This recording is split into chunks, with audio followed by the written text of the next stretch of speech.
Thank you, Rudo. Nanchita sawa comment yabva yaita yekutanga first. Yesi kunashe. Anzi caption boy boje kuti. Boje kuti. Yesi Gina boje kuti. Caption. Guys, tegai vamwe right. We want all families. Anditika all families. Which family, what family. Nasi, you are welcome. We are. Vese all families varuda kuya pala ivinoi. Wese all families, you are welcome. We are. We want to do a different life today. We are all families. Uri family yezuva nation. We are okasununguka. Anditika how blocky nas. Madmini do not block anyone. Musaba block. Anditika team zuva nation. We are a family. Which family? Any family. Anditika yes, I can see the comments now. Any family, you are free to come. We are.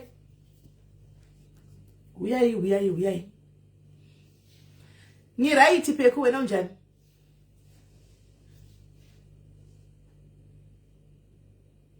Royal Bliss, how are you? Yes, you are. Ellie, you are. Priscilla, how are you? Beatrice, how are you? Tasha, say. Giapila wena unjani. Thank you for 20 stars, Tanya. Matuzodega dore. Ayo ndina kuzoteka dore mwari wazviramba wona zvazoitika. Nenda ndakaja kwa wena. Kwanziko vakablockwa. Vakablockwa gavango andi vane maghost here. Aiwa kani naita kuti kudiko. Vakablockwa vakanovhura mamwe maghost ekudzoka pano. Saka ngavauye nemaghost avo titauri. Vane maghost. Ngavauye nemaghost acho. Witchcraft family kana iripo ngaiuye. Any family uyai samu block admin be there but amu blocking moon. Yes Messi je say to this je say we are in my families ese come here. All families come and represent your family. Come and represent amusku blockwa antika but musauye kuzotuka anditi musauye kuzotuka uyai zvenyu tidati mutaure manyaya yenyu mutaure mapoints yenyu mudurure. Tidati mudurure nasi amutuki muchataura sezvazviri handitika nyaya dzenyu motaura sezvazviri amutuke because mukatuka indobva ndakudonedza usatuke uyauchaura nyaya yako wakazvimiririra iwewe handitika asi tisatapinda yes Prudence tisatapinda mu iri kuita Eden. I think akuna mna notuka eva akusha block vari kutuka tirikuti yes anadiwa feli. How are you varugara gavagara kwaka blockwa vagara vane maghost kudhara vakatovhura maghost ekuya pano azviti kuti vasauye vanenge mimi mutanda zviri sei vanotouya nemamwe maaccounts avo azviti come here all families uya yenyu makasununguka come kana aripo ari kuda kurepresent a family asina ghost ari kuti ndivhurirei isa message ku WhatsApp kwangu pute message ku WhatsApp kwangu kuti uti ndauya ndivhurirei ndoda kutaura isa message ku WhatsApp kwangu. As I told you said you come back after 1 hour 30 minutes. What you go mastokos? As I saw this coming. Anyway, atispita atichaiteni zvehanda unoona kwatangira Mwari. Urikona kwatangira Mwari ka. Kwazvatangira kana uchauya uchapenga here. Atizopengi ndiri munhu mukuru guys. Ndiri benza anga sindiri munhu mukuru ndoza pakugumira. Ndiri munhu mukuru ndiri benzi. Ndiri benzi. Ndiri bully. Asi ndoza pakugumira guys. I know where to draw the line. Yes can make Miki. Zviri say. Yes Miki. Kwanza anabuda mbiri nesta renyu. Andisivire gaya aite mbiri yacho. Mozati chi musataure zvemazita anadhumebi pana pa guys. Don't talk about mazita anadhumebi pana. Let her be zvari kuita ikoko. Musiyaite zvari kuita ikoko. Andimona. Musataure zita anadhumebi pano guys. Don't talk about Dumebi here. Anditika don't talk about Dumebi here because we are not talking about Dumebi pano. Anditika don't talk about Dumebi.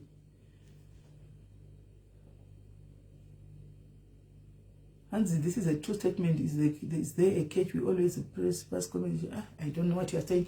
I wonder ndikuda kuita 1 hour 30 minutes ndobva ndaenda kunorara. That's what I said. Andona chimbomira kukwira unozokwira ndapedza. Don't talk about maybe guys, because ndizvo zvinozokonanisa izvozvo. Because anatora zvinhu zvisina kutaurwa pano voendesa ikokoko kuna Dumebi. Munosvikotaura kuti Sisimeni vanga vachiti zvakati. Iye pamwe haazouyi pano achitarisa live, anobva atanga kungoti Sisimeni vati zvakati uko. And inini ndakasitopa vanhu vaya vachindiudza. Obva vaya kwandiri voti Dumebi ati zvakati, inde ndisina kunoona live, but ini zvanga I can just ignore, ndogona kusangocomenta anything, ndogona ngonyara. Because handifungi andirangariri any day tichitaura nezvezita raDumebi panapa. Andifungi kuti riripo dere kuti takamboita live yedu tichitaura nezvaDumebi. Ndina chokutaura. I don't have anything to say anyway. I don't have anything to say. I just asked you one question, kuti are we enemies? Tirima enemies here. Pave ne enemy here pakati pedu. Akati no. Vanhu vanenge vachindiudza zvimwe zvinhu zvavanenge vachindiudza zvandisina kutaura. Anditi zvamunenge muchinzi mataura. Anditika ndotosheya kuti you know. So to me she said she's not we are not enemies. She's not my enemy. So that's it. It's okay, Annabelle, that's okay. Later, Ben, akataka, inini I spoke to you and chimubvunza kuti, are we enemies? Now, akati, we are not, but kune vanhu vaienda kwaari, kune vanhu vanomufonera, kune akaita call yakareceiver, yemunhu akamuti hanzi. If Mother Diaries vanga vachitaura kuti iwewe wakaroya Father Diaries. Guys, ndinzwireyo. Kune munhu akamufonera, akati, Sisimeni vaita live vachitaura kuti iwe wakaroya murume wavo. Guys, hazvina mbovera zvakataurwa pane izvozvo. Imi zvakaoma. Ndikamuti iwe shamwari isusu malive epaDiaries ati delete ariko. So by now you should know Facebook kuti yakamira sei. Malive edu ariko akati nini ndakangozvinzwa but handina kumbotozvibhiliva because handina kuzviona. Pa zvakataura vanhu kudini, but saka ndakangoti ndiko koneniwo vanhu vanongotaura vanenge yachingotaura zvikangwana, but haina ndinyanyoteerera guys. Anoziya handinyanyo ndogona kuignore chero ndikasviwa ndogona kunyarara dzimangwana kuignore. So please stop mentioning to me panapa. Let a be kokoko ari kokoko regai aiti anoita kokoko. Anditika just titesena ndiri variko handizivi. Right, hanzi I don't think she meant bad any tisimele. Waimba atimbomire kokoko, right? Nyaya yedu ayo vanhu vane makuwa mukangoziva Facebook amuite problem. Mukangoziva Facebook amuite problem. Amuite problem kuti people vano operator say. Vavengi vako vaongosingawira navo vanobva vaenda kunobatana. Andimaona kuya kwako unenge uchitiwa kona naningi voenda kunozara ikoko vanenge vachifonda chaona juice. Unfortunately hana juice ranenge anari pamusoro poupenyu hwangu. Hana zvamakatowa izvozvo ndizvozvo zvangu zvisindokudza ndoga. Animona saka vavengi vanotobatana kudai so voenda. Animona ikoko votonosvikono kuchidzira iye akatondiudza kudaro. Ndikatotaura kuti vavengi varipo mazita amwe awatotauraya vanhu ivava hatina kutukana hatina kudii, but macomments avo akaonekwa and we just blocked them. So we know they are coming to you, they are coming with whatever they are saying and whatever, but next time waudzwa chinhu malive edu atidelete unogona kunoonera kuYouTube kana uchida and then wozvinzwa. Right, vedwe guys, ndauya zuva habane live ino iyi ndeyako. Nezuro wakaita live zvakanaka chaizvo. Anditi live yako yakatanga zvakanaka because you said you were analyzing nyaya yangu na Ketina. Uka analyzer anditika, and because it was on your platform I saw kuti okay kune veve vari kuti takabirwa mari ndo pasiri pa platform pangu vanosununguka kuti vachibuda vachitaura kwauri kuti ndaka anzi mutega mbuya Mlambo is blocked here, but ndikuda kuti vauye vane ghost obviously vane rimwe ghost ngavauye naro. Mbuya Mlambo uyai ne ghost rimwe ramunaro tichazotaura panapa. Ndoda kuva unblocker. I want to unblock them only if vachida kuunblock. Vanhu vakablockwa panapa tapedza kutaura zvese izvi. Antika vano nokuti zvipeseri kuti munokreta maghost ekuti muye zvangu fanana. Anoona right. So thank you Chipo. So wakaita live yako, wakatanga live yako zvakanaka, and I came ndikati this is a neutral platform. Anditika chiriga tichiuya ndichitaura nezvenyamafambiro akaita mugroup macho muri kunzi mune mari dzakabiwa. Ini ndobva ndataura chokwadi chisina editing kana subtraction. Andika chandinoziva inini kugroup 1 randakanga ndiri But and I know kuti kune group rakazoitwa, I don't know about the group because I was never there. Antika kana variko vachiti sisimeli variko iwanga vabude vantu vanokwanisa kutaura kana kuna any platform or anyway kuenda ne V11 ndokuti sisimeli ava ku group number 2 tinavo andina ini ku group 1 I explained what I know happened to group 1 and that was that. And vanhu mukapesera maona mukavamwe vakazviramba vakati nema zvarongwa ndikati okay fine kana muri kuti zvarongwa ina handina kukwanisa kuti ndiye kuconvince chipamba ine side but pambe pamwari ini nakitina takatoblockana everywhere ndikona kutadza even pafoni yangu there's no need yekuti don't block kana tinoblock nyaya dzake dzekuti kudi zita rangu chitanishwa azviiti azvigoni. I hate to come and say the truth as it is and I'm not kumblockera because anondishauda akambondishauda pekutanga akamboshaudha pekutanga ashauda mwana wangu akashauda mwana wangu mwana akanga ine 15 years by then akamubvraudza pa social media apa and tikati aora ichikuda ndikanyarara guys moziya maipo mese I kept quiet ndakanyara tikataiwa zvinowanikwa zvinopera indi zvika social media zvikapera zveshuwa ndandakatomubloka I think for the longest of time and kusvika azongouya akati moyo tosvika kupi takablokana andika ndinenge ndamboriwa nemhamba anditi sorry ndobva atadi zvangozopera ubva tari gramba ndam unblock andi ndobva ndambloka futi ipapa panyaya idzi so andifungi kuti ndine reason yekuya ndichinyepa ndichimukavhiridza ndichiziva kuti pane nyaya dzeva kana kuti pane vanhu vakuti vakabirwa imi vanhu vacho vakabirwa ndinokumbira kuti zvaigona mite muchibudirirawo andimona muchibudikirawo muchenese master edu anditi ndofunga mama akawanda mugroup yame anditika masocialites esinoshati esarimo akangonyarira kuti si I was not the only socialite who was there unfortunately andimona but masocialites mutone mavoices notes ava chitopopotawo at some point kuti imi zvamakanyarira process achango kuti zi muri kutsvaga musi kubatika mavoices notes ava ivemo ndotoshiya kuti ose asina kubudani ne akalikisa mavoices notes ndotoshiya kuti ndiani asi chandoza mavoices notes anonzi hana kulikira kuna uyu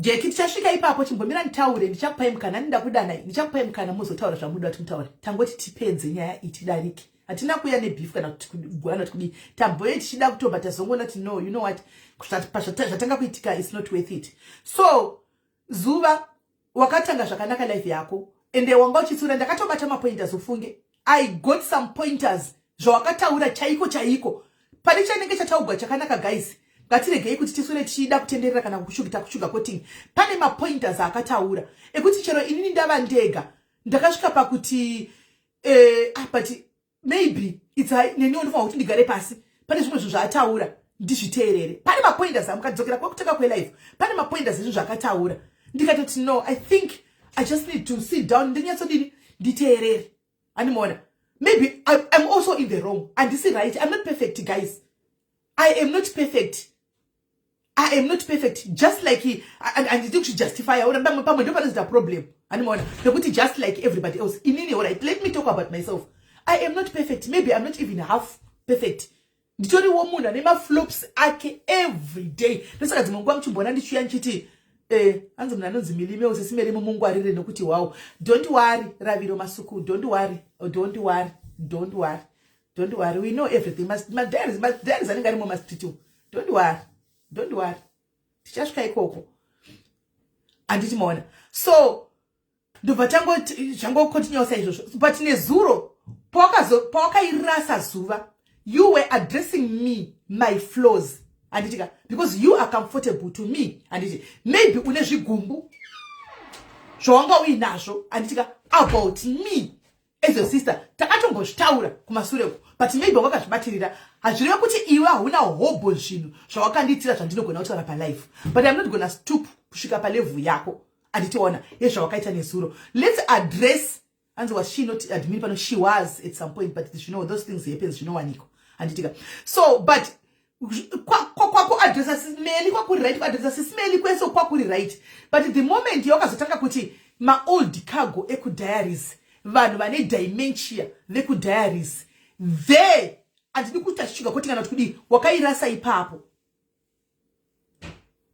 ipapo don't say that I know tokanga uchimwira kana tokanga uchita say I don't know but you shouldn't have said that because uchimira uchitaura kuti ma old cargos ma old diaries mamwe ma old cargo ari pano zuva mazera ana mai vedu ufunge ana mai vedu mai vako na mai vangu mazera acho iwayo munhu nemunhu platform social media ndemunhu wese hapana pakanyorwa age group pa social media. That's why isusu ma old cargo acho tiripo pa social media. Anditika, and they are free to go kwavanoda kuenda. Now ukati vane dementia, anditika, wakuita as if iwe utoriwo nevanhu vanofollowa ma old cargo acho autarewa yaripo vatokura varipapo. Now listening to you uchitaura kuti vanhu vatove ne dementia zuva, how are they going to look at you? You say you are sharp, anditi, and you are very sharp, but you have people also vamwe vanotorwara ne dementia zvemachokwadi unavo vanotora ne dementia zvechokwadi. It's an insult. I felt like it was an insult to people. That was wrong. That was wrong. I felt it was an insult to people. You could have ngadi wakawanzira inini wakapisa inini sisi vako kusvikira amen. That was okay. But the moment you involved vamwe vanhu vasimo mu equation kuti ma diaries imimi vane dementia ma old cargo, that is wrong. That was wrong. I wish ugadzisa ipapo. Because munhu wese right now ne mental health iriko masivano, everybody anotodawo pekuenda kunotandarira. That's why Zuckerberg asina kuisa restriction. That's why asina kuisa restriction kuti ndikuisa age restriction ye chakati kana kuti ye chakati. Kutuka inini you are allowed, you were allowed because kranchila ndinoto unozviziya iwo na ntombo so nchikuremind unozviziya. Unozviziva. But pekuzopinza vamwe vanhu, especially when you mentioned the word madzimai makuru ane dementia, akuna munhu anoapply kuita dementia suva. As far as I know, my guru vangu vapenyu variko, maisvana veve variko, dementia inobata munhu wese wangu, and akuna munhu anoapply kuti ndinoda dementia. Mangwana life zvainoita, life can humble us. Mangwana unofuma uine dementia, unofuma at that tender age, unofuma chikanganwa, uri mudiki kudaro chifunga cha ukuchembere, unofuma une dementia. Unogona kurisiva ku phone call kunzi vave ne dementia, ningave ne dementia, and then what? And then what? Apa wabva kutaura niwedzera kuti vanhu vanenge vane ma dementia ma old 60s, we want them pa social media. Ma 65 kana muripo uyai kwasisimeli ndo kwenyu. Ma old cargo anditi kana muripo kwasisimeli uyai ne dementia dzeshe idzo dziri kutaurwa uyai pano ndo penyu. Pano we don't judge. Yes, and this is perfect. Musa we expect kuzona Meli the holy, antika Meli the righteous, the perfect. Because I'm not ndita ma flop, ndotombo penga zvokutopenga zvezve. Hanimona, kuita benzi chairo. But one thing that I do, andifi ndakatarisira mumwe munhu pasi, and andifi ndaka-undermine vanhu, and andifi ndakatarisa zvauri. Ndo zvinozondiita kuti sometimes zvindipise izvozvo. Because anditarisi munhu, ndinogoda ndinoti ndinoenda kuvanhu sezvavari, whether wakadinga wakadini ndinongofanira munhu sezvaari, anditika saka sometimes zvichizondipisa, but I've accepted that kuti ndizvo zvazviri. Saka tinongodiwo togogamuchira. Anditi zuva takutarisa tichitori stepmother nepano, but stepmother wacho nezuro wawakaita, that was bullshit. That was bullshit, bitch. Ndiwo wakadzisa kuti kunonzi munhu wese bitch. Bitch, that was bullshit. You were not supposed to say that kuvanhu. Siya madzimai apo mbonoke. Kana vakauya kwandiri vakataura sisimeli, we don't want you to answer, vari right. Ndo zvavari kufila panguva iyo. Ndo backbone yediaries yacho. Inga wakataura ukati ndimi munobata diaries, munosponsor diaries pano maproject anenge achida kuitwa. What is wrong nemaproject? Maproject pano ndekubatsira vanhu. Ndekubatsira pano. Vamwe vacho vakatosipinda muGoFundMe ufunge rekubatsira panyaya yemadhiri emba. Then you come back and say my old cargo zvinenge zvine. Don't say that. My flaws are my flaws. Inini ndini ndamba kuudzwa. Ini ndini ndisingadi kuudzwa. Ini ndini ndinofanirwa kuti deuri mumwe munhu iwewe uchitokweshana neni uchitonamata kuti apa pakati kwete kubatana nayo asina mhosva. Ini ndini ndotoita nharo dzimwe nguva panotoudzwa kuti simeni. Animona indoti kana ndinotori netimu inotondi yema otobe ndisora kuti no simeli apa pakati panotomboya dzimwe nguva nchiti say guys ndakanya I'm wrong, vanotondiudza kuti muri wrong. Andione munhu ari pana pakambo yakati simeli magona imimi mazokanga. That was wrong to assume, and I felt offended. And nakuona life yako isa ndikapedza kuona pandakangouya ndikangoti Eddie ndikaona sokuti I went and sleep and ndakatongozopedza kuona wangosiyo chandakangozwa chiti uda kuita 6 hour 5 hour live ameno ndakabva tinovati ndikaona kuti hapana chikuitika apa wangu watovata. Anditika so bitch, next time anditika don't address people, address me. Inini because I can come and address you. Hani ndizvo zvaunoda. I can come and address you. So don't address vanhu vasina mhosva vasina kukanganisira. These are followers ako, alright. Akati pane vanhu pane young, kai followiwa nevanhu vari young blood. Iwe shamwari, takabva ku young blood. You were once young blood. I was once young blood. Tinochembera. Munhu wese hazvino kuti wakusemwa. At some point you were 19. At some point ndekugamuchira inini uchibva kuchikoro kuchikubatira trunk rako nemona kubva kuchikoro iwewe. Wangori kadiki. Are you still that young now? No, you are not.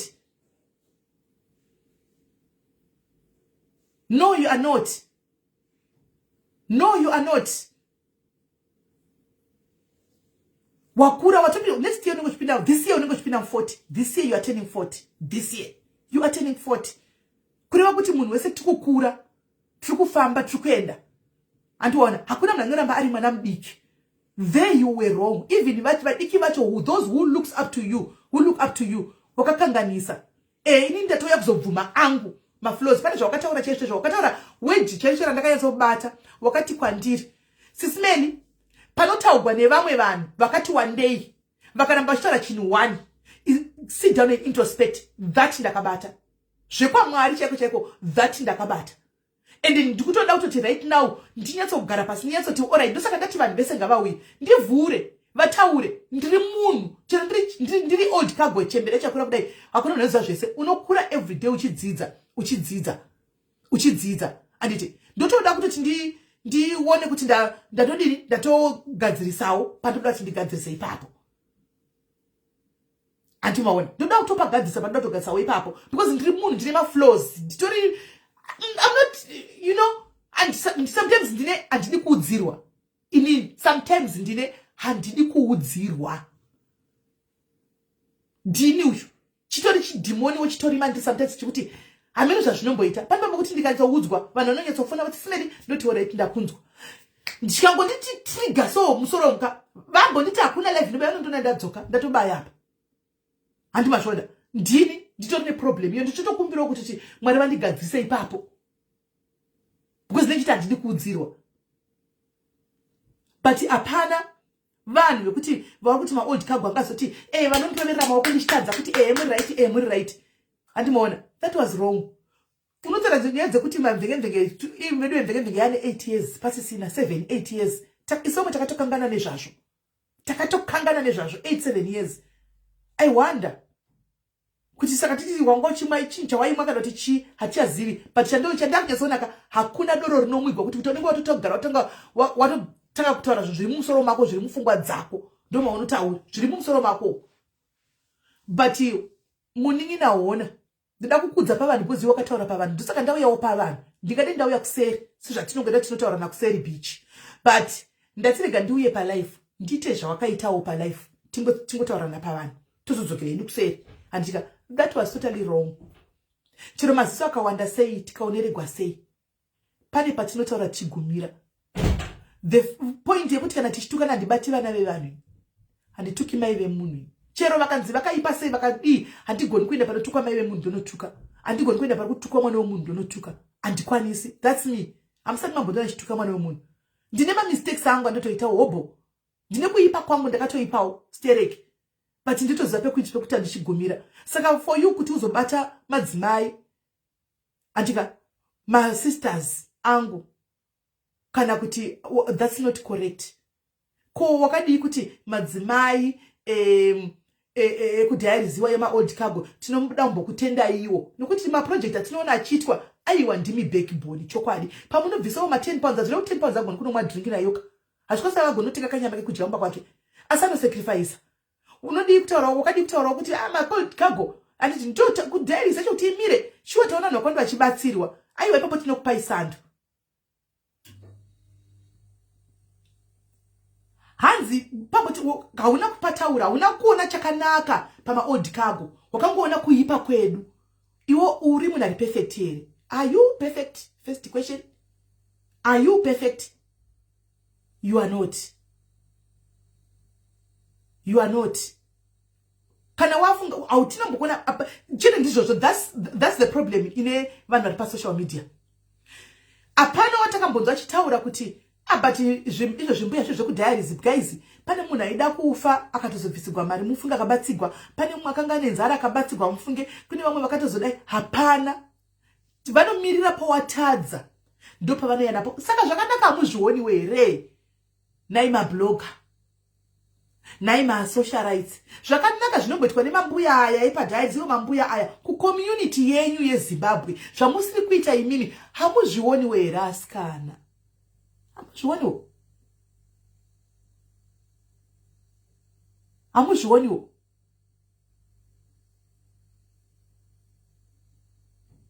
Andioni kuti zvanga zvakanaka, andioni kuti zvanga zvakanaka. Ipapo upagadzirise. I heard you zvakataura kuti uongororai panotaurwa chinhu chiwani chikaramba chitaurwa vanhu vakawanda, chiongorore. That I have noted it. And I'm here to agree pamberi pevanhu 1.2 varipo kuti ndanzwisisa. I have to kuongorora pacho because Joshua defensive mode ndinoiita, and that's a fact. Defensive mode, kana ndada zvangu guys chero ndakawanikwa ndine boyfriend ndinotaura kuti boyfriend ipi idanda iri munhu iyeye idanda iri asi munhu uyu kana ndada, asi mweya unenge wakatoipa iwoyo, mweya wakatoipa. Chete kuti pakukura kwedu tingangove takakura tese andika, but ndine matrue colors edu, iwo wakatoona matrue color angu, ndakatoona wako matrue color anditika, tinenge takutoziva pekugumira even chero tikave hama tosangana pamariro kumba, kana kuti warwara iwe handizokusiyika, kanzi warwara twaita dambudziko handiwo kusii, iwo kandisiya ndo mwoyo wako iwoyo, ndo mwoyo wako unenge unawo, that's your heart, ndo zvauri. Andiwana indikakuna uri padambudziko ndikwanisa kusiya because uri munini wangu, but iwe wakatofita kuti ukatoona ndiri padambudziko ka unotouya kuzopedzisa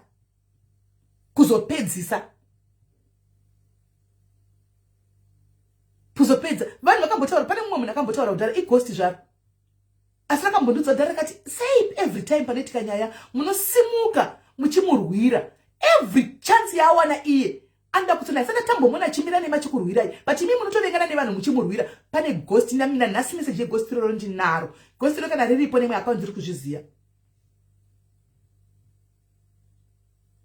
muri kuzviziva.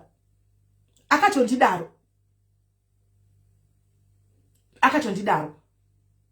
because pese paunonetsekana panenge zvichishungurudziwa, chero tisingatengi nyaya nenguva yandomira unoti muningi navo zvinokuita masisters anogirwa ningi navavo, andiona ndoya ndosumuka ndomira ndoti ndikugururira muningi wangu, ndosunga ndoti ndikurwira muningi wangu anditi, but iwewe hauna kana wani. Saka ndiri kuti iwewe ndofunga ukatoona mumastiti nandimo kana ndiri kubasa ndimo mastiti, saka zvikutotauri kama muna guys saka mchana ndine stretch face ndiri happy because kuri kuitika hondo kumastiti kwandiri kutukana kudii kana kuchazviona munona blocking yakanaka so hausangani nazvo pomwe pacho.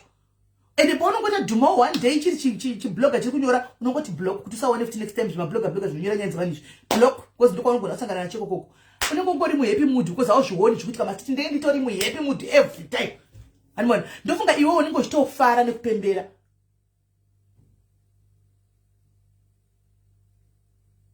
Ndo zvauriwo, ndo zvauri izvozvo. Ndamutega guys, musanetsekana, ndamutega.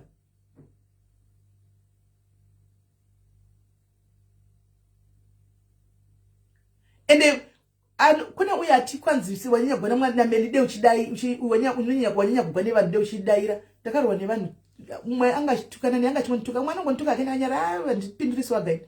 Anmona Neli akaidzosa futi ega nezuro. Neli pamwe pacho munofanira kuongorora kuti muende kuno correcta kunogadzirisa kwese, kana mati timogadzirisa pano mogadzirisa kwese. Anditi hamugadzirisi one side, munogadzirisa kwese. Akaidzosa nezvinhu zve7 years 6 years akazvidzosa nesuro. What was the point? What was the point? Zvatakataura kabank shift kupi tatena ndouya zvekuti takazvitaura several times over and over. There was no need. Ini right now kutodzosa nyaya dzakare. Come on guys, come on. Kuti gore riya ukazodai paya wakazo hai guys, musataure nyaya dzadhumebi pano. Don't talk about nyaya dzadhumebi, don't talk stara dhumebi pano. Regai abaye life yake ikokoko ataure ikokoko zvari kutaura. Musataure nyaya dzadhumebi pano. Don't bring Dhumebi's name here please, I beg. Don't do that. regai aite malive akataura malive ikoko kwaite malive musaunze zvekwadhumebi handifungi kuti ane chaanotaura chakaipa ikoko anenge ari kungotsanangura zvevanhu vari kuendesa makuhwa ikoko ndifungi kuti ane chaangataura chakaipa pamusoro pangu ari kutaura zvevanhu vanoendesa makuhwa ikoko vachiisa makuhwa kwandiri I think ndozvari kuadresa ikoko. So guys ndozvandachida kuti nditaure. So hazvina kupera zi but tinotaura isusu tinotaura kuseri privately. She could have said it. Why would you wait kuti uzoenda palive wositaka kunotaura and then you start talking about other people she could have addressed me for 7 years and she could have addressed me not zvimwe. But anyway, that's it. Takarwa hondo pakawanda guys. Tichimurwira chimira munini wangu and even akatangana hondo dzimwe mastreets ndinoona kuti dziziwo apa ndinotorwa ndinotomumurwira ndinotomira naye because tiri vanhu tu vakatosiyana. But zuva denda ndiniwo please apologize kuvakadzi vahombe vakataura zve dementia anditika zvema old cargo. I don't think that was necessary, right? There's a way yekutaura usina kuudza vanhu ndiya usina kutuka vanhu yekuti ndinohakira hakuna munhu asi paFacebook kuti setinohakira munhu wese anohakira every socialite rinohakira. Come on guys, that's a fact. That's a fact. Everybody hackers. We are all hackers paFacebook. Nyaya ine juice munhu wese anomanya nayo ndo hackers yacho. Ndo hackers yoyo hakuna nonzi munhu wese anohakira iko kutoita kwakaita 11 zvirachifamba nenyaya iyi siri yake itori hackers. Saka everybody know hackers.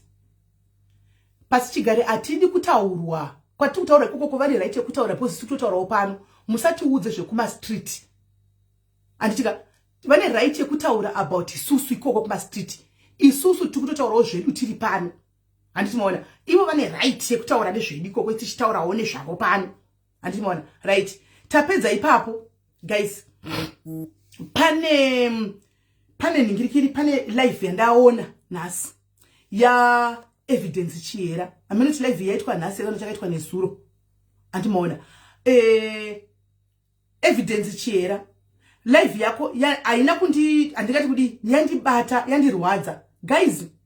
Munhu 1 live yandaona iyoyo munhu 1 yaona makuseni 1 munhu wandanzwa wachitaurawo kuti panobatsirwa pakati hana kana kumbouya auya yes of course but hana kumbouya achitaura nyaya yekuti kwakazoshatiwa so ataurawo zvakanaka.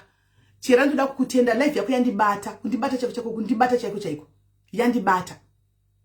Ataura akati inini ndakamboitirawo zvakanaka namai avo akataura zvandakamitira zvamusingazivi mimi akazvitaura kulive kwake. 1 munhu agona kutaura chakanakawo kazhinji panotaurwa zvakaipa sadamboonawo kana masititiwo kuchimbopostwawo kunzi kwaitika zvakanaka azviti kunomirigwa paita noise paita hondo ndozvopostwa but Chera ndatoshamisika. I was shocked. Ndatoshamisika for the first time ndaona Chera achitaura kuti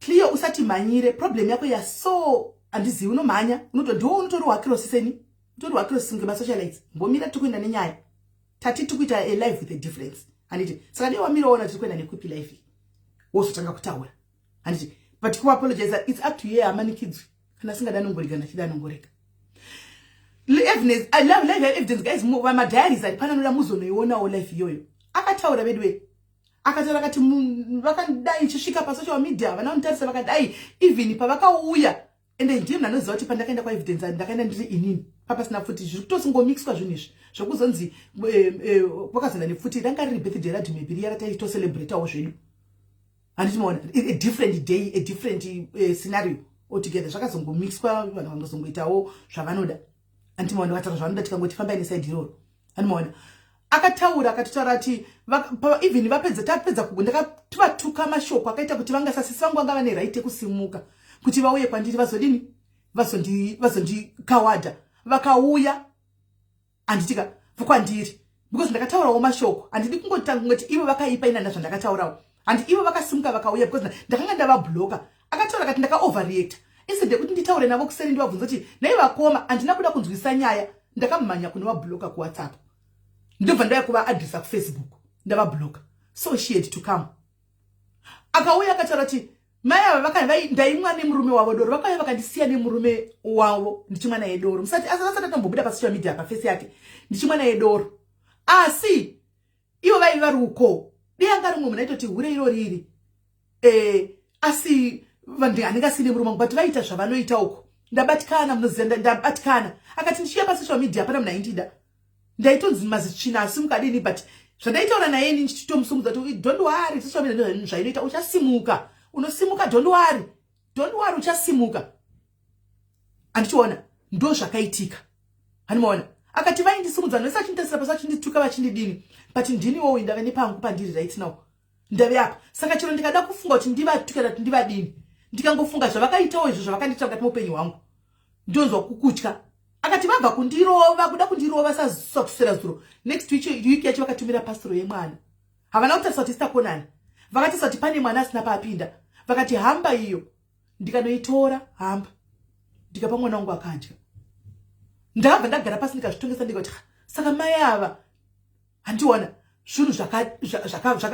zvinhu ndabatikana ndopanozoona kuti sometimes timasocialites hausi utsinye sometimes i-content inenge chitika hanimona saka mukaona evidence achiti achianalyze ndachidini guys andifungi kuti ane utsinye I don't know maybe I'm a wrong judge of character hanimona but andifungi kuti evidence anganzi ane utsinye yaye handifungi munhu anotogona kutoona pakakanganisa kuti apa ndakakanganisa handitika odzoka neimwe nzira evidence ndakati ndave ku-UK kunoko handitika ndakangona ndofunga nhamba dziri papublica ndakangonsendera nhamba message neimwe nhamba akati vakoma muri sisi vangu munosvika kupi makandirasa chaka zvakatoitika zvakapera ndakatokukanganisiraiwo nemiwo vakoma zvikati zvakaitika chindiregererai ndotokusuwai ndinotokuonai palive mwoyo wangu wotorwadza nechida tombotaura nemi ndikati hatinatombotaura zvakudhara ndikati ndiyo evidence chokwadi akuda kudza no she stays in Africa inga ndini tiri kuno tinongoti kana paitawo dambudziko tinongotaurawo nditotaure naye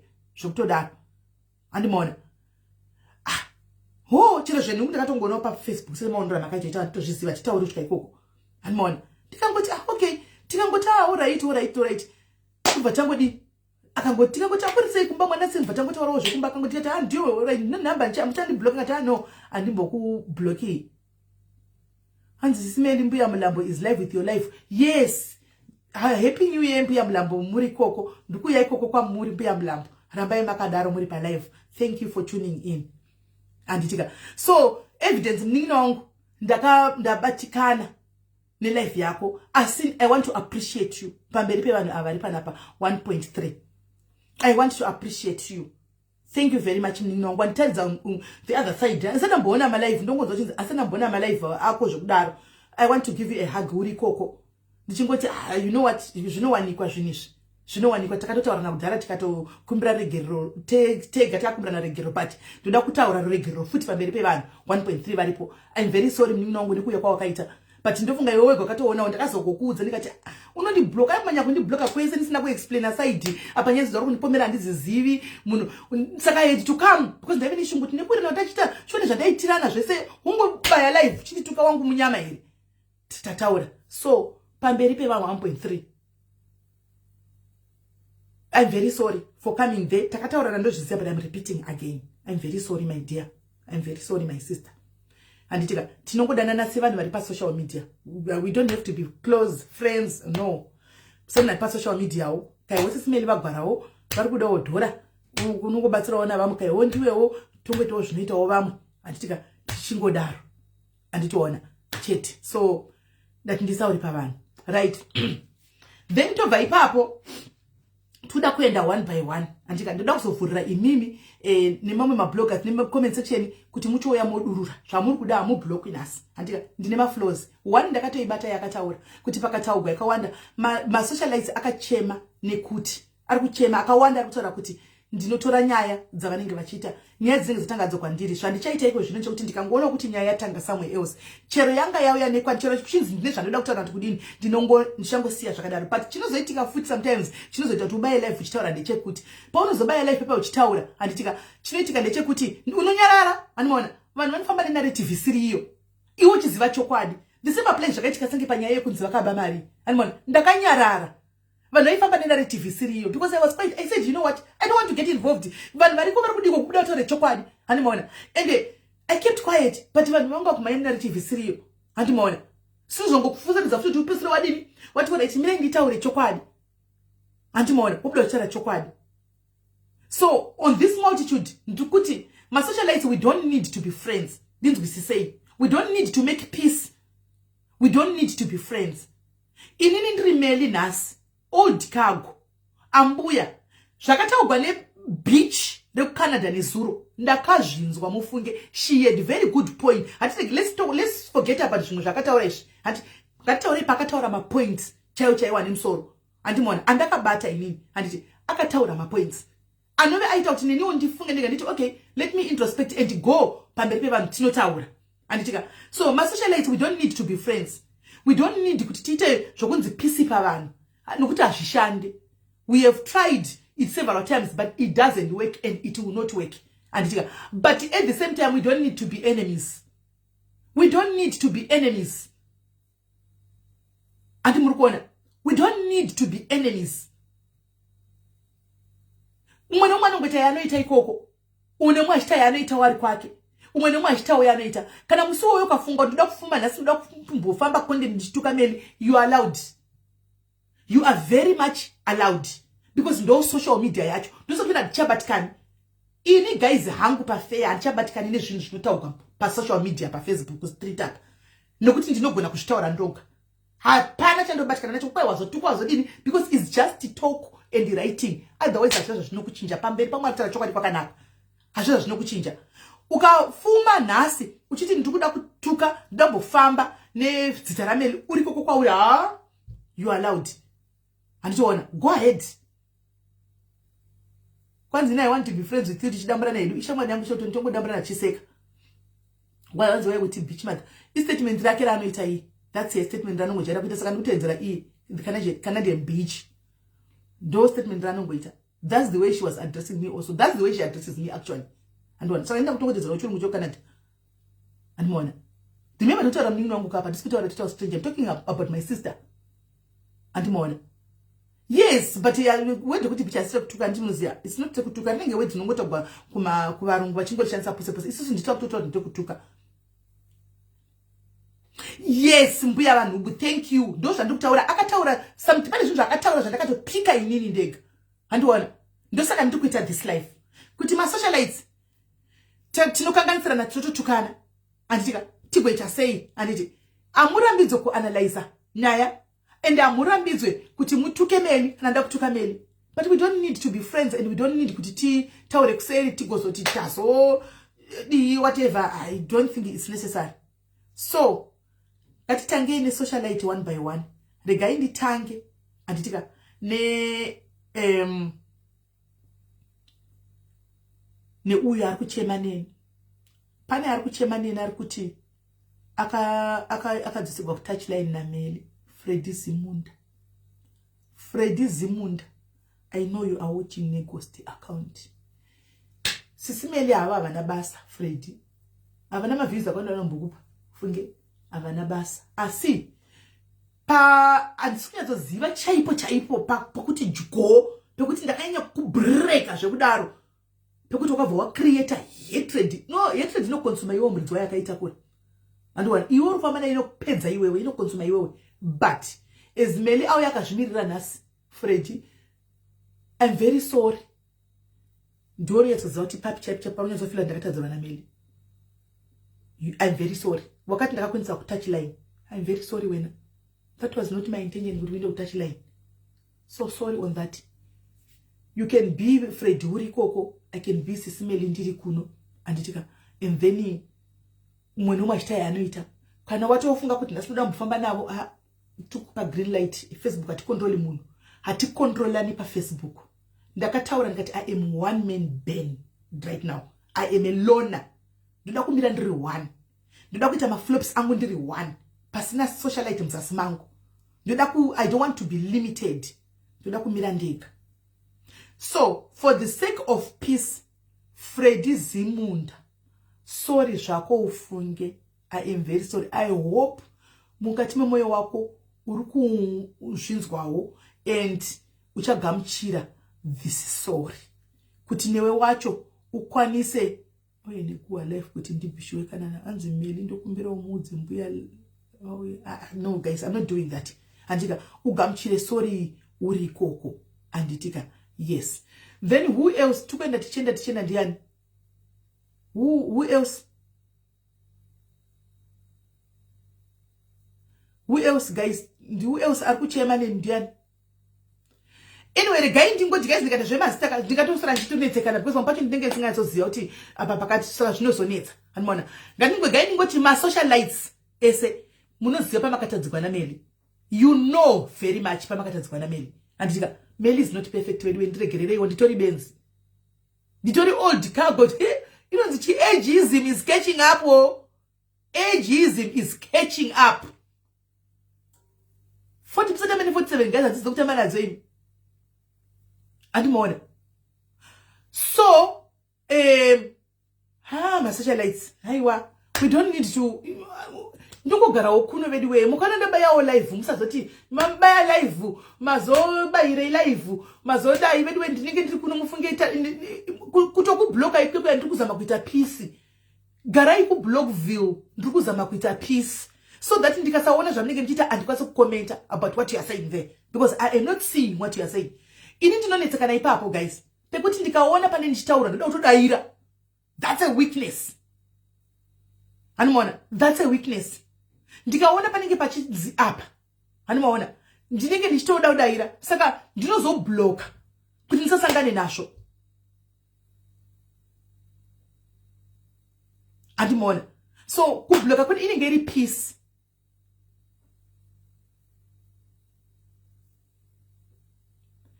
Guys, Jema Ghost ni musanduze guys nangu Jema Ghost I don't know.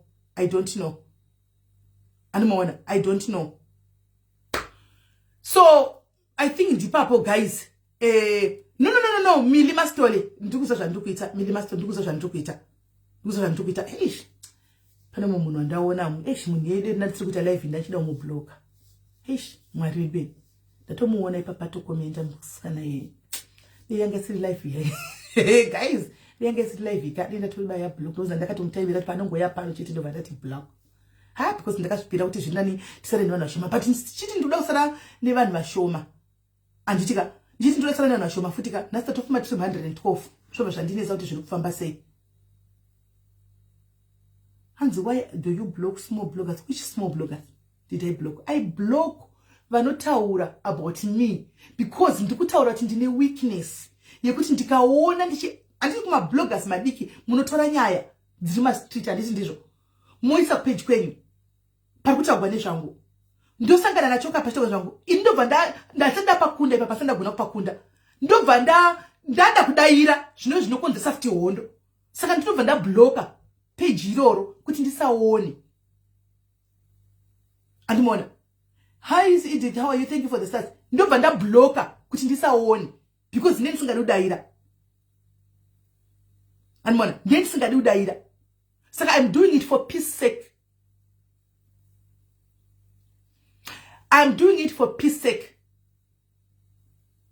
Anditika chete. So ndo zvanangoti nditaure kuti ma socialites I know kuti we can never be friends and the peace dzedu ndedzekunyepa. Hatikwanise kuita peace but at the same time mazhinji acho we are now mature people. Taveva ma old kagwari kurewaya. Tisu acho mazhinji vacho ma 40 up. Ma 40 zvichikwira. We can do better. Starting from me, I can do better. We can all do better. Umwe nomwe ari kwaari achikuita yanoita kwaari koko. Umwe achitawo zvanoita ari kwaari koko. Anditimuona. Then pane pekuti kune vanhu vari kuchema kuti takablokwa kuma streets. Let me go there. Kune vanhu vari kuchema kuma street vari kuti takablokwa. Hanza mumugo nise apology mumugo haiwa izvo zvine zvazvako inde ndapedza ininde yangu apology ndatoita kusazoitambira na kuitambira ini ndaita ndatopedza. Anmona. Shellers, this life is not about you, my brother. Because tikada kutanga yoyo people who come in. Remember, ini pato kudza kuti wakaba, pani vanhu vanenge vauya, ndigoni ngofuma chikuti mbavha, pasina ma victims anenge auya. Izvo zvitogoti achisi kuita life yoyo. Tikataka kutiti vanhu vekuma penalty uya izvo zvapo. Panofona vanhu vakawanda and we don't want to go back that route. Because pano kwana wakunzi, panenge pauya vanhu vari kuti takatorigwa vane ma V11 so chakabuda hapana. Saka Shellers uri mume wangu. But ndo zvacho zvatiri kugadzirisa kuti patinenge tiri wrong sometimes ngativhumei kuti iwe unoziva kuti pamari dzevanhu vakatora vamwe mapemiti havana kuwana unozviziva so wapromisa handiti so vanhu ivavo vanouya vachifila kuti takabirwa saka let's not go back there vema asylum. Yes Sibo, thank you for 250 stars. Thank you Paisley Tana ne 20 stars handiti maona so ndo zvanandichiti ndingotaura kune vanhu vakablokwa ndakarwadziwa guys pandaka block Mbuya Mlambo.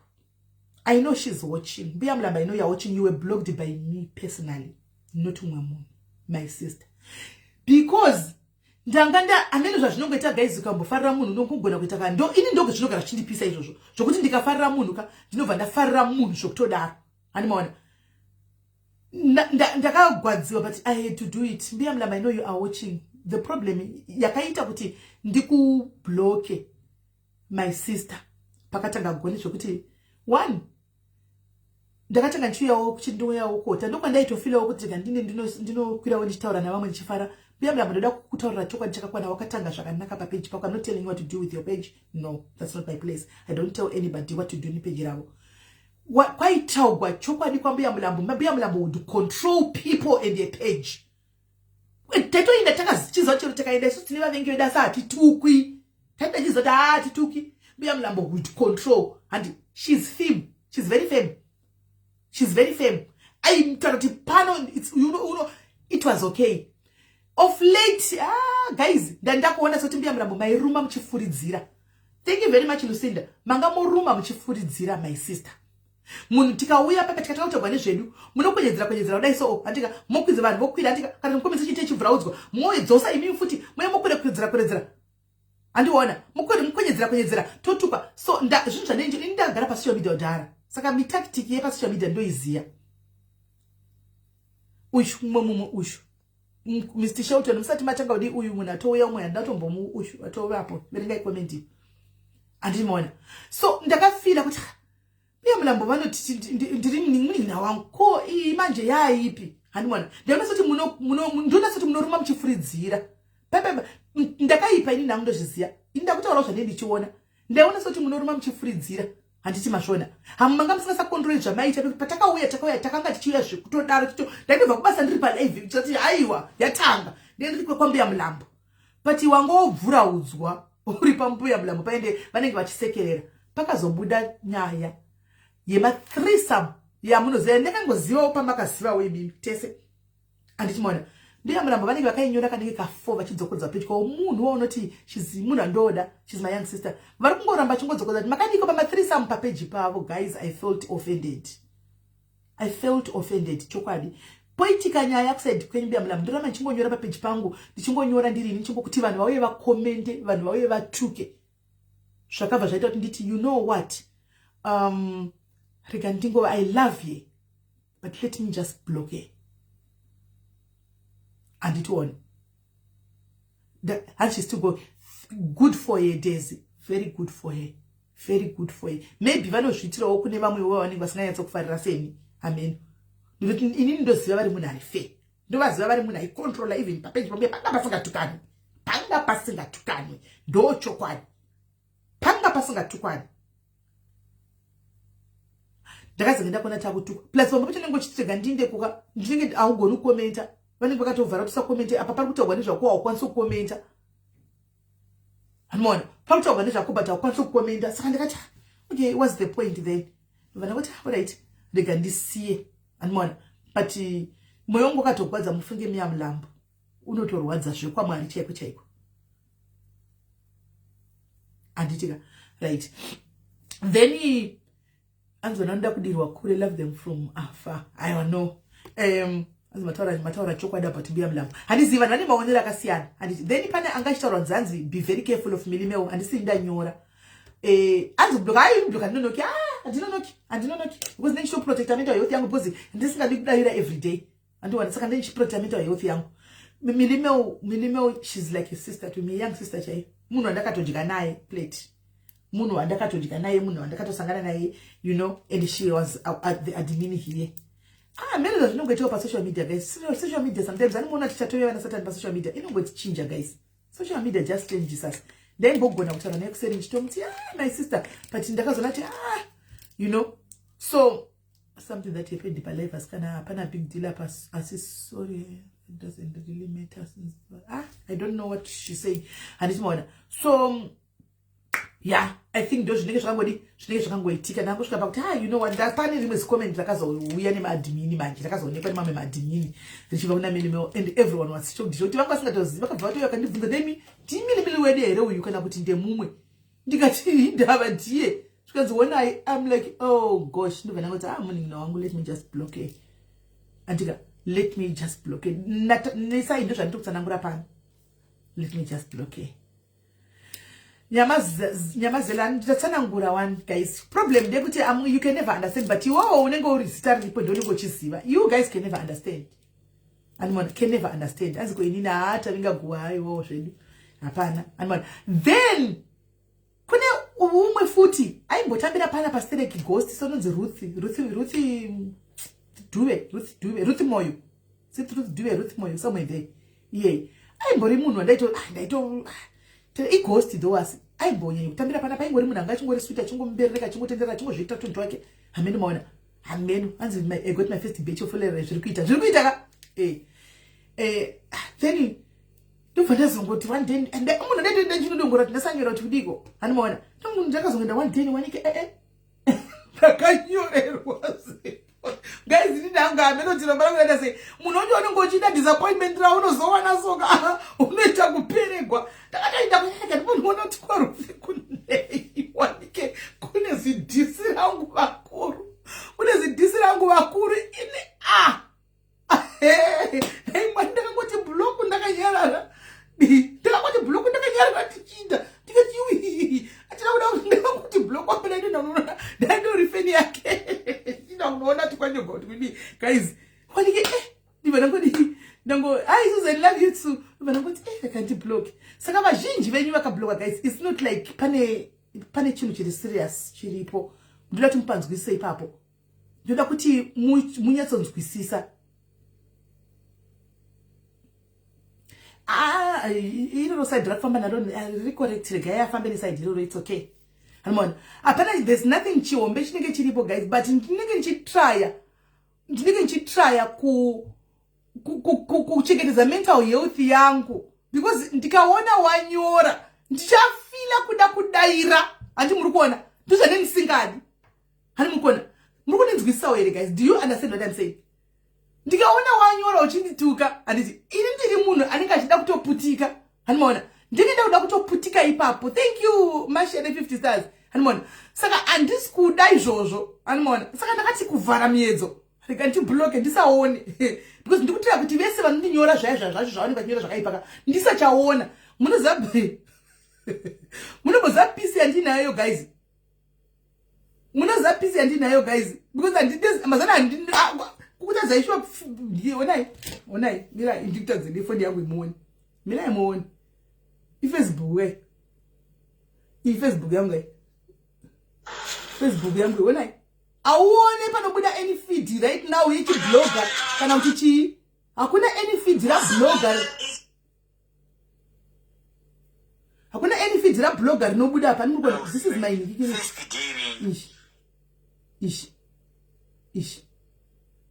auone saka ufoka sangana nacho azvite kusangana ipande kunyogwa chiko azviti hapana mental health yangu ndiyo yandenge chitengo protector chete kwete kuti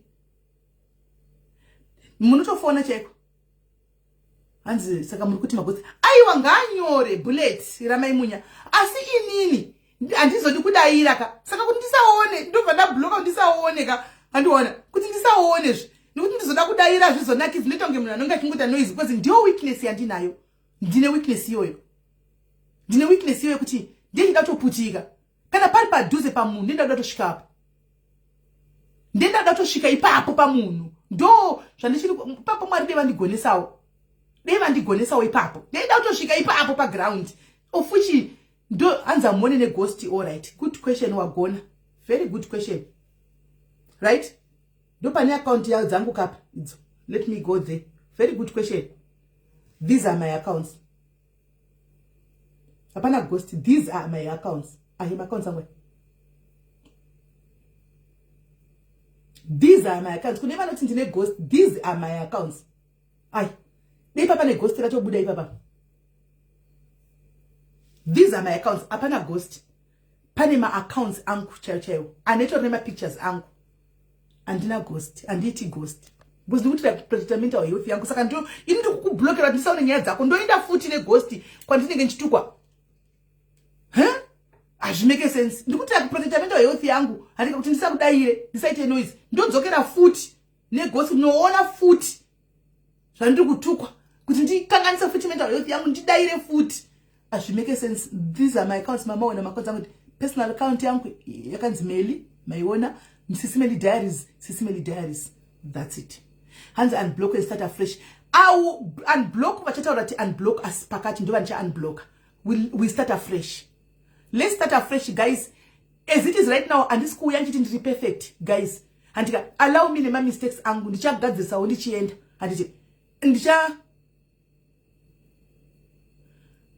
I don't know kuti ndinenge ndichikumbira pakuti chii maigono. I don't know. Okay, anyway, just for peace sake and for I even on his opinion which I'm to blood name pamuno buvuma were kuti ndiri rongo ndakatadza seems like you're always right and unokutadzira ndataura baba kutanga chitara ngati nini ndinogara ndiri mu defensive mode. Ndataura ndotogara ndiri mu defensive mode. I said that rakubadaro iri kuti nyatsa buda. All right. Out the claims. All right, Mira Amanda, I'm coming here. Ndataura kuti ndogara ndiri mu defensive mode. Something that I have to kugadzisa ipapo kuti pandinenge ndiri wrong. I have to accept it pandiri wrong. Ndopoenda ndataura yekutanga yoyo kuti pane zvakataurwa zvandakanzwa. Anditika. So ndofunga kuti ndigadzisa ipapo. Anzi panyaya dzekubhadharwa apa pane munhu wamakambovhuma kuti kubhadharwa naye kuti nyaya isabude. Someone out there claims that they did asiri so never ngawi pa life ngawi yataura kuti ndini never kana aripo akabodi bhadhara mari uya ne screenshot yako Sisimeli ndakauya nenyaya yangu yakati yamenda ndinayo ndikati nyaya yangu ndikakubhadharai kuti musaburise nyaya yangu kasaburisa ngawi andibhadharwi andina ndaka attempt kwa several times the truth. Ndaka attempt kwa several times nevamwe big names big people kunzi mari andina kamboni pamari ndaingo doja kusvika vatongoona kuti munhu asi kuda ndina munhu ndakamboni pakana sendi kana sent hapana zvandinoita manje mirai ndikudzei how I do.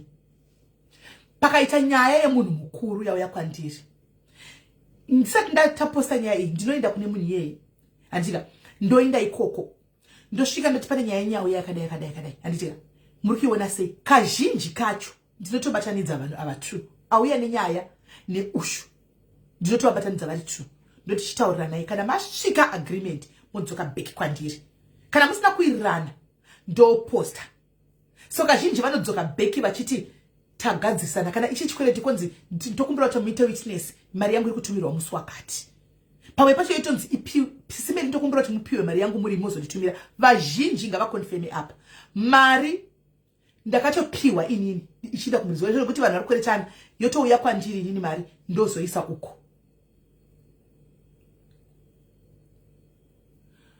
Kwanzi Sisimeli genuine question with what he has been doing and saying to you to all women by extension, how come you apologize to Swaga ndabatikana chipo mtana usabatikane anditika sometimes vuma kupusa zvinokubatsira vuma kupusa anditi ndini ndiri kuti tanzwisisa pane live yazo kana kuteerera kwekutanga kwayo achitaura akataura mafacts aitaura mapoints ekuti munhu unyatsonzwa wega ako unonzwa because ndokwandokwanisa kuva free ndakateerera live ani maona so whether kuti ndiani kana kuti ndiani andika we apologize toenda kumberi ndakamboya ndikataura panapa kuma last of last year pane zvakaitika ndiri kuJoburg uko pane vanhu vakauya vakazodini guys I'm very sorry papo I was not supposed to say it ndikadai ndakangonyarara I was not supposed to say anything ndaifanira kungonyarara zvakangoitawo vamwe masocialites ese I was just supposed to keep quiet but I came here ndikangotaura anditi maona kwandisina zvanga zvisinei neni zvandanga ndango you know so guys I'm very sorry azibona nalasa life yenyu yes ari right because ada kunzwa saka guys kune vakablock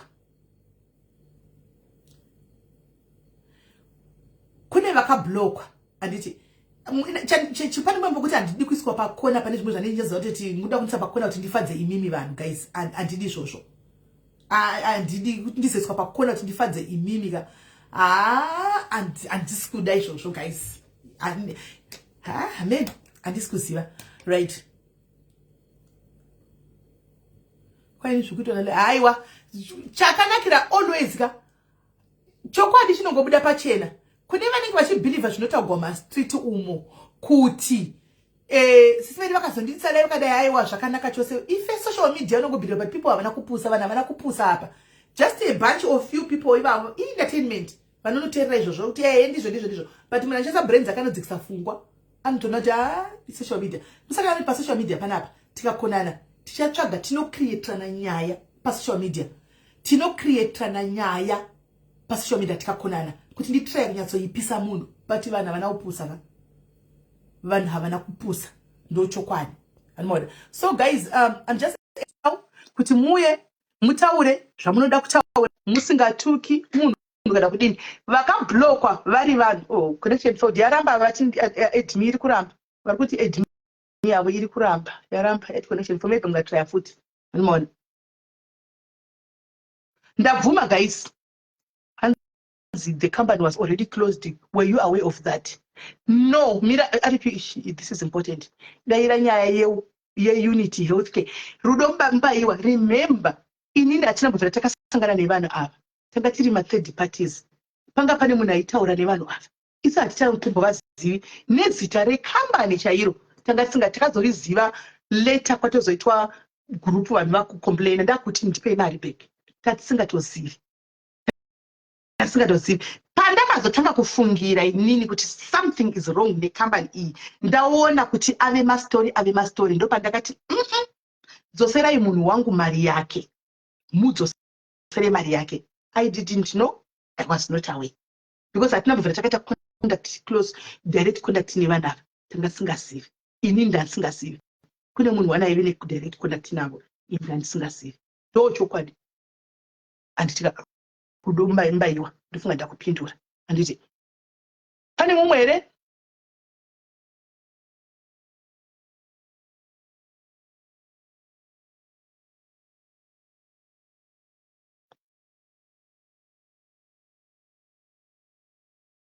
Hanzi I love this mail and I wish you had been firm about Freddie for your what and all of us women. Saka vakadzi vakwanda vari kuchema naFred anditi this is your time to come and say. Anditi inini ndakanzwa zvakataurwa nazuva. Iyewo achanzwawo zvamuri kutaura imini pano. Itembe kuti anoda kureflecta anongoreflecta guys. Anditi pamuri kukwira muchitaura anoda kureflecta musocialite achareflecta ari kwaari. Anditi if it's about me bring it on. If it's about Fred bring it on. Anoda kureflecta achareflecta ari kwaari. Ikoko. Hi my sister. Mira Mira Julie nimbo daira uyapta zvokufona straight. Hello dear.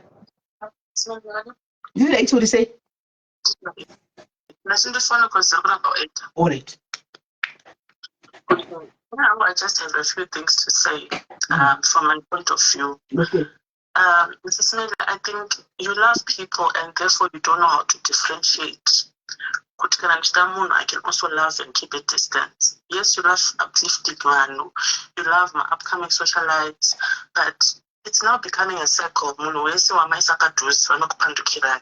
Therefore, I think this year you should also let the lesson yekuti, you know what, rekandingoita zvepanapa ndisiyana zvakawanda. Yes, you've said it so many times. And vanhu havaunzi nyaya dzemastreet, and sometimes I don't even see nyaya dzemastreet. Ndotozoona makudzi-adressa imini panapa. So now you are like, you are now bringing zvinhu zvinenge zvaitike mastreets panapa. Futi we come from madiaries. Tingoita zvinhu zvive zvemudanga, like helping the community, do a lot of good things. But Facebook, socialites, you know, like Umoya Kachuka, Shakira, and you still went back and you are laughing with her. Yes, she apologized, but laugh from a distance. You can't keep bringing people close to you and they keep doing the same thing. It becomes a cycle and a cycle and a cycle, and you're the only one who keeps getting hurt. Now people are getting up against you. So I just feel kuti laugh from a distance. I would have to, it's not good that you're not forgiving. You forgive and love from a distance. You don't watch people's content. You also don't bring people's things here. Mongoita zvepanapa zvangatichiita ingatanga tatanga gore redu zvakanaka tichinzwa maprogress enyaya dzese dzangamuchiita kubva last year. Musikana akatsva wauya kuvaka bhuku yakwagogo, your business also yerehuku. You know, those were uplifting things. You could see toda kuita mahustles, and people don't look at that now because you are associating with people that are not even on your level. Some people are not, they're not even on your level. You're not even supposed to be sitting on the same table. It's a privilege to be sitting with you, you know? So I just feel good. Let's leave people and let's do us. Yes, it's a venting session, you're allowed to, but just cut off. So what's the difference? Just cut and we move on. Yeah. Thank you very much. Thank you. I as much as I would like to promise munhu wangu, but ndo kurimomre uchongozondirimainda wakana zvakuda kutanga ndiri munhu ndotogona kwadzokera futi by the time chindirimainda ndobva ndakurumidza kugadzirisa. Thank you very much. I don't want to promise you because ndiri munhu ndozoda kusitaka perfect kunge chimangana ndodzoka futi ipapo. So thank you very much. I heard you. Okay. Thank you. Bye. Right. Hello, Julie. Vakoma murise Ndiriitika ndiri bo aiwa magona sisimeli kuita live iyi. This was necessary honestly after mainini vedu vaita live yavo nezuro vakatanga zvakanaka vachitaura nemi muche vakazopedzera vakukubhashai. That was not it. First thing first, what I want to say to you imi Mrs. Mary, samadha vedu imimi madha mukaona mukanga muri palive handiti mukanga maona vanhu vachinyora vanhu mucomment section mukanga makuda kutanga mukanzwa madiaries 2 or 3 vati sisimeli mirai imimi chibva imamira musakontinue because normally kazhinji kacho mukanzwa madiaries akutaura kuti madha mirai vanenge vachiziva kuti makuzoita se makuzonotaura zvakawanda. Saka ipapo tinotokumbirisawo semadiaries kuti dai mati ipapo musati matanga kuzodurudunuka paipai mukangoona 2 or 3 madiaries ati stop sisimeli mubva mastop. Handizivi kuti mungazvigona here izvozvo vakoma. Handingapromisi handikupromisa zvisingazokwanisi kuita asi tichazama I know kuti muri munhu wenyama but kana zvichigona please for us, just for the sake of us. Then second thing I want to address mainini vedava mainini zuva aiwa mainini what you did yesterday was not cool at all, considering kuti mutori munhu wedu watanga chitoda zvokutodaro watinotoda infact zvokutodaro. The way you addressed munhu waunoti your sister, that was not it. You were supposed to address matangira makaita pekutanga antizuva. That was good. Maka-address sisimeli and vauya vakataura vega kuti vakazvinzwisisa zvimwe zvinhu vakatozvibata zvamakataura, but zvamakamba kuzotaura ko kunoperera pelive uko makuti addressawo semachembere. Yes, we know tiri vanhu vakuru tima over 40 but musazoti addressawo kuti tiri mambuya vedu nemiwo mutori mbuya mutori murodhi yekutoitawo mbuya sesu. Saka musazodaro sisi zuva. Asi what I want to say to you sisimeli is I think muri kungozvionera mega. I know kuti zuva ihama yenyu and hatikwanise kukubvisai pana zuva because she's your blood, she's your sister. But I think mazviona mega kuti munhu anogona kukuisira poison ukafa ihama yako ende munhu iyeye anokuisira mushonga zveshuwa akatokuuraya ari iyeka otouya achichema achizviumburudza pasi kuti mukoma wangu kani mukoma wangu iye atori iye anenge akuuraya. Saka I think now makuona kuti who is who pasocial media, but I like the fact that you came to address this issue and ndoda kuadresa zvekare Bamini Fred. Aiwa Bamini Fred Sismeli munovaziva. I know kuti imimi kana mataura munhu kuti ndamuregerera munenge mamuregerera zveshuwa and I know you stick to your word, but what we have to know na Bamini Fred vakaumuka nhasi vasina content, you will start addressing Sismeli. Sismeli will be but he's allowed. Saka imimi sekutaura kwamaita kuti you are allowed kuuya uchindiadressa his content kana wada, but inini what I don't like nevanhu vanenge vana Bamini Fred ava system yekuti vanozenge vakutuka vana have nothing to do with this. Condition yemunhu kana vakatuka imimi Sismeli kuti ngomwaka vatuka vakadzi vese vari kunze vari kutsvaga vana vasina. Saka that fact I don't like it. Kana muchinga muchituka muchidza pekugumira, don't go too far. Hapana munhu akauya akaplaya kuti anoda kutadza kuita mwana pano panyika. Munhu wese anoda kuita mwana, mukadzi wese anoda kuzvara. Saka zivai pekugumira na Bamini. Kana maakuda kuita ngirikini, maakuda kuita content na sisi vedu, zivai pekugumira. Tukai zvimwe zvese, but don't touch vana vavo, don't touch kuti kushaya mbereko kwavo, don't touch that. That is not fine. Tikara kumbokwira akachimbowa nhasi kuti zvakamira sei language yenyu tinongoifarira. Saka ndozvo ndachikangoadresa hangu vakoma. Aiwa magona maadresa mainini yedu. I hope she's listening. I hope she got the points. Thank you very much, Julie. Thank you very much, your sisters. Right. Thank you very much. Thank you. Hello, caller. Hello. Yes. Chitange nemutangopinda clear ozopesera kana yapedza apitangopinda. All right. Taura. Hello, Sismeli. Yes, Marisai. Tinofara muri right here. Right. Marisai. Chekutanga ka ndoda kukudza from the mental health perspective. Inini I'm a mental health therapist. So I've been following this. Ndangosvika ndingovhura ndasangana nayo. Saka ndandichitoona zvazvana ndichiona. Chekutanga da kuti well done for accepting kuti you are sorry. Thank you so much for doing that. It gives you peace of mind first kuti at least nda apologize munhu wese saka andina wandichine chigumbu naye. Saka it clears your mind kuti you are now okay. Magona pamati mangoti in brackets every socialite dokumbira uregerero. Thank you for doing that. Imimi want to say similar kuti pachezvenyu chizviudzai kuti nini handina munhu wandichandakabatira chigumbu naye kozi ndakumbira ruregerero. Hakuna chinhu chinopfuura sitare kuti sorry. After sorry there is no another sorry. Sorry was the last word. Sorry that's the last word. Hapana chimwe chinhu chinopfuura chinonzi sorry. Kana munhu wati sorry, what do you expect? It's something matogona. Then on your side ndiri kuti chandauri chekuti muri munhu short temper.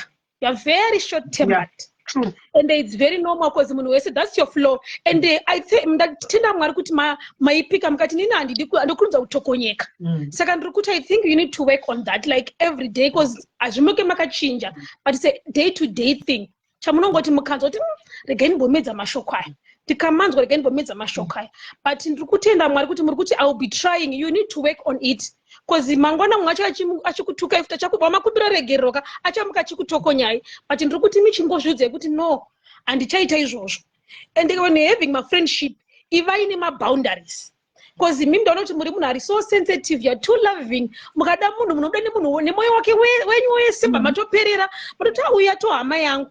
But at this point sa 2025 ndikuti you need to have boundaries. Whoever we mamurika yesu right here, don't overlap. Don't over-involve yourself pamunhu. Nekuti ndo pamuri kuzorwadziwa manje munhu yeye akuita lay down imi munenge maperera because I've been following you for a long time. You are a giver. Muri manoperera nezvinhu zvevanhu muiti zvakawanda zvandakaona kuti you can do it for anyone else despite kuti munhu akaita sei. But there comes the problem. Maitira munhu whenever you expect to maybe there's going to be a good gesture. From today onwards, you need to have boundaries, especially in my friends and my socialites. I'm very sorry. Accept it and have a boundary. Don't over-involve yourself. Help, give help. Zvakafanana kuti munhu akapika kuti sisimeli muri munotodza kunzwa side remunhu imimi chingozvitorai mozvisa mucloset menyu, then pamati I introspect yourself. That's a very good move. Ukaona munhu introspect yourself is something that you are working with. Mental kuti une 85% kuti you change. So I thank God, and then introspect yourself. You know, I think I need to do this. Well done for doing it. So from today onwards, have boundaries. Don't over-involve yourself. But don't have my attachments because they end up letting you down and thank you very much. I'm not sure but Sterek. But well done. Now need to hug yourself, Mama. And from sorry, I need to clear in your mind. Could moving in mind is settled. Inbox me. We'll do my sessions every day. No, you need to clear everything. Yes. Do you see a message WhatsApp? It's okay. I'll do though. I'll do that. Thank you for the help. Thank you for the help. Thank you, my sister. Okay. Bye. You have been waiting. You are here now. No. I think you've seen my comments. Sometimes I'll be just bluffing and whatnot. But then at the same time, Sis Melly, I understand Pana this therapist Ababani. But when it comes to Facebook, I think uri therapist, urichi, it does not really make sense per Facebook. Because pano ya mun anokutukai moita more responder newe this also ndoko muri koko, right? But I'm sorry kudzosara mashure. You see Jaita Zuwane and pane what we call constructive criticism and I feel like pekutanga could I know sometimes tiri wrong, sometimes we are not always right, men. But yes, at the end as ubaiza pagzo insult madaris, mambuya, machichi, yes, we are not perfect, smelly. But pani pekuti sometimes tungo tu aiwa mwanangu count aiwa my sister I'm wrong and but sometimes in Angundona like Panepekuti like Meninga Bishutara make a sense. But imimi wacho deliverance yenyu ameno. Memakuta like mukutuka like you understand? Ameno meta Kana ipapo magic. Wait, did problem voice wait. Those are literally natural. I see voice. Kana zvakafanana tete masiwanda varapa. Pane paanozomboti askana wachitaura nyaya, you know, unotowanzisoti okay, this is where she's coming from, this is where she's going. All right. Sister Cole. But musazodaro wedoing. All right. Kungoitayo kuti aiwa ndazvinzwa ndiri wrong voice haina basa iyo. Achina basa tese tine mavhoisi akadhakwa wani. Okay. Aiwa. Pane pamwe sisimeli pekuti tongoti alright kwacho sorry but tongopfuura zvoenda jet. Bye bye. All right.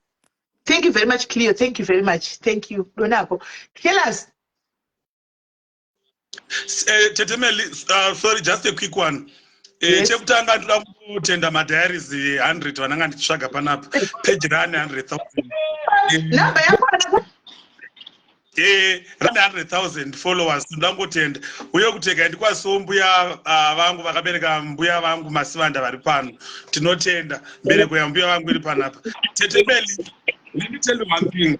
Above all things, you are a good person. Inini I've known you. Remember, Inini I've never met you in person, Sismeli, but I've known you for a very long time in South Africa. And for a long time, you are a good person and you have helped a lot of people. Akuna muna ngatadzi panyika panapa and akuta munhu asina maflaws ake. What you are promising people to do Facebook panapa kuti tichachinja tichadii. I didn't promise. I said I'll try. Yes, it's not very easy. It's not very easy to do that because my characters educa characters vamwe atakatokura nawo. Inini dzimwe nguva kana tori papage vangu kana ndikatukwa tisikade kudai ndonzwa ndogara chiudza vanoti handidi kutuka pa ndokona kuereka ndatotuka dzimwe nguva ndokona kutuka chero zvinonyadzisira.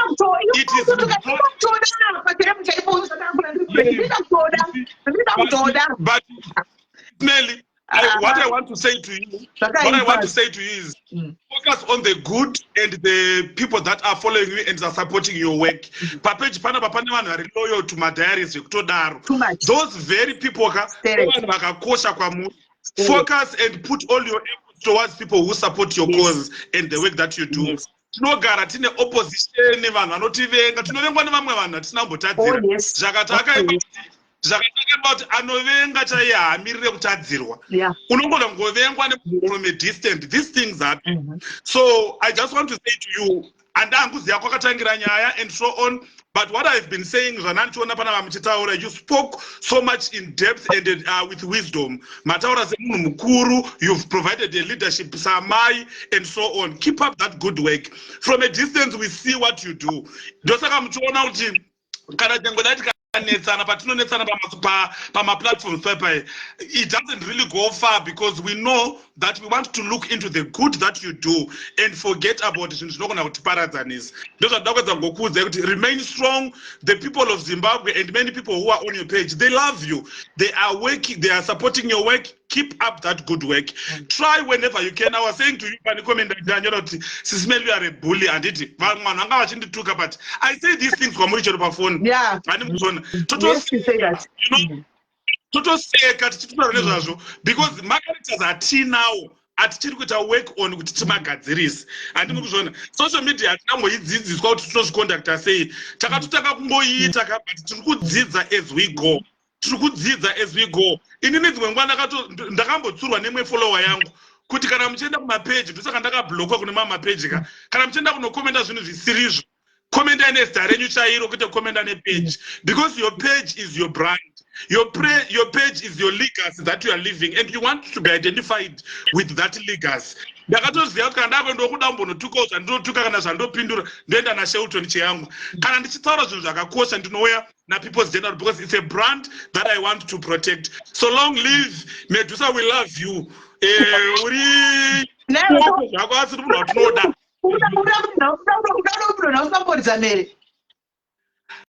Medusa uri munhu watinoda chero kanditi ndiri mbavha paplatform pako ndawana 100 mafollowers.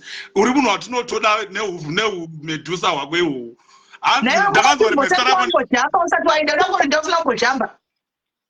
Medusa zvinondotangira papi kanditane kuchema kaini mbuya wangu ari panapa.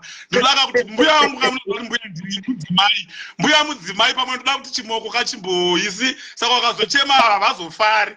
You see, but thank you so much, Darius, and for what you are doing for people. Keep it up. You inspire us, Sismel, and we love you. We pray for you. Some of the things are true, some of them are not very true, but we move on, Sismel. We win some and we lose some. And now we are working against a system. You understand? So we win some and win some.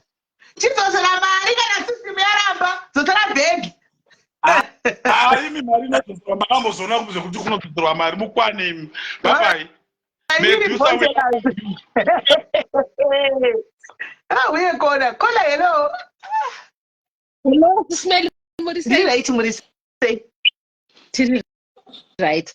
In this smelling down Zua, I think from the bottom of her heart, Zua anotokudai chokwadi chazviri genuine. Because she's the only person akauya kuzoti paite a flat road because there was too much speculations in the streets. Sakakari kuda an end to this. Although Petsira obviously akazobuda out of context, but she was trying kuti ma streets anyarare zvingobude pachena zvipereka one. And Zua is on your side. Ndokusheka zvanada kuti Zua aiwa Zua muchengete zvokutodaro. Mumu wedu uya anozongoti anozongobuda ake musaga apo neapo but haiwa zuwa akaratidza love yakatooma chaizvo. muna basa nekuzima old kago mune dimension. Aiwa hazvina kana basa ko tiri old toramba here kuita old.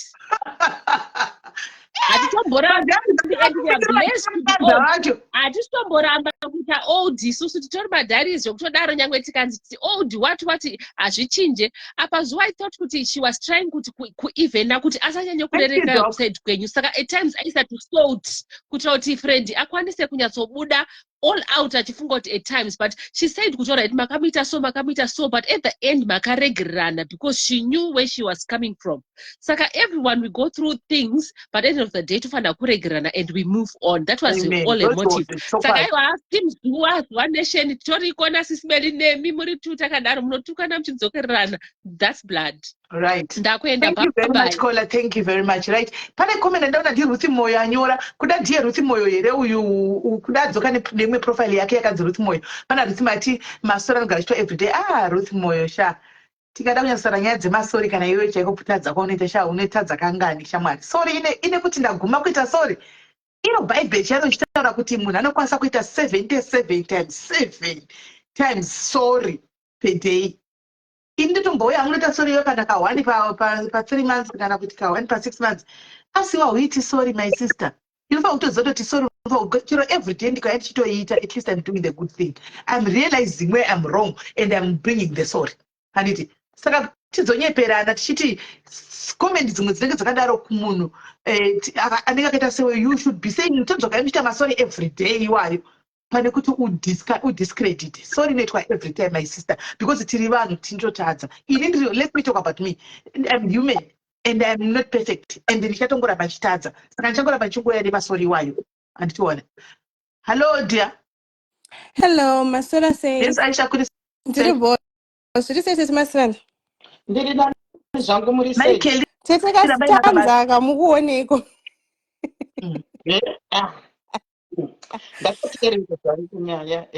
Alright, ndanchida kuti magona Sismeli pakuita sori chinhu chakanaka ichocho.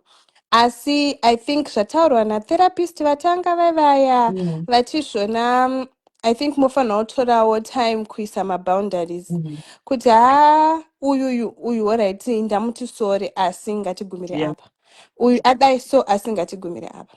Then ndoenda kuna Tete zuva nezuro vakagona zvataurwa pakuita a way yekuti vanhu vakwanise kuitaura zvavaifunga nezvesituation yaitika. It also gave you chance yekuexplain nawo side renyu and to clear the air. However, zuva I think akaenda amenototi akaenderera amenoti ndo word chairo here, but pane kamwe ndoti kakujairira one of the two kakaitika ipapo pakutaura kwake. Why do I say this? And maybe mune zvamakakanganisirana zvamakati maregererana, but iye mumusoro make maybe anga asati asvika pakukuregererai ende anga akamirira kuti ndikuda kuzowana pekuvabatsira. And I think maybe nezuro akabva ati ndapawana. So zvakafanira kuti when I was reading my comments, she was highlighting my comments ayaya ekuti munhu anenge ataura chiri negative ndo chaibva avoisa out kuti kwanzi makazotakura masofa kubva kuSouth Africa, kwanzi zvakazodai, as if she was trying to hurt you. And munhu wese anotadza and things like that, but I think semunin'ina wenyu it was her place wo kuti veduwe izvi zvimwe izvi zvafanira kuti mimi Sismeli pamune muchiverenga macomments apa panditi pane pamwe pamunotoona kuti pane comment iri kunzi kola zvakwana, handi hamuitauri not because hamuna kuiona asi nekuti hamudi kuti inini ndifile uncomfortable paplatform penyu. Handiti so iye kuti hanzvonzvo kwanzi zvona hanzi mataura masofa kwanzi chakadai. And if you notice kana mukadzokera kulive iyoyo zvega zvaingozvomora nekudedzera kuti kwanzi chakati excuse me dzokorodzai apa kwanzi chakati. She was only highlighting my comments I could decide, and I don't think kuti that was I don't think kuti ndo zvaangawira palive, because at the end of the day it didn't solve anything. And I remember makatozotaura mukati alright kwezvo zvesofa rachona zviri kurelata sei kunyaya yatiri kutaura. Zvazvisiri necessary kuti ahighlight kuti pane munhu adai, pane munhu ati so, pane munhu ati chakati, pane munhu ati chakati. I feel like as long as zvinhu zvaitaurwa mucomment section zvazvisingarelate kunyaya yamanga mati muri kuda kuadressa, it wasn't necessary kuti ange achizvihighlight. I understand kuti maybe ane zvaakatsamira like I said pekutanga, but paakazozvibuditsira pachona I don't think kuti ndipo. Alright, ndazvinzwa ndakuenda. All right, thank you very much. Aisha, thank you for pointing it out. This is simple. So I didn't actually see much in another life yake. But it could be that addition to Kurula out whatever she knows. She knows, she will tell me. In even life before the life, I knew, she told me. You see, so when she went live, I knew. They don't even I'm going live now. Because okay, I come when I'm free. I knew.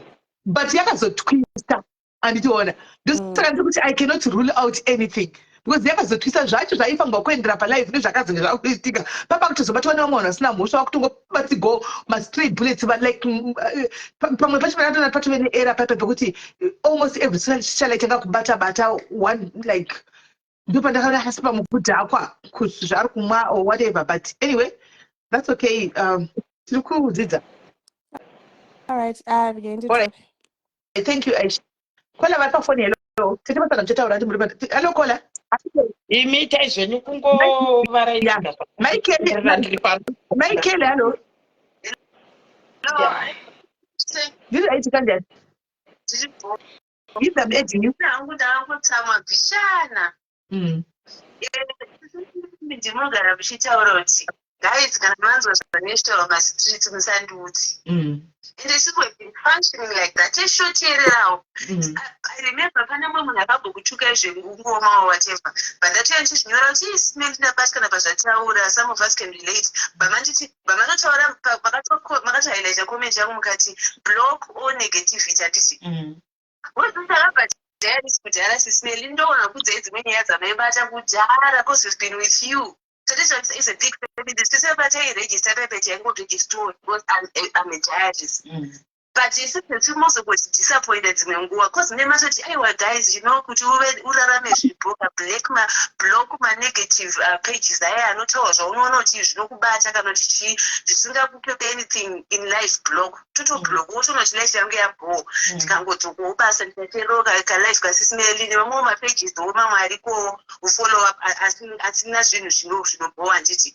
But then it's more go as nearly go by a life. Mark so popular. You know, when I could get him pakati ulaise kati aina ithingi papa pakati sei kana madam sibauti ndichikara vanoti dururai sismeli vaudze avaripo vanoti dururai sismeli mungatsve dururai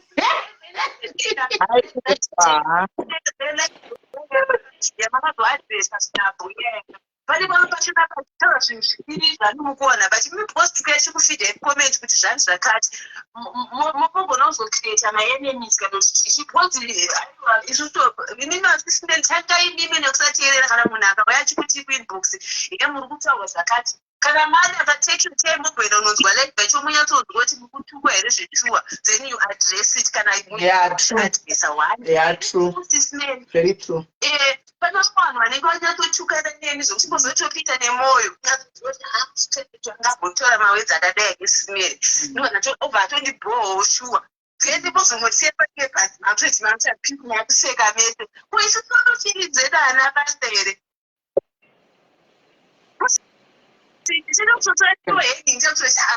ndakatovenga socialite imakuseka nayo futi tamboivenga tese tisapinde nemwoyo I don't know but basically kuti tive dad family tumwe zvinhu imboignore imbicha yeah. Thank you. Zvakaoma sikana zvakaoma. Thank you very much Michael.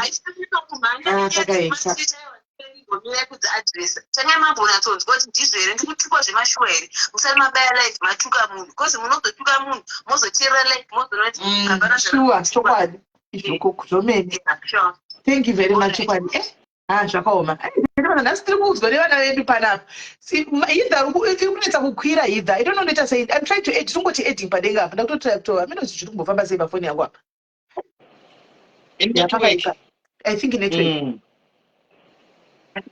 Pakaipa guys, pakaipa. Hello dear. Network yako hidha. Hello. Nini? Iwe moda kudi. Murrai here. Tiri bone. Ndiri kwandiri. Ndachida kutaura vanoti ndichingomirira zuva mushana. Kuti ndangonzwa pandakaona nezuro ndakangofunga kuti anga ine zvinhu zvakawanda zvazviri muhana make zvaakanga asina kuadhiresa over the years. Because aitaura kuti zvoni ndakanzwa kumvenge ndakabva ndazonzwa ndakaburisirwa maaudio ndakadai handinambobvira ndakazviadhiresa pano. Saka ndofunga maybe nezuro akazoita magasi kuti you know what let me just say. Maona saka ndofunga munhu anga akachengeta chigumbu akazongoexplode akawanda. But the audience dzakatombota adhreseka pano pasocial media is just that maybe makangano chete. The audience dzakatotaura uku kwamasiriri uko. All right.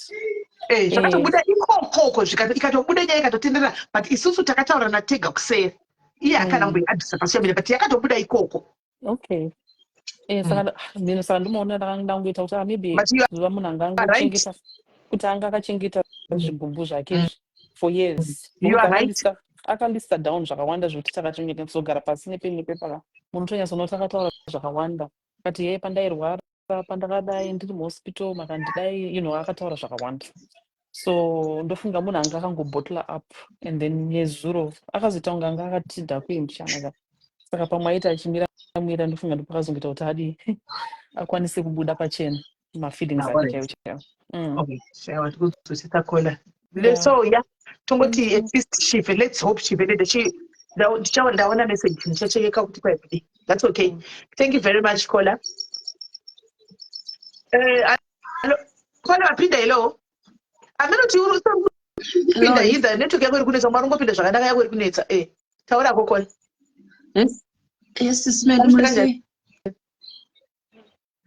Ndiri bo hangu. Hakuna munhu anotaura chokwadi kusiya kwemunhu anenge akadhakwa. Anenge achinyatsoziva nyaya dzese. Anobva anomwa doro mimi mozongoti idoro rinenge risimbori doro.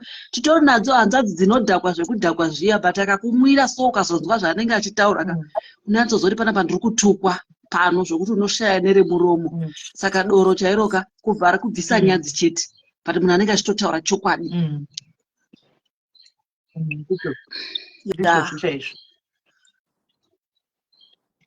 Yeah, Iribo. Thank you very much, Kola. Thank you. Right, hello, Kola. Hi, Sister Melly Murisayenyu. Aripa phone chimbomira. Yes, Sunday. Sister Melly Murisayenyu. Mushe kanjani? Aiwa, tiri right stereke. Inini ndine maonero angu akasiyana nevamwe vanhu vese matauriro avari kuita. Because ndoda kutaura nyaya yazuva. Pana zuva inini maonero andakaita ndeyekudai so. Zuva aiedza kuadhiresa, aitora zvakataurwa zvese ndozvaisa mukanwa make. Saka aida kukuzivisa imimi kuti imimi huonai kuti mungaita sei pane zvinhu zvese izvi zvanga zvichitaurwa. It's not kuti zvanga zvichibva mupfungwa make, but everything mukada kunyatsozviteerera zvese zvaitaurwa nazuva zvinhu zvakataurika. Saka iye anga achida kuita it's like an awareness yekuti mukomaka vanhu vari kuti zvakati, vanhu vari kuti zvakati, vanhu vari kuti zvakati, but iye achizviita ndiye ari kutaura. But zvinhu zvakange zvichiita zvaakatora iye achida kuzvitaura. I don't think kuti zuva anokuvengai. Saka inini paakangondiposera chete panhu padiki pekubata hake machemberayo. I think akavabata in a way isina kururama. Panove kwatiri ndokwatiri kungochema nako kumwe kwese kutataura kuti haana nekodzero kuadhiresa and inini one handina ndati handiso stupid law handika pane zvakaita because iye she wanted to air out her concerns handiti inini ndinenge uyawo nchiti air angu maconcerns nezvichemo zvangu zviri mubumbiro mumwoyo wangu hapazoiti zvakanaka pasocial media ka panodengenyeka Saka I become the bigger person. I will be the bigger person. izvozvo.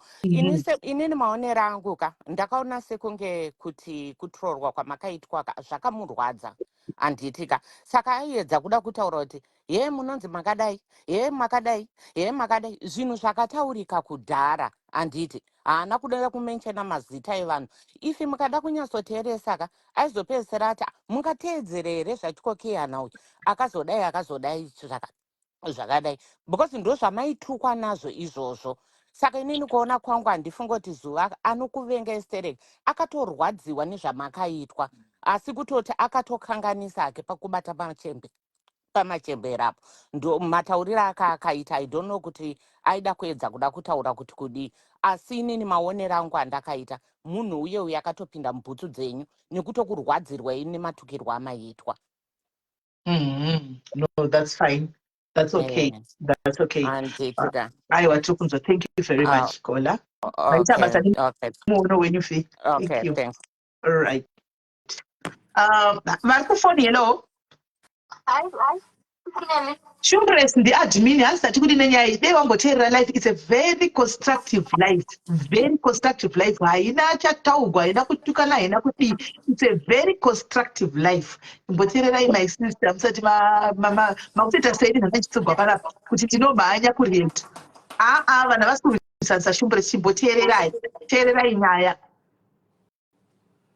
right. Hi, Sister.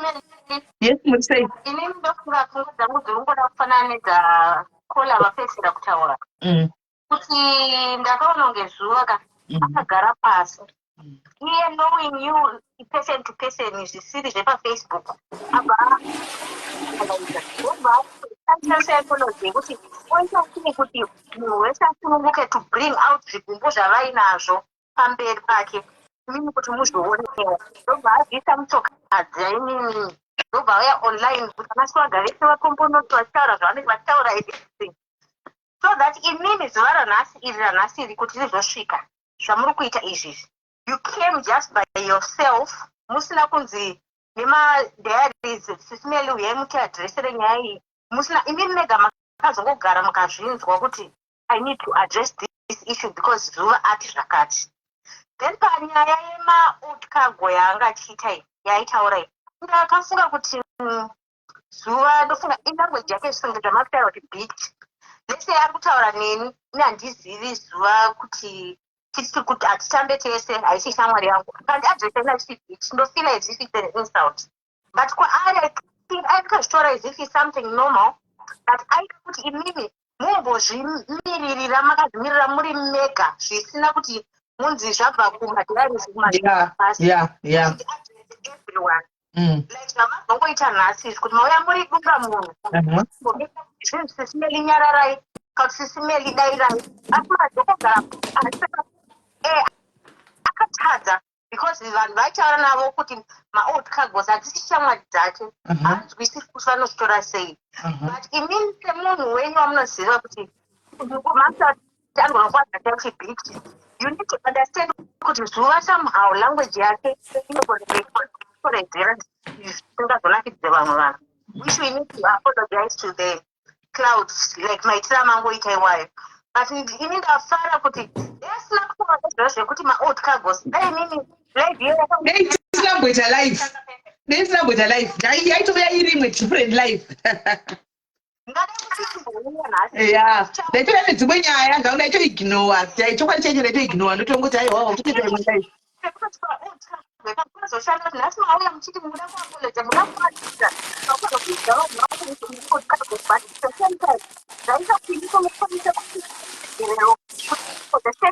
Peace and everything out. She goes, 20-25 years after in that smoothly. You get it? Yes. I think Zuva. Imimi mega muchigara kuzivana kwenyu muri mega somehow you know kuti she was correct. Yes, she was. Zuva munhu ndinototanga kutaura kusei though hatichataura hedu mapersonal lives and sometimes inini hangu tindomuudza inini ndindomuudza handichoona tinototaura ikoko but tinototaura like tinototaura kuma-private numbers edu, so achitomuka ikapa patinenge tichitaura tanzi angachipika zvakashata chete ndozvaangachikomenti angachikuverengerai. Zvino kuti ipapo sisinei kuti mimi muda kunzwa nyaya muchakuno kuenda kusaiti kwevanhu vavo kuti vanhu vapombonoke zvinhu zvibude pachena zvigumbu zviri vanhu zvibude. Akada kudhisaidhai kuti zvazvisingabude zvese mamusingazozivi kuti saka ndingakanditsamwira zvakati mamusingazozive zvigumbu zvine vanhu. But ipapo akatoshandisa psychology kuti ndichange ndiri kusaidi kwevanhu ava so that imi macho muzoziva zviri kurwadza vanhu. Zvazoita kuti nhasi mimi zvamauya ndinoadresa zvese izvi dai zuva asina kuchapira along with those people ngeari kusaidi kwavo. That's why makazova kuti at the end of the day akazongoya kuti inini chero mukadii Mary ndichazongomira naye.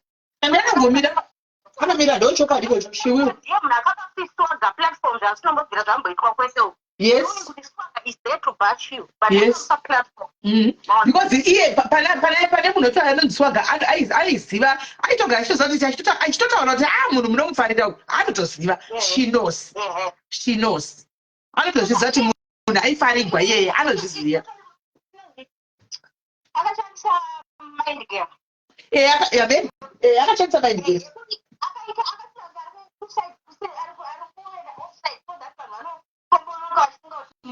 muri iye haasi kusaiti kwenyu so that vanhu vanonyatsobuda unokanzwa naSwagger vanoita live vachitaura vari kumutenda kuti mwari vari kuitire zvakanaka not knowing kuti zvamazoita imini nhasi zvatoita kuti Swagger wacho asisina chekutaura because inini maapologies this is I'm sure because makabva apologies that bad but apa akada kuti nyaya ikereka ndotofanira kuti vanhu vapure zvese vataure zvese so I think zuva vanhu dai vanzwisa kuti paakataura kuti maold cargo ilanguage dzake zvaundofunga vanoziva nezvake vanogona kutonzwisa zuva anogona kutaura zvimwe zvinhu but not akazotadza kutamba nevanhu akazotadza kuzvitaura kuvanhu vaasingatambi navo ndosika vanhu vasizvisa kuti takatukwa tikaita sei but I think the way anongotaura kuti bitch or what is this irurimi rwake rwakadaro zvodai vanhu ipapo dai vapanzwisa I think we can move on but inini ndoda kuti timupe maruva ake ekuti this life ipapo yamene ndataura wandikati tinoipapapa tinoti mapointers akataura ndabapika aita kuti ndizvi-introspecte saka ipapo sando chero zvoita sei handitori sando dzake hazviti handitori sando dzake caption yenye live yanhasi ipapa ipa kumadresa kuti haufaniri kutuka vanhu kuti yes no we need to give flowers because akataura zvakarwadza kusvika kuti muite se muzoita akataura zvakarwadza akataura zvinhu zvaita kuti unobatikana wobva wafunga. Aiwa, thank you very much Kola. Ndaida kutaura but I think zuva nemi mutori bhoma kadaro. Aiwa hati tiri bho. Thank you very much Kola. Thank you. Right, pane comment yauya pane ghost iri ndofunga ndiye Swagger anyora apa ari kuti anonzi Bheki Mandaza anyora comment yekuti ipapa pekundikumbira ruregerero usingabvume chokwadi kuti wakatadza then there is no need for sorry. Number 2, if you are doing genuine apology pataiwirirana you never call me Freddy Zimunda baba mnini Freddy baba vekubakabaka since when can't you apologize in the names awaindidedza nawo tichiwirirana like Swagger, Lala, Titiana. These are the 3 names that you used to call me. Do you think I can take your apology when you say if kanandaka kutadzira it means hauna kutadza? How can I come and say Mary Dongo Zizi? So I'm sorry. Kana ndichikumbirawo ruregerero ndenge ndichitorevesa handipenge ini to those vari kuti zuva ebhetetwa Zizi. Singapekuizisa to those vari kuti zuva ebhetete akatadza muri madofo akatadza munopenga how come to you handiti ndiye atomboita kutsi Meli azvideredze. Was that not good for people who are feeling kutadzirwa mopenga imi from Swagger? Please read. Ndimona saka comment iyi ikubva kunaso ndakona ngone pekuti kwaizive ndakaseka ndakanakirwa seizi ndakaseka sendawazizita zita rori kutsvaga saka ari kuti ari kufila kuti handina hana kugamuchira apology Mele nekuti nditaure kandiri mubasa ndinozodzingwa basa. alright Just 2 seconds. Ndati makamboona kurwadziwa kunoita munhu akarejectwa achikuda. yeah No pain in Naswag. Naswag, I think you had a very good relationship and anakumborota sisimele vasataurirai. He was like a handbag. He thought he was just there. Saka whatever happened to you guys, Swaga kakazoendera mberi achituka and so forth, but I think Swaga atorari nokufunga sisimele. That's the other thing. Then is Zuva. Zuva mfana wenyu. Murukunzwa sisimele. And Zuva matauriro akaita nezuro, I think zvakazotrigger. After Swaga we achitaura nyaya yekuti ndakazoenda kutouchline ndakazodi. Saka netikuhwawa manje. Ndoti kwakazoita kuti ndofunga Zuva abva aona kuipa kwasisi vake. But sisi vake havana kuipa in eyes. Vanonyatsogona kureadha brain dzaZuva anga asingakukande pasi pebhasi zvakutaurwa nevanhu.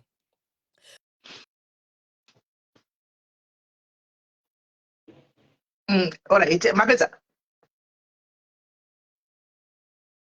hello Kola hello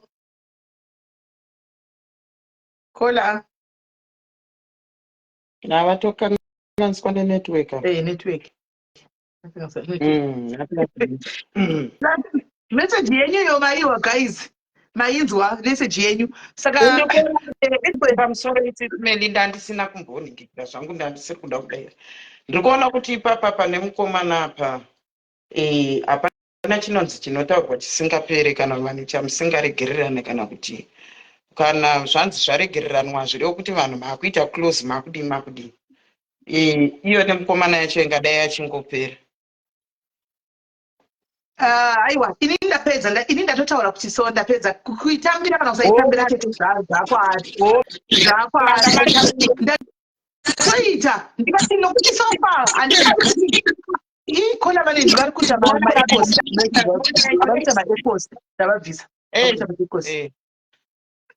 nokuti sofa pacho panonyatsonzi apa nditi nokuti muri kuvhira kuti masada zvinhu zviri palive yake izvi musi wakunzi maita live ari palive pandakazotaura wedre kuti chirega ndigokuitira imwe kudiaries that was sorry enough kune munhu anoshandisa brain dzake that was sorry enough alright handina kuziva kuti uri kuita live chirega allow me tikuitire kuti it is more than sorry saka handisi kunyazoziva kuti papi chaipo patinyazoziva kuti apa saka ndingakwanisa kuti nditi apa ini sinyatsoziva because asati haana kutaura kuti apa handimaona so ndokuti zvinota ndiwisindamingisa sei saka handingakwanisa kuti adresa kuti sei but anyway tichimasanda as it is right now handika kana akasaitambira its fine kana akaitambira ndikoko inini ndatopedza I'm done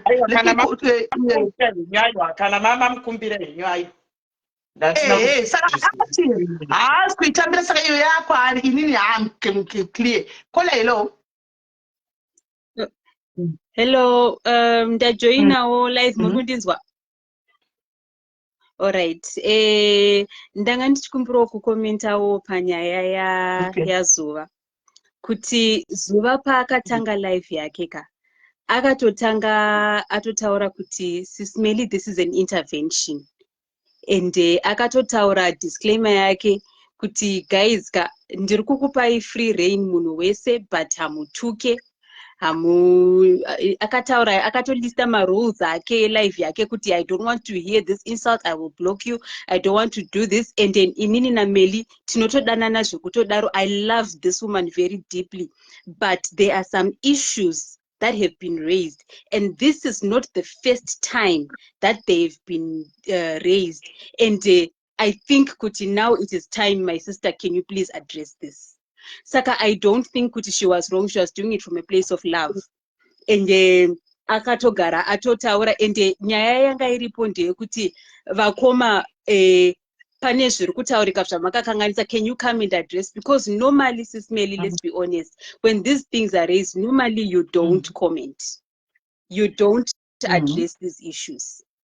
Kana muchi addressa kuseri, but per public platform you don't. Saka I think kuti in a way she was trying to get you to come and clean your name. Kuti tauraiwo your own position. Vanhu vanzwe, because iye position yenyu anoiziva, she's your sister, you know munotaurana kuseri. And nyaya dzachona anenge achitodziziva. But she needed to create a platform for you to come and tell the masses, isusu ma followers and you, because you lose followers. People they change the narrative and vano create an image about you based on what we hear, and then you decide not to say anything. We will continue believing what we have heard. Saka inini, I don't think Suba was wrong. Maybe panyaya yekutuka matendere, but hana kuvatuka inangu andina kuona senge vatukwa. I just felt kuti maybe even they don't like the way that they were addressed.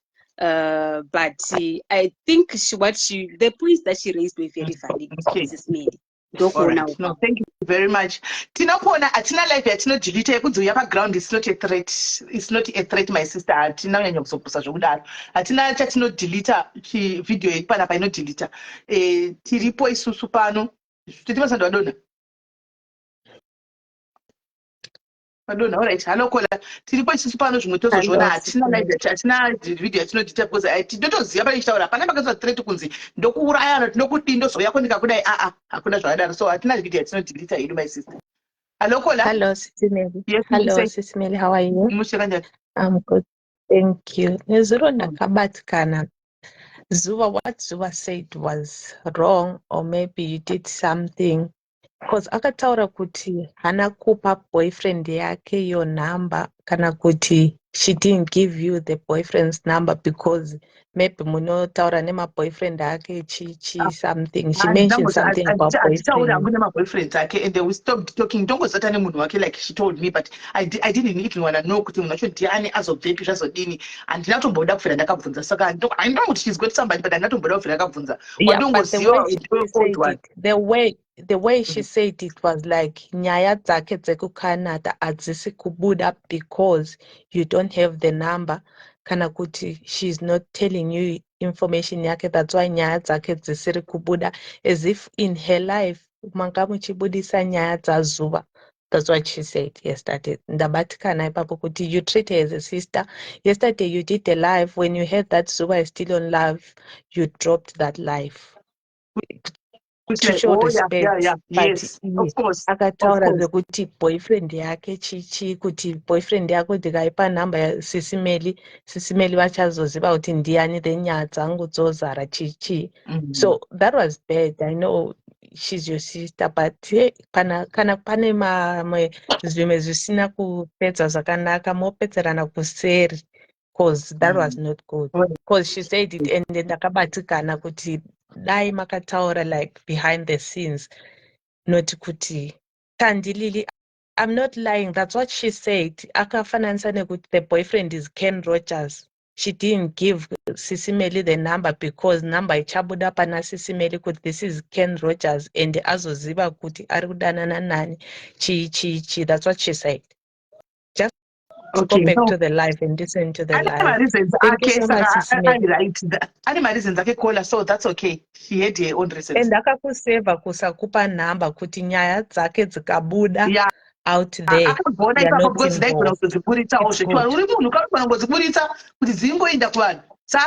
Yes. Thank you, Sissy Melly. I'm not gaslighting anyone. I'm really sorry. I'm not gaslighting anyone, but Sissy Melly maybe anakuzinzwa. Oh, I'm trying to explain. Thank you so much, Sissy Melly. All right. Thank you very much. Yes. Next caller, hello. Hello, Sissy Melly, how are you? Good, how are you? I'm all right. But how are you? I'm trying to do it. Hello, right. Hello. Okay. Sissy Melly, ndakungotaura just a few points ndivandadona hangu. Now it's from my fans, like Imin, I'm your fan, right? Tisu tinenge problem kakanyanya. Tinogaslighter things too much. Zvimwe zvinhu zvinenge zvakataurwa in a way inenge yakanaka, then mumwe munhu obva auya achitozvitora obva zvaita kunge zvakashata zvosvika kwamuri zvane tuzukuru and so forth. Saka isusu mafans asismeli madiaries atiri kuti tiri madiaries panapa. If we stop that, you can grow zvakanaka. Like paissue iri kutaurwa, if nyangokolabva izvezvi apa, what she's doing is gaslighting. I think party ataura ndiyega akainzwa. We were there yesterday but hatina kumboinzwa isu. Saka if people they stop gaslighting, zvinobatsira.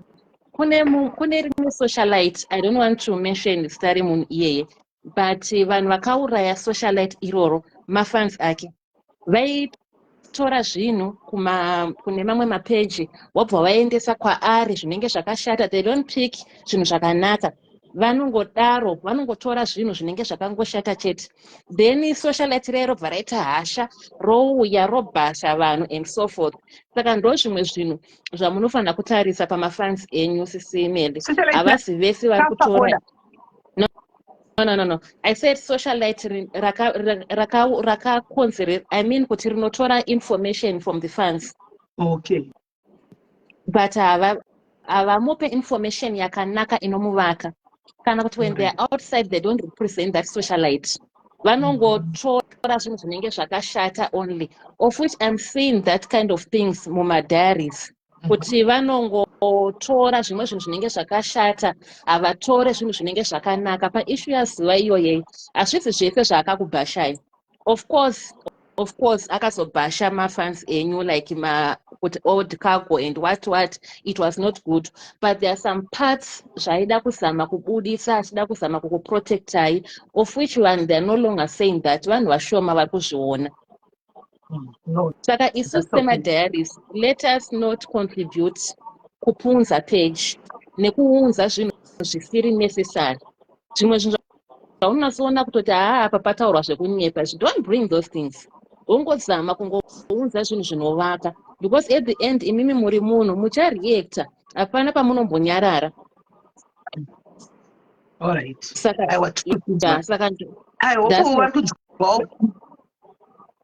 yeah. If zvemunhu wese, there are some people who brings good for you, but nasopatarisai pane vamwe madiaries, they bring things vachitogaslighta nyaya imwe inenge isina kana nemusoro wese younzwa kwamuri. Especially anoya kuseri unozoti panyaya yake ndanaona live kutaura chokwadi hapo ipapo handina kuona live panyaya yake yakaita handina kuona live, but ndakamuka nditori nemessage kuseri. Message yauya handiti yakasina kutaura kuti kwatukwa yakangonzi yakatonzi and that ndingatichikwa ndizoti mutauriro akati sisimeni, just be strong and keep quiet, something like that.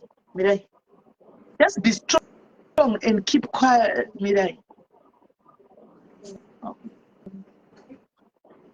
not like necessarily kuti iri kunzi morning sisimeni, let the empty vessels make noise. Please don't even respond kuneka tag team kavo kavafomba ne whatever. It is all my tea. Then immediately I'm like, I didn't know what was happening, right? Who formed tag team? And nobody, I don't say that do street. Nyora Kutiketi, Loveness na Swagger. Sorry, but I just came across live and I was deeply disturbed. Sorry, but already that holds you. No, but that's muti. Please don't tell me but already that don't treat you. Then I didn't have to go and look. Like the say. Eventually, I knew because the two was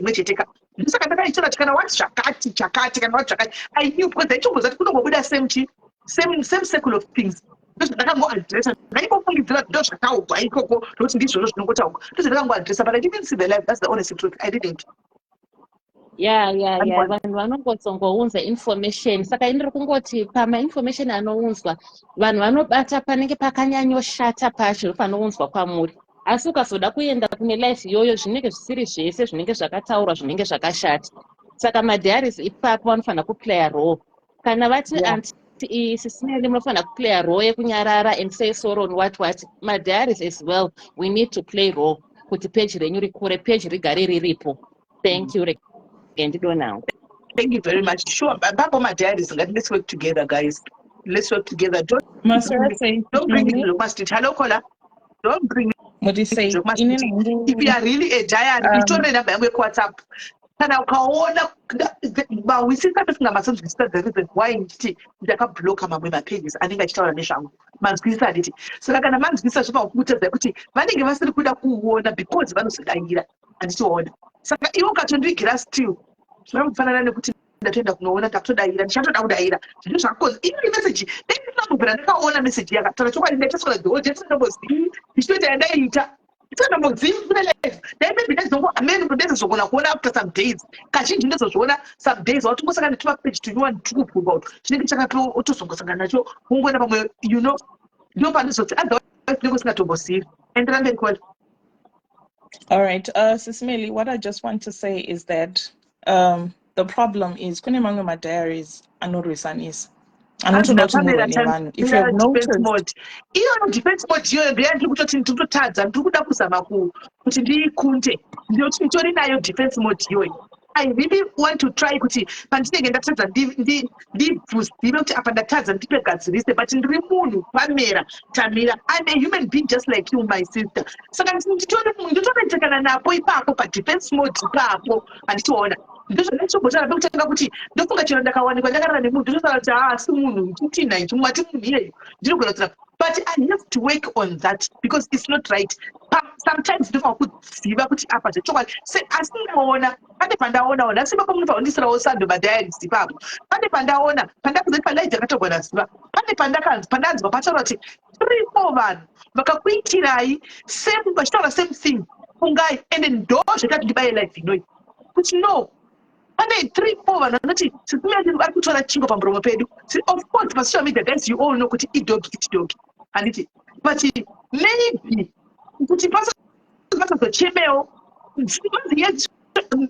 ndichaona topagasa sei nokuti dziri kutangira pano nyaya dzacho dziri kutangira panapa handiti muri kuona dziri kutangira pano but I will find a way ndinoona kuti ndingapaita sei because papada topabvuma zvechokwadi kuti 2 people mukaona muchingotaura chinhu 1 handitika that means there is something ipapo there is something andiona there is something so I have to correct ipapo ndekuti ndiri bhuli ipapo aiwa nditori bhuli guys ipapo ndinofanira kutobagadzirisa futi handiona because hasi munhu wanataura zvandiri bhulika saka ndinogona kusara big bhuli kana the biggest bully but nditori bhuli the word bully and me ndinenge ndiri mose bracket hasi munhu wani saka ndatofanira kutointrospecta ipapo because hasi munhu anenge akazvitaura hasi vanhu vakazvitaura 3-4 anditika saka ndofanira kutopagadzirisa ipapo kuti didini nditobvapabhuli hoho hacho totaura kuti saka maybe I should start when ndinonzi bhuli rinorerei tokutozoti bhuli ndechii chinonzi bhuli ndikapindura ndabhula here ndikadai ndabhula here ndabhula here ndifa kutaura kuti chii chinonzi bhuli because pamwe pacho ndachitogona kubhula ndisingazi kuti ndiri kubhula handiona indobva ndazvita handisi bhuli like ukandiudza kuti ndiri bhuli ndotokutapira kuti I'm not a bhuli ndakabhulani imi mubva mati defense mode and pre-defense mode but on the other hand amutitosa friend wangu kuti vanoziva here kuti chavaita paibhuli pamwe ndechitoti haisi bhuli ini ndechitasingatasi kuti bhuli but one thing that I know handituke vana vevanhu handituke vabereki vevanhu handituke munhu asina kunditadzira handitenge nyaya dzevanhu ndochokwadi guys handitenge nyaya dzevanhu handituke munhu asina kunditadzira handituke vana vevanhu handituke vabereki vevanhu saka ndoda kutombotita ndikutsvaga kuti paya pakuti bhuli paya ndikubhula pati kuti ndinyatsokona kugona tichadzoka ipapo handikona chimbotaura. All right. Okay. So what I wanted to say, Sisimeli, is that you always been saying kuti imimi kubva last year musandunzire zvinhu zvekuma-streets negative, because one thing I've noticed about you, Sisimeli, you're one person who's very reactive. Munotokurumidza action, munozotombozofunga later, but mato-acta ipapo. You understand? So I feel like some of the diaries, they exploit that weakness. Kuti vakanzwa chinhu kuma-streets, they send it to your inbox. Then more react on no, Sisimeli, no. So from now on, Sisimeli, udzaiwani paplatform anouya kuinbox kwenyu aine number yenyu achikutumidzirai zvinhu zvemastreets, block that person. It's now time for you to also do things differently. Exactly. Yeah. You've always been saying it. Don't bring things on ku streets every day when anoya nasho. So now anoya nezvinhu kuma streets, block that person. Nenyaya zuva nezuro zuva, she was really trying to protect you, but also people vanoda kurwisanisa. Sengenyaya yekuti hanzi number chichi. The boyfriend paitsvagwa number yekuti mufonerwe anditi akaramba achiti iye hadi zvema-social lights hadi kuti number yake izobuda chichi, but people are changing all that. Havasichaoni the good things or zvakaitika kuti zvakafanirwa kubuda palife. So sometimes the Zimbabweans always want to push a negative narrative. Pakakanganiswa 1 or 2 hazvire kuti the whole life was bad. Chitaurewo zvakanaka zvachona zviri constructive zvinovaka kana vadi. They always want to focus on being negative. Zvakanaka, I said it myself. Exactly. So my biggest problem is people that gaslight you that will make you react. From now on, Anoya streets, block that person with immediate effect. You have said it enough from streets, but so you also need to protect your mental health. My diaries, whether urim diary kana fan, Anoya negative, block that person, Sismeli. All right. Thank you. That's all. Thank you very much. Thank you. And then there's a comment yanyorwana Dixie Dube kuti you have your audience, Meli, they will tune what quite they will tune into your lives no matter what. Let them do their lives when they finish. No ways. That one, let me tell you straight away here, my sister. Maybe you were not listening, you forgot what I said earlier on. Most socialites have blocked them on my page. How am I going to know kuti ningatanga life yake? And tinoita malive nguva dzakasiyana. Inini panenge ndipo ndasingona ndiripoka ndasora neripano because I'm there. Mangwana I'm not going to be here. Handiona. Saka kana vaise vakabaya malive avo inini chinda kubasa. Inini ndoshanda 60 hours sometimes. Animora per week. Ndofunga kutomira andichatoitika live. I'm my own person. I am my own person. Nemunhu nane audience zvamataura nditi munhu akabaya live akanongoita ndinenge ndisingatondooneki kuti vatanga malive vamire ndoende here kuno kuti unblocka ndinoudzana kuti ukutanga nguva iyi live ukutanga rini. Hasina mbobvunzwawo anybody my sister ever kuti imimi muri kutanga live nguvai kuti titimbomira. No one is ever asked me that. Kunze kwa Pinky lala ndiye mnaitombondibvunza kuti muti pataiwirirana muri kupinda nguvai ndotipinda ndombomira inini kana apedza ndopindawo kana kuti andizoita time pindai because nditaiwirirana. As it is ndiri one ndinobaya live anytime. Ipapo ndogai ndigare ndangoita straight. Malive tinoita hatisi kumira pandenge ndiripo inini ndinobva ndangobaya ndoita live. Then let's go to the word bullying. Ndiudzei bullying, what does it mean? Because umanyora comment yekuti your voice rine command. So the moment you use that voice, inobvaita kunge muri kubhula vanhu. How do I change it? Because that's my that's my voice. How do I change that?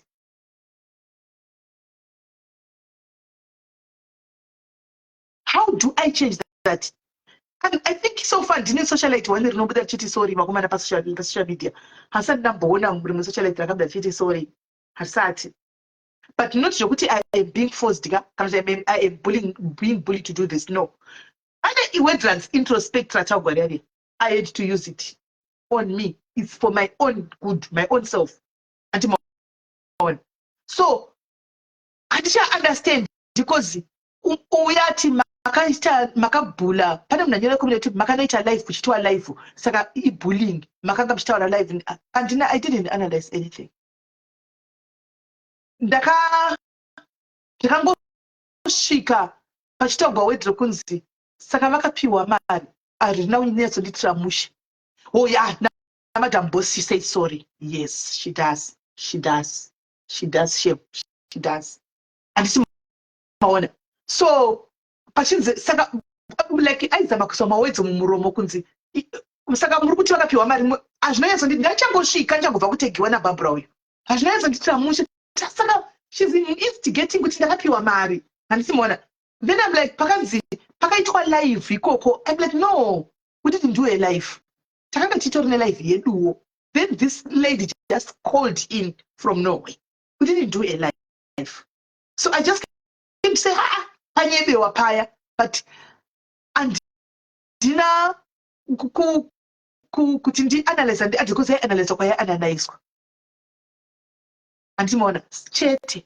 So maybe ndio bullying yacho, okay, I am guilty as charged. Hanzi na Joy itana kadis neni. Hesi Joy ne wakadaro. Wakadaro Jay. Nukuti voice revalita command. Muno but I'm being bullied. I am not. It's my bedway. You know that we take no guts go my voice bedway. Show to biko. That we take. Hey. All right, caller, hello. Hello. Yes, did you say? My name. Yes, Melissa. Why COVID? Akaita zvekwana kamfoti zvevanhu vakomana madrugs vaya tichiita izvozvo musingaende kumaplatform kwavamwe vanhu tingofocusa nepadiaries. Do you remember kuti mazuva ekwangu kune piece yakaita sei? I know, my sister. That is what we want to go back to. Just focusing on doing my lives ako nekuchengeta vana nekutamba mucomment section ediaries. Zvekufamba kuchiti unotya kunzi unodada, that is what is causing you problems. True. Just if you remember those days kudhara isu machembere dementia diary zvinoziva kuti tisi machembere pano. That work that used to do a long time ago is what drew us to diaries. Where bongo usingatukane nevanhu, usingapinde comment section, that is the person that I, as your sister, want you to become. Okay, sisters. Saka muma comments mamukuti sapinda kuma chanda kaona kwe music anto ngutombo comment here. Kwe music wo pamwe kwana tetetiuta nekwana those healthy platforms. Okay. You want kuma kweso kuinogona kuita mucheresia. All right. And not need to unoona uchipfuura uchienda. The minute that you comment mamoyo on anything, no matter how innocent it is, is turned around. And you've experienced that. So if you do what you used to do, if you just reflect on the time that pachaita zvekunana comfort uko when you did a lot of charity work and just focusing on diaries, all of these things will go away. Okay. In my relationships, I know you are kind, I know kuti unoda kubatsira vanhu, but just be extremely careful nevanhu vanosaseda uchifungwa kuti kuvaitira tsitsi. Those are the people that come to bite you. Yeah, correct. Yeah. 1000%. Thank you very much. Thank you very much. Thank you. Right. Comment yako inde budava zanzi vanhu kanzi vana ndakapina vatimeli I believe full stop sakuti kagovi ndachikumbira kuti mufone mukwanise kundiudza munyatso pinpointa kuti apa neapa so that I know the definition of a bully. Maybe nditoita bullying ndisingasiti kubhula munhu. Anditoona. One thing for sure, I'm doing this because content yangu content yepano pa diaries hainei kuma controversial. Even if we're not controversial, content yepano will still go. We don't need to be controversial for us kuti tiende mberi. We don't need to be controversial because kuti tiende mberi. We are already okay. Whether takanyarira kuti zi tinongoenda mberi, but tinouya because we tinotaura nyaya dzedu dzeupenyu. The repetitive intentional hating of one person or a group by another person or a group where the relationship involves an imbalance. They manyora neshona kola nachala dombokuwa. They manyora neshona tanyaso wisana kola. Kola ofuti manyora nechirungu chakadara imbalance. Watu ari kola ndingazozvizisa here. Hello, Diamond say. Hello, Oh, so this leader said, "Let me happen to her." Anobatsira vamwe masocialite even kubatsira mucommunity nekuita sei, but on socialite timi munenge maunza vanhu paplatform maoticonvinza muchitiudza kuti vedu vefollowa ningi uyu ari right chaizvo, followa ningi uyu ari right chaizvo. Isusu nekuda imimi tinenge tazokudikira futi taikoko. Of course, I know. tozoda vanhu vaive futi vakupandukirai vakukrasha isita pakati manje tango musango ndodzokai zviri kutisiya taapakurwadziwa. At the same time mukada kuzvitarisisa nguva iya makanga muina anti Selina maiti pakaitika mascandal chero zvine chekuita nemadhiaries imini munenge muri tori eye to eye. Anti Selina ndo vaiuya vobva vaita calm down nyaya vachiadresa zvokuti ipere chichichi. Imi maimbobudikira panyaya yekuti bvondo vamusingadaro. Panguva iyoyo maiona diaries yairamba iri stable. Kubvira patakazenge tisisina anti Selina murungu tiburitsa muhwani nyatwa tichipinda mune imwe. Kola, I think if you can start by accepting kuti Auntie Selina is her own person and it varikuita zvakupedya kwavo and she was not never going to be glued pano nekusingaperi and it and remember Auntie Selina vakasvika pakati diaries yatovepo. The diaries was already there pavakauya vakatosvika diaries iripo. Point yako ndikuinzwe kuti pakuti ivo pavai varipo vaiuya vachiadresa nyaya ivo and it not in ndandisingabudikiri vaikontrola. And that's what I say. I control a page. Bishop. Sirizvo zvandoda kutaura. Okay. Zvandoda kutaura point yangu ndeyekuti imimi dai maedza kuti musaite hasha kana paine zvatinenge tichida kutaura kana zvamaona zvamuri kubhashwa. Chingozvitorai kuti isusu tinge tisingazovatire pakunyanya kuti tinge tichikudzivirirai site tichiita sei. Zvinenge zvingori padhiaries tinozvida zvakadaro. But pamwe pacho imwe ndimi kutotisa pacrossfire no ndimune matendesa okutobva mama nobhashwa hazvishambozotinakidza teta kurwadzirwa futi. Okay. No, I hear you, but I think it's coming better to what we are talking about. But I think please don't and love people from afar. And imimi kurekomenda muchititi ningu yari right kana takuzomona kukupandukirai futi. Ipapo tadzidza kuti ndorumwa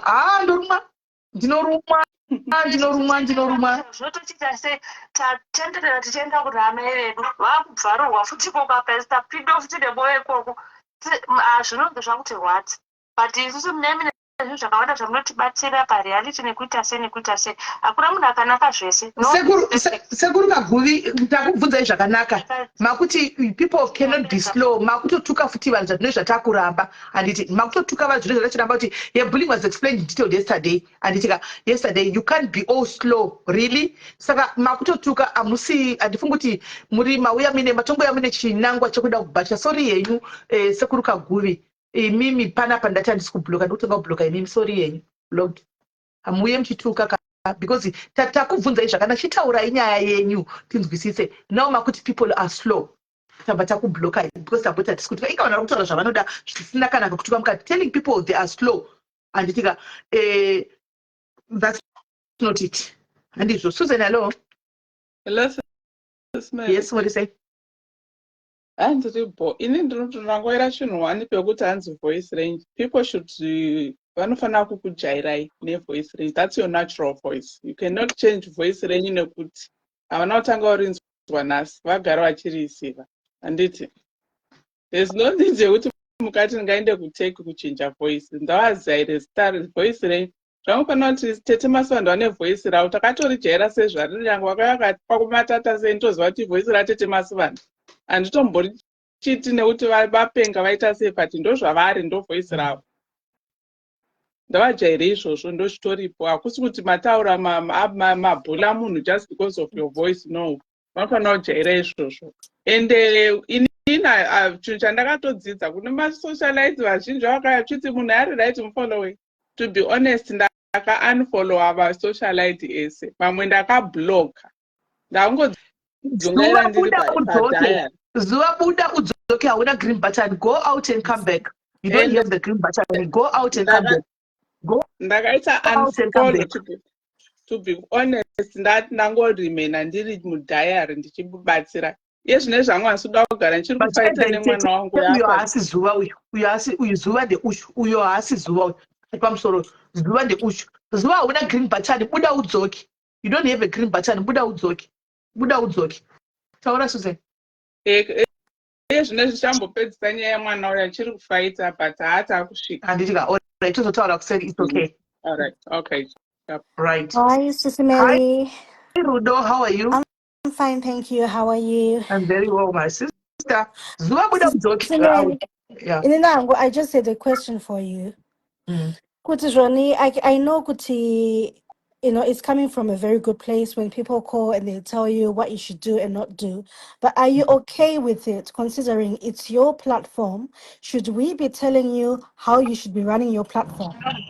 The fact that I came here, the fact that hold on, the fact that I came here and asked kuti vanhu vape maopinions avo, right? Mumwe nemumwe achipa zvaanofunga handiti achipa zvaanofunga zvinozosarawo pandiri kuti kune zvimwe zvinhu zvokuti like iko kwaziva kwacho handiti ndinoenda handingazonzi musaenda kunokomenda uko ndinoenda ndichinokomenda kana kunokwira ndo platform kwandinza kuti ndinotoenda ndakatosununguka handitika and then maybe ndaona kupitwa kana kuti kwaantijoyi mazano ndongopfuura neko kana kwajoyi tana uyu handibona ndoendawo hakusi kuti kuri kutwara kudini handizozi but now kona ari kutiwo macomments akadaro ukangoni makomende inobva yatanga kunetsa I think kwadzingoindai asi musakomende saka inini ndinodependa manje kuona kune naye kuratidza kuti uda kukomenda I think that there's nothing wrong just commenting more zviri positive stop avoiding commenting zviri negative because Simele, you're a human being as well.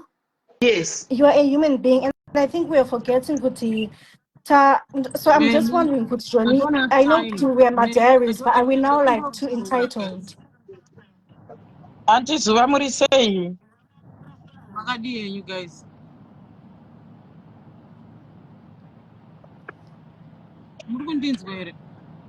Yes, we can hear you.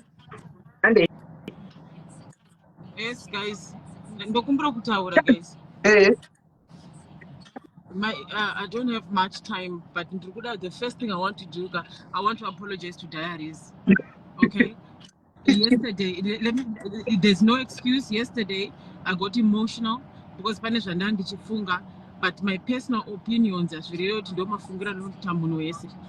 I know kuti pane group rema diaries and nakutuka ma diaries ese but once ukatuka ma diary 1 watuka ma diaries ese saka ma diaries andakatuka nezuro I was speaking from a place of passion because ndakafila kunge sisimeli vari kupiwawo pressure nema diaries idzi dzanga dziri pfungwa dzangu dzanga dziri musoro mangu and I had no right kuzozvitaura nokuti dzimwe nguva zvimwe zvinhu kana uchizvifunga zviriyo tinofana kuzvitaura saka first and foremost let me apologize to the diaries. I got emotional. There's no excuse mama ndevenyu and I must not take advantage yekuti Meli hama yangu saka ndenda kutuka vana vake ai ipapo ndiri wrong. One, I will never do a live again ndichitaura brand remwe munhu ndati mwirei ndopa ndakaona kuti ndopa zvakabva number 1. Number 2, my emotions angu ndanga ndakatobitirirwa nokuti sisi vangu vanga vari under attack saka ndanga ndichingobvarura munhu wese anga achitaura zvaanga achitaura but I had no right yekutuka madiaries because madiaries make Meli saka ndokumburawo mundiregerere ipapo madiaries ndokudai zvisingaiti nokuti pasina madiaries pane madiaries ari Zuva Nation saka kana ndikatuka madiaries ndenge ndatuka Zuva Nation futi saka ipapo handina kana excuse handina kana hapana excuse. I'm wrong. Ipapo ndiri wrong usingaite saka sisineli ndiregerere in the middle of me trying to save ndakabva ndatodira jecha nemadhaka nekutuka madiary saka madiaries ndiregerere ivo vedu apa handina kana excuse. It's my fault. Ndiregerere. Don't do that again, please, bitch. Don't ever insult this. You as a step you don't have the right to fight this. I have no right. Andina, I had no right at all kutobata kana even mazuva nation achiwayo inini handiwanzotuke kana mukazvicherechedza kutuka ndinotukana nevanhu vangu vemuraini mangu but kuya pasocial media ndichituka handitogoni saka kuti ndizive kuti ndanda kuzofugura hembe ndichituka vana handizivi kuti ndanga ndapindwa nini kundi I was emotional handifi ndakazvipama futi ndiregerereiwo madiaries. Hands well done. Right. No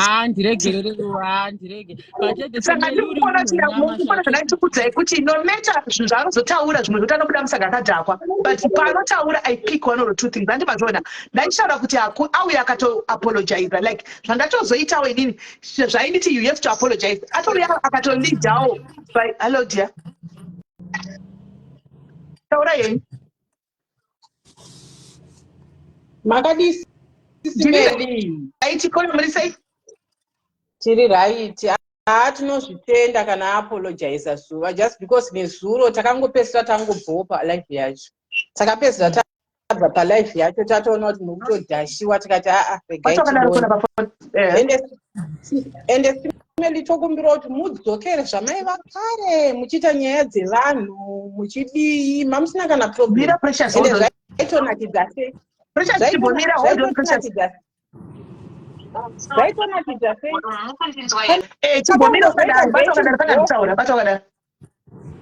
Pamakazoita get involved nemasocialites mamwewo zvakutovi but hatikusiyei tinenge chingori nemi.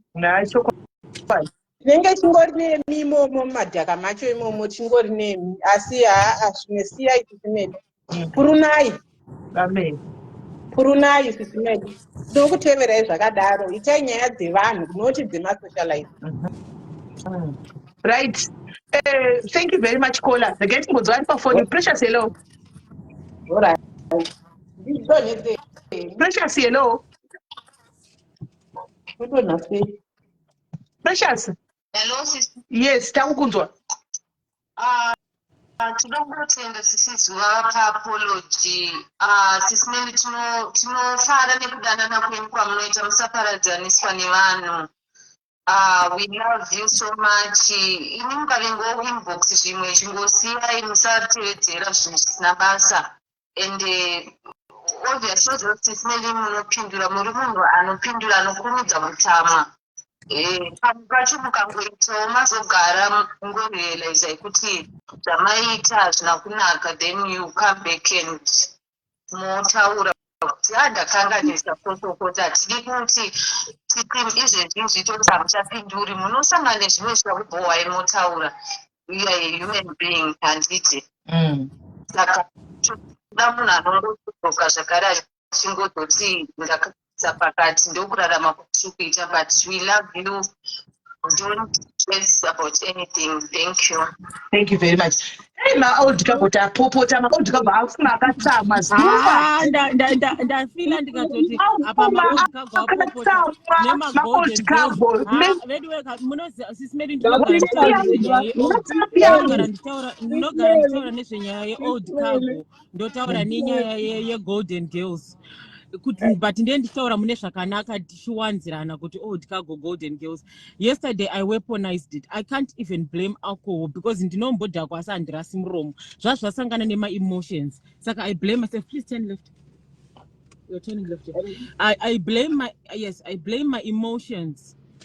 I can't blame alcohol because vanhu vanodhakwa vanhu vanokanganisa vanhu vachidii, but this was not an excuse. Ndakasanganisa hasha my emotions kudhakwa and I lost control. Ndikatanga kutuka ma-old cargo nema-golden girls. I am an old cargo and I'm a golden girl.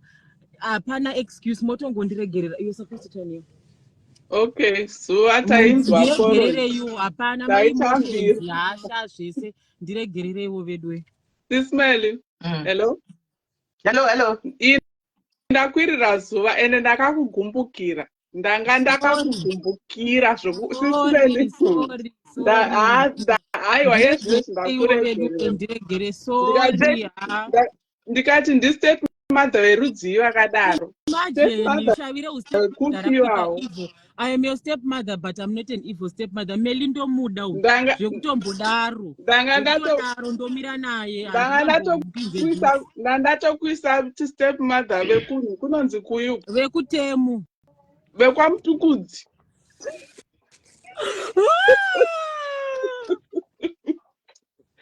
Ndopatandakuisa. Serious. Yes, hello. Mama kunditi Daisy, hai vedu. Zuva kunditi jawab. All right, Zuva, bye. All right, student. Taura yeni. Imi. Thank you. Thank you very much Zuva nekuya kuzokumbira ruregerero. At the same time ndoda kungopawo Zuva advice yekuti Zuva ka tiri vanhu venyama vanokanganisa ukaona sisimeli vaita something chausingade kana sisimeli mukaona Zuva aita something chamusingade nekuti pasocial media pagara pane hondo made kumboudzirana kuseri pane kufadza vavenge kuti munhu oya kuzobhomba naipapa. I don't know. Une point yakatonyanyisisa apa patatati attack yaitwa online, so we have to go online. Zvandakataura online ndachifanira kudza sisimeli kuseri ipapo une point. Exactly. Because patime yamunoda kumatopa vavengi amineshe vanhu vakafara vanhu vakarara vachifara nezuro tisi takarara takasvara because tisi mamwe machembera anoteera sisimeni tisi tega takangorara takasvava kuti ndeni tichiri kuitika. Saka next time udziranai kuseri kana matokonana kuseri rather involve machembera acho anaya nekuti mukangoenda pasocial media mapembedza vanhu vanga vachifara chaizvo kuti ya zvazoburana masisters manje hazviite kuburana tiburani guys. Ndasvika kubasa ndati ndingopinda nditi sorry guys ndiregererei sorry. Okay. Bitch. Suva. Bitch. Suva. Why would you do that? Hello, caller. Tinashe. Sisimeli. How are you? I'm not happy. I'm not happy at all. Moyo wenyu Sisimeli uchakura isaina mwari, oh, you're going to die. My sister never wakadai so. Oh, how can someone claim to be your friend and go out and do this? Kufadza vanhu Sisimeli. My streets akarara chifara yesterday like no man's business. Why? Because of your sister. You keep calling this person your sister. I don't know, but I'm not happy at all. I'm not happy. And started up a live here. You know, comments and things and everything. But this kind of sincerely, you can do better.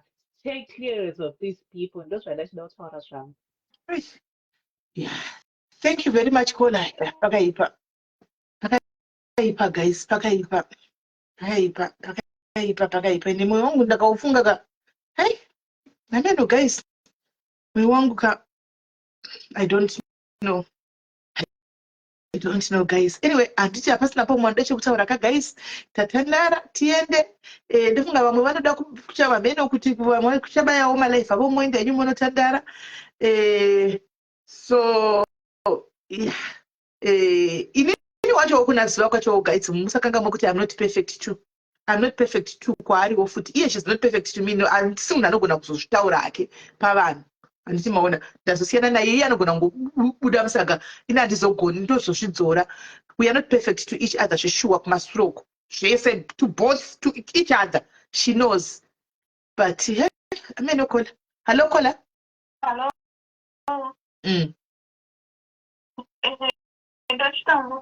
About the event which happened yesterday. Okay. I think when the young sister came, ashitaka kutaura kanga ni good intention. I think makaisa pa loudspeaker here kana kuti maka sama headphones or something.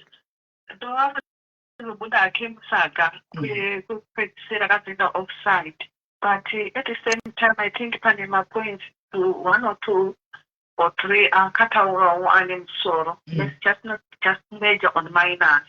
Nekuti tikana pachingoita major on minors, sometimes vatikure sevanhu. The other thing is, to be honest as well, I think there was a few callers where we were starting, we are not happy, don't do this, don't do that.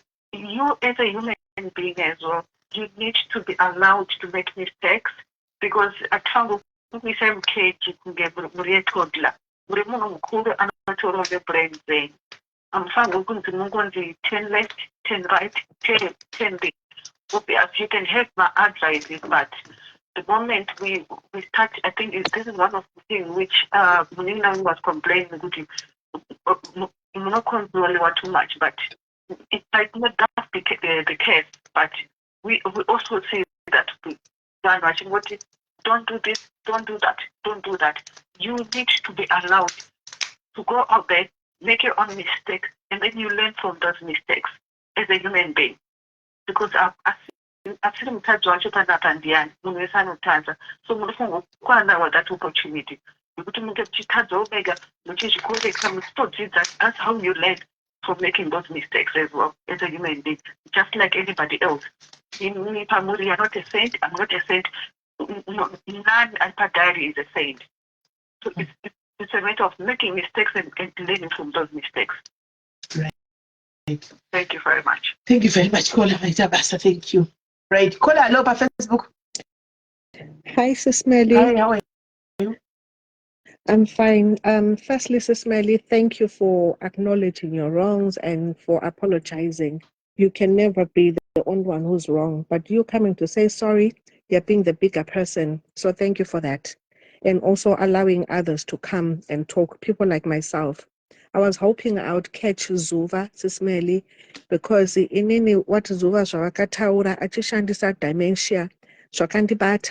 Some of us have got parents with dementia, Sis Melly. Just like how other women vasinga wanevana, if mukadzi asinga wanemwana akatukwa vanobatikana. So for some of us, dementia is a very serious thing, a sensitive thing. Apo, I'm disappointed because Suva lives in Kuchando, right? And Munane dementia may not know what they're doing or vachishoreka. But Isisu Anawacho Sismeli, we go there all the time. Even if we remind them this minute and the next minute and the next minute, our parents forget. But we don't give up because we know who they are. We love them. So that the Kabatikana Sismeli, I wanted Suba to know Kuti, judging other people, Kuno Kumadaras, calling them dementia or whatever. She can call people old or whatever. It's fine because everyone gets old. But dementia is not a choice and it's a very sensitive thing to other people. Yakasiana ne HIV Sismeli, because apana chinchunorata kuti imimi, for instance, Shakira Kamuka Asasa Kusiwai, Mangwana Okuremember, Mangwana Asa Kuremember. I just wanted her to know kuti some things are very sensitive. Thank you. All right, thank you very much. Hey, yeah. Yeah, I Right, hope she thank you very listens much, to me. Kola. I know Kutuku can but I hope she learns from it Yeah, because we in Papa all learning. yeah. We all learning. Okay. Whew. Yeah. Fakaiva. Guys, ndinotadza. Let's move on, guys. Ndinotadza munoona kuti ndinotoporonga zvokutodaro porongi chai big time. Handiti muona. But handisi yangu.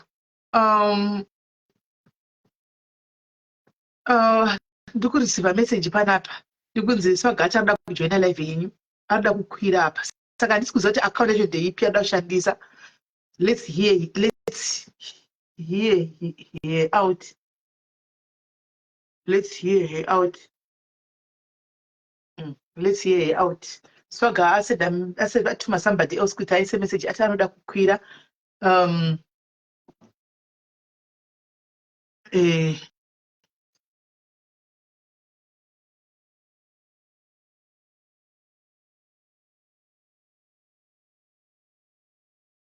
Tione account yacho.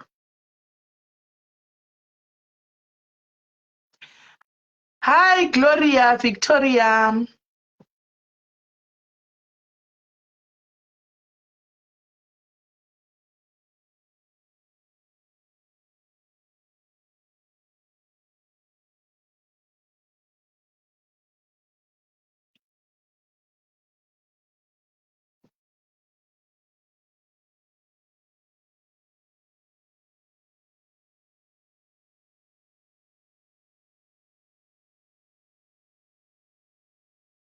No,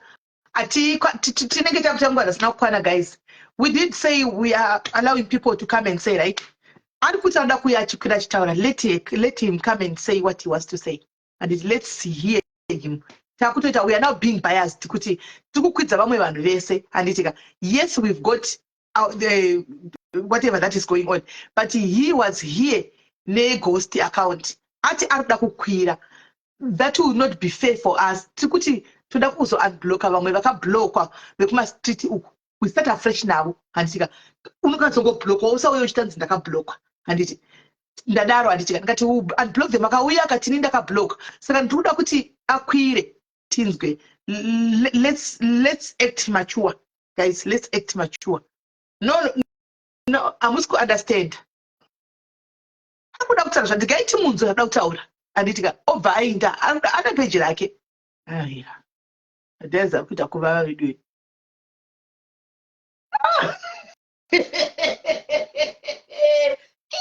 Andikati ari block ina swanga. Ngawere account yake imwe. Ayo kukwani block ai. Iwa.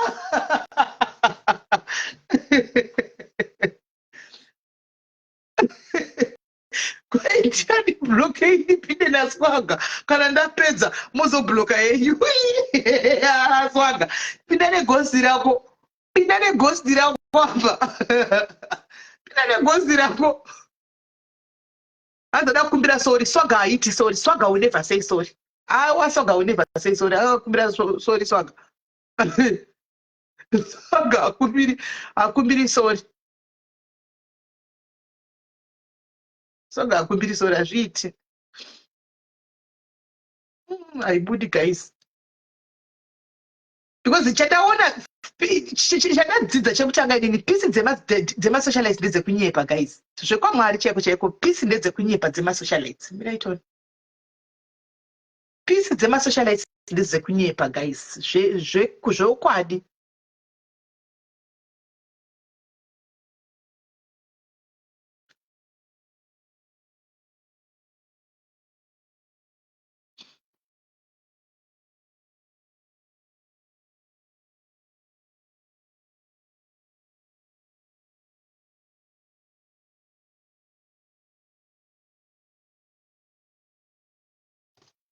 Zvakaoma.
Mara ndikumutsvaga guys, ndikumutsvaga.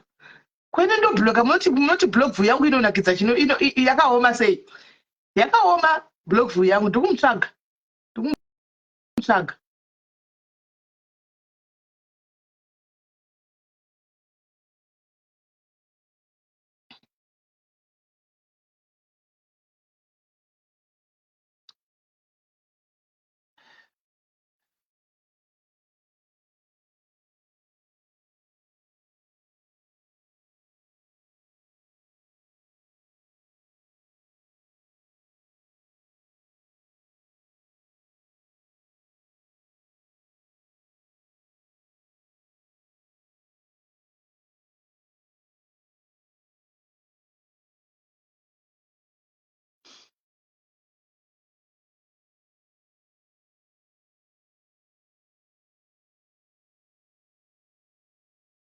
No, guys, let's not be biased. We are mature people. Let's hear. Let's hear you. Let's hear Ashtower. Let's hear him. Guys, guys, my dad is no understanding. And it's 30 to for a life kuti munhu wese auye apinde ataura anditi ati ndi-unblockei mugondibloka henyu kana mapedza toda kungojoinawo palife nditaure. I don't know what he wants to say. Akauya akatanga kutuka tinongomudonedza tomubloka handiti we just drop him. Akauya akatanga kutuka tinongouyawo tongomubloka. Saka munhu atumwa namudza usati kuti please moudza akauya akatanga kutaura zvinhu zviri offline azvizonaki tinongomubloka futi.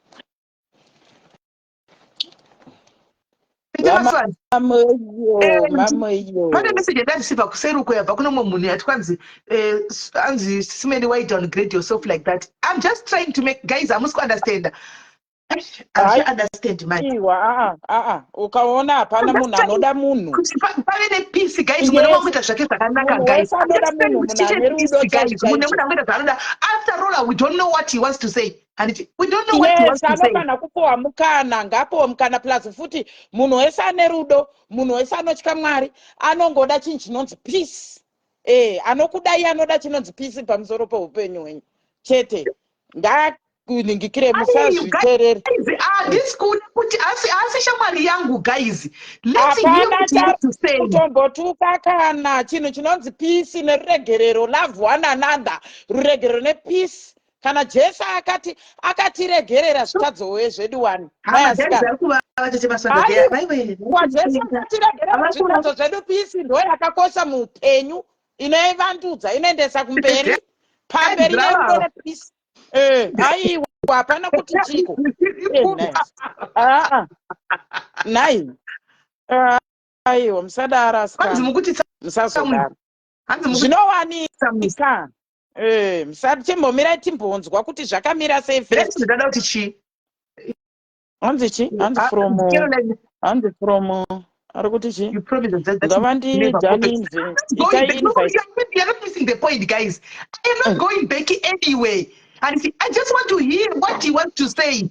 And it side dirate. Anyway, guys. Kile game munzo conversation. Chimbomira ikumanya. Tinzwa anditi. Hi dear. Hello Sismeli. Hi dear, did you say? Mushe muri sei yenyu? Mushe ndiri right kuri sei? Yeah, inda ndichida ngoti Sismeli imimi itai zvokunzwa moyo wenyu kuda. Zvokunzwa if you want to add him or her, I don't know. Add you know kungoregererana chinhu chakanaka kana ari kuda kutaura zvekuti muregererane hatina kuti you are going to be friends.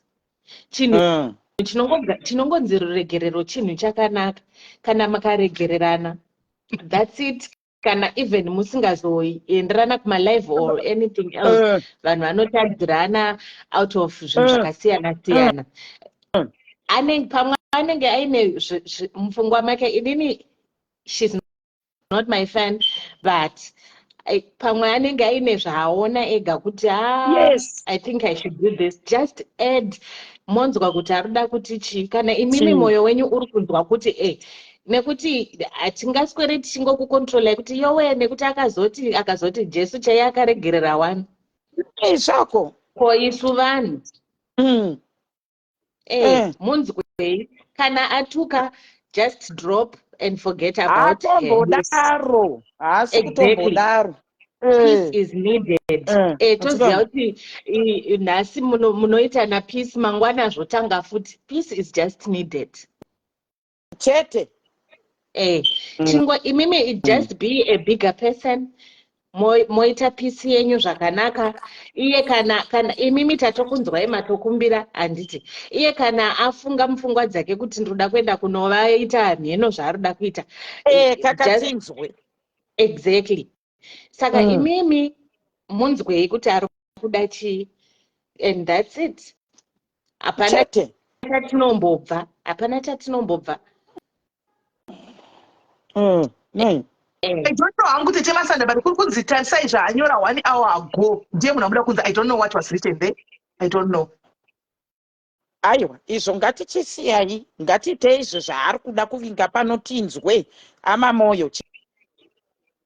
Ko kana pamwe ma-admins ake anonyora we don't know. Nokuti zvinogona kuitika kuti ma-admins anogona kunyora mamwewo pamwe ndiye pamwe obva after that 1 hour obva afunga kuti but apa ndandabhaisa. Munzwei kana ataura rubber, just cut her off and leave him. Yeah. All right, thank you, Sis Melly. Thank you very much, Kola. Thank you very much, Kola. Okay. All right.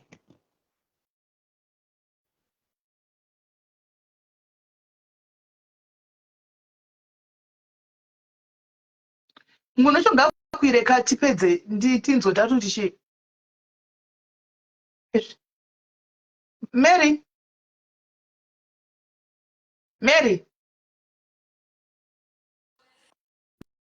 Right, guys, ndakwenda inini munoshonga kuireka or else I'm going. Ndakwenda.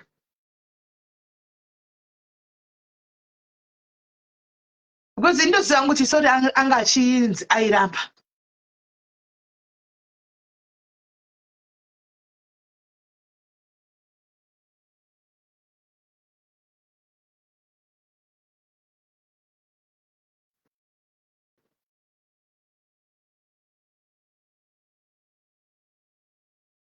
Pakuitwa group ko. Apo live ndofunga tona to clever kuchapindika kukwirikire zvamuri kunyora pakuitwa group ko miraitinzo. Network yacho iri kunetsa totenda mari yezvinezvi yaita ndosaka ndatozoya kuno kusei ameno inini wanga uchida kuti ukwire kwauri kuti foni iri kunetsa ndakufunisa but kana uchangobva kulokewa saka haikwanisi kukwira asi ndiri kutoona neso akadishe imeni makadizvi Tiripo hangu wese. Ndinofara chose zvakanaka kuva pano. Aiwa handinotenda zvangu nezvamaita zvekuti makumbira ruregerero mazvideredza mukadzi waiwa ende chandinoziva ndechekuti kana munhu mukatadza kunzwanana kana kuti mukatadza kunzwisisana I believe kuti vanhu tinofanirwa kungoonesana ende umwewo kana akati aiwa inini apa handina kusununguka kana kuti ndakabatikana nezvizvi ndinongofungawo kuti muupenyu tinongofanirwa kungorespektana mafeelings edu even inini chaiwo kana ndikakutadzira ega I believe kuti nyangwe ndichitofika kunge handina kutadzira ega ndobva ndatongoti sisimeli I am very sorry ndo zvinhu zvatinongoexpect saka aiwa zvamaita zvakanaka ndinyoruregere but kane pazongoti cheamei pekuti aiwa pane chokwadi kana kuti pane kukumbira ruregere sisimedya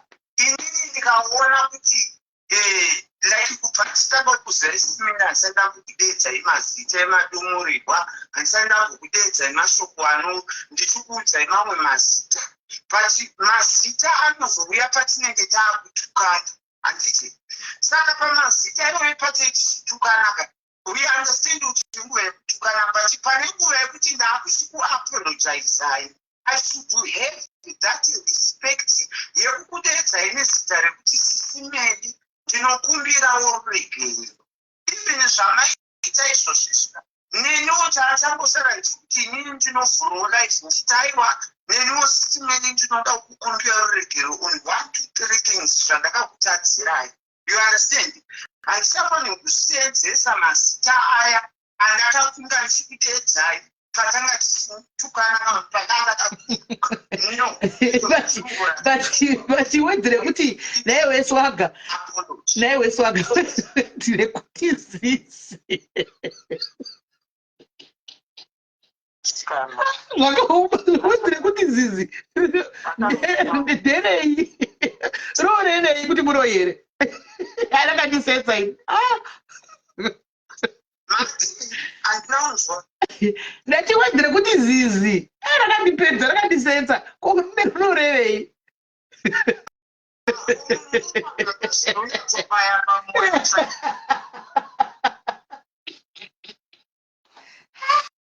shakawo mazvo. All right.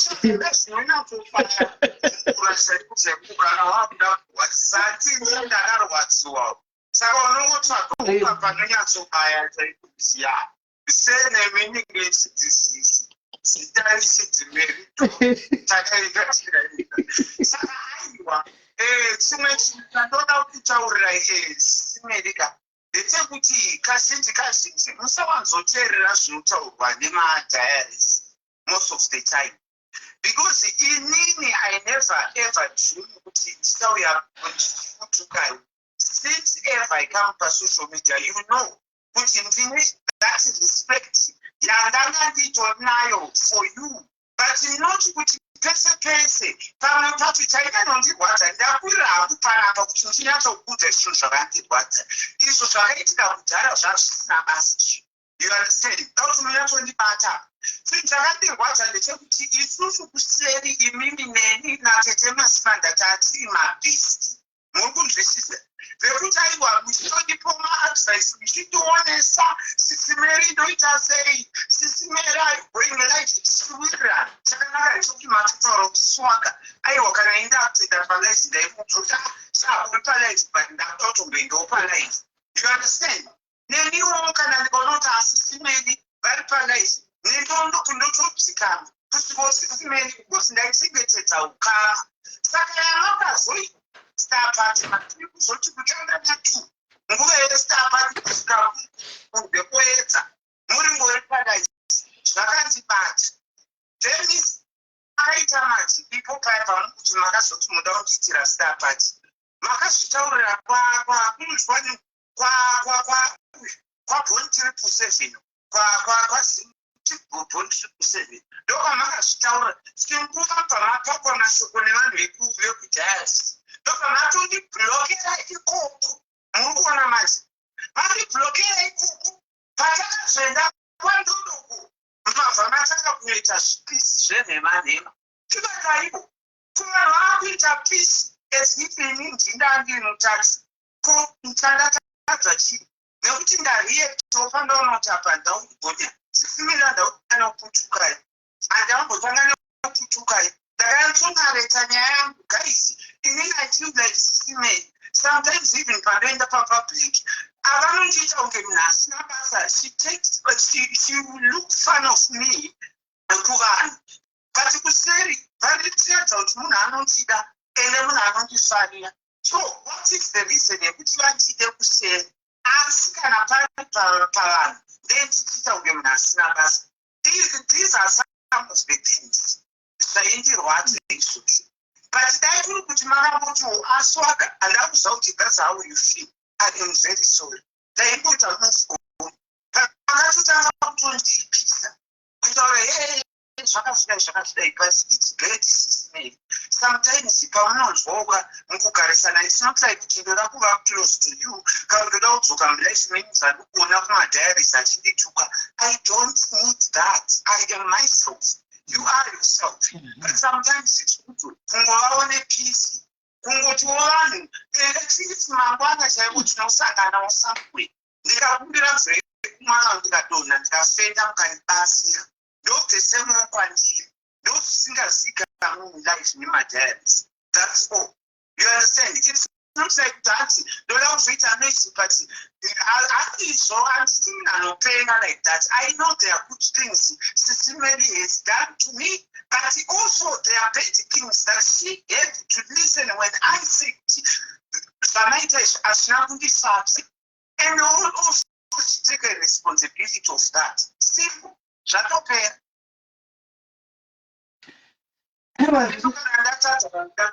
aiwa chazvinhu dzakanda kuti ndichipedzisa apa tete ndechekuti wonaika pakuzokumbira sisimene ndokuziva 4 years ndineni mukunzwa hamuna mbobvira makandipedza kuti furetize mundai it's not like kuti hasi I am shy kana kuti ndinoramba zita rangu because izita rangu mukunzwisa hapane zuva ramakambonditi pamwe baba zvakagoti maimudidedza lala titiana naiyoswaka. These are the names yamaididedza naitisiwira. So pamune mazvokundaregereruka because you don't understand the feeling yatendinayo. Tinetine feeling yekuti alright saka mukundidzikisira jeda yangu, and then at the same time vanhu vanoexpecta kuti ndiva respect but vachindidzikisira jeda yangu. It's not bad. It's not good. But saka uri kuti pane zvakanaka zvandakatombokuitira Swaga zviripo besides zvandakakukanganisira izvi panyaya iyoyi uri kutotaura kuti kune zvimwe zvinhu zvakanaka zvandakakuitirawo ndaitofunga kuti hapana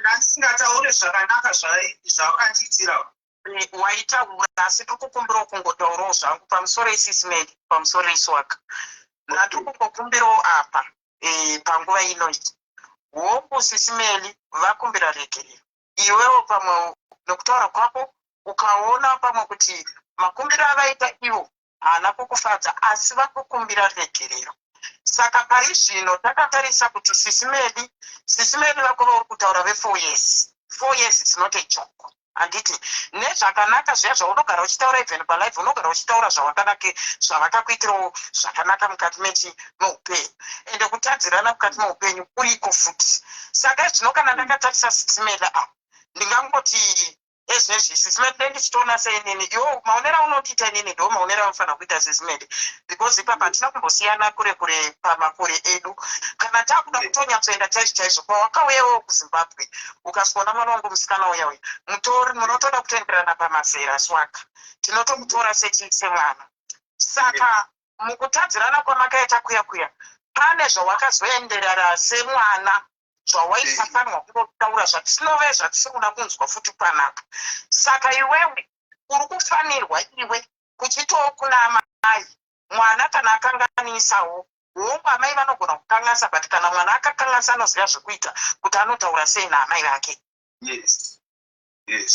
saka ezvezvi zvanakira tina kutenda Mwari kuti tiri pajekerere titori palive izvozvi unokwanisa kuita wehede zvinoitwa nemwana tinotoita obviously tinotoita there is no way yandingagozviiti because I know kuti ndakazoendawo kupanextremes I know kuona vanhu tadzawo ndakazokanganisawo big time and I know that for the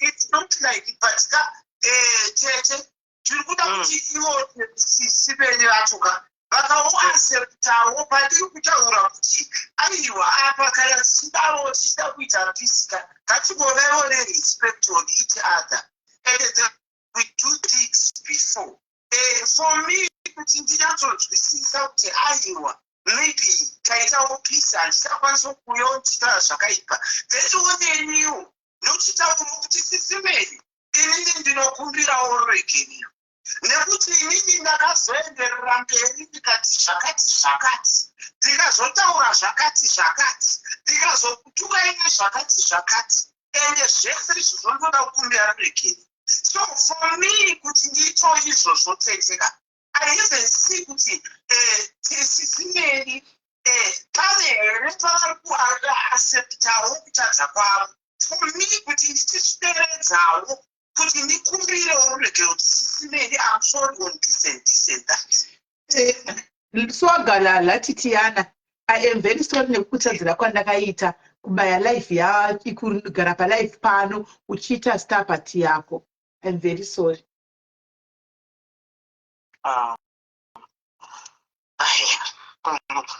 maita basa Sisimeli koma kundiita sanofi pamberi pevanhu naisisimeli I'm very sorry pakukuita fan of you.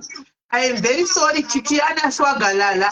I am very sorry kukuita fan of you pamberi pevanhu. Chiri kuitika ndechekuti uri kuona kuti chika ndoda kuti tiende pafeya kana ndakuita apology yangu teteka ndoda kuita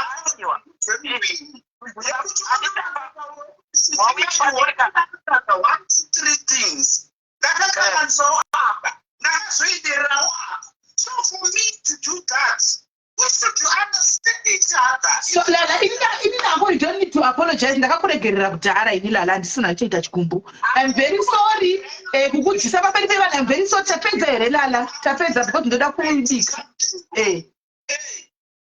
it's right for me to do the right thing even nyange dai makandiregerera Sisimeli Okay. Let's be fair in market.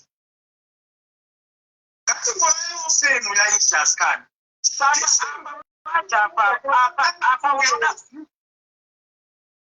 apa neningekere amana tinoda kutarisa zvinoitika muupenyu. Ndofunga vataura, ndofunga pavambotaura pekutanga apa vari kutobva kutodzokorora futi. Saka unoda kuti vaite sei Swaka? Unoda kubvunza.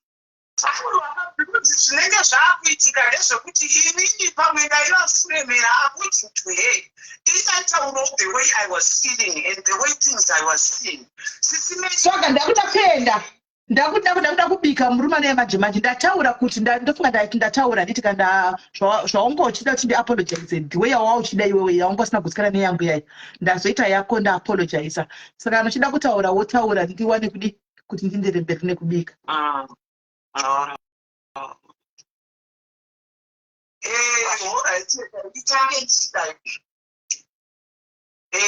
Ndinoita kunge ndinorebesa but chambozosvikawo pakungozvideredza kuti ndikumbirewo ruregerero pane zvandakatadza but ndichida kutaura futi the reason chakaitawo futi kuti nditadze ndichizoti aiwa sisimeni ndinokumbira ruregerero.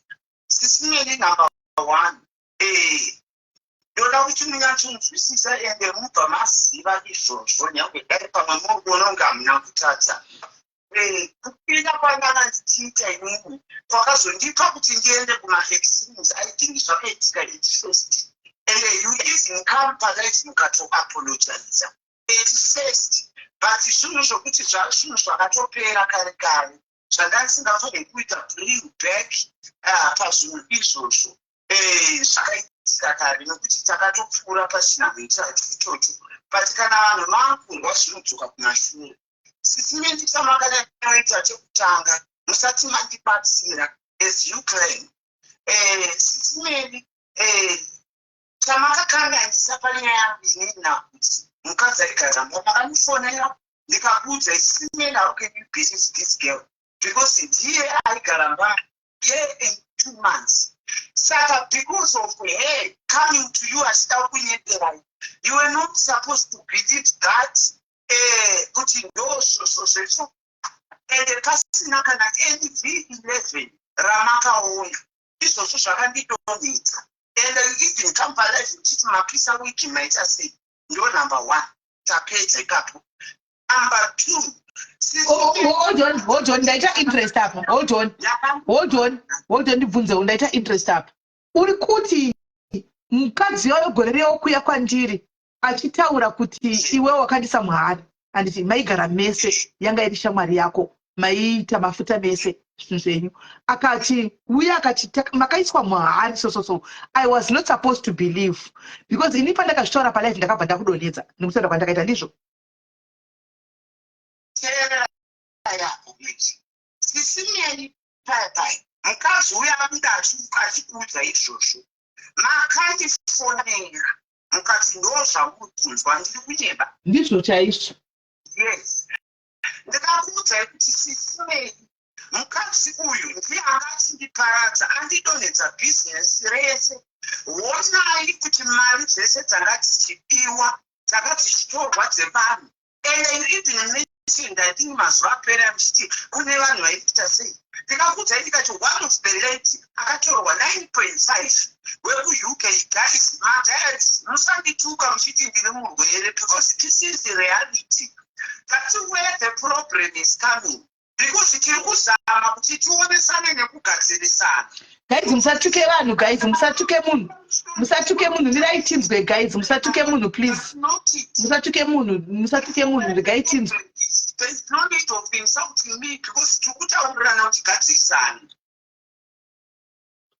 Musatuke munhu please guys. Azvidi musautituke kana kuti tikutaurirana. Why can't you listen? Because tiri pano tese kuti tinzwanana. I'm not insulting her, she's not insulting me. So what is the reason of insulting me? This is why auya sisimeni ndoda kufunza yesingle question pamberi pevanhu.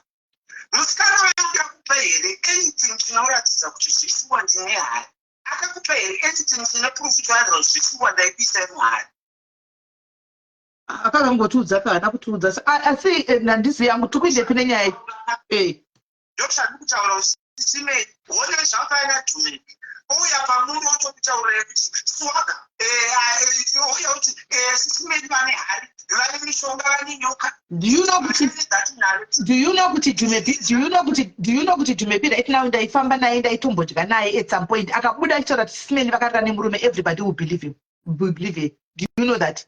I didn't believe this. No. People will believe. People will just believe kuti nokuti aifamba nasisimeli anotoziva secret yasisimeli yese, so it's true. Vanoto believe. So just like the way people are believing kuti takaenda kumvura tikanoita zvebashani, and people are believing that. Tisingadi kunetsana nevanhu kana kutukana nevanhuandakuvinga kuzoita noise kana kuwane vanhu kutaura zvakanaka nasimeri but kana vanhu vari kundituka ngavakongerere comment section yangu. Guys, musatuke munhu guys, mandiregai ataure, musatuke munhu chiko. Vanhu vari kunditukireko. Musamutuke guys, regai ataure apedze tinde kunobika. Mirai apedze guys, mirai tisvike tigosvika paconclusion. Chiko guys, musadaro. Mirai tisvike paconclusion, muri kumhanya. Chimboni trusta iwo vediwe, nditruste iwo madiaries, please don't insult him. Indirambeni. Alright, sisi wendi atina believe so sina vipi. Alright, mfunzo wangu ndo. Wongochibhilivha wani papa kuchinzi kwai simeni vakaba mari. Wausingamhanyi here nekuti simeni vakaba mari. Wakangaona vile vile. Kana machinzi simeni vakaba mari dzavanhu apa uchiti vakaba. Wakangaona here V11. Kuti vakaba. Makaka kunyaya dzekwanaketi ndakataura kuti pane munhu akandibata munhu mumwe chete akazondiudza kuti chinyarara because mari yangu ndapiwa comment section ngaikuudze ichokwadi kuti ndaise dati munhu yakakubata kupiwe tsvaga pafoni rini nyaya ndakitorinoibva kuti iri foni iya yakasara kuzimbabwe rini apaturi munhukadzi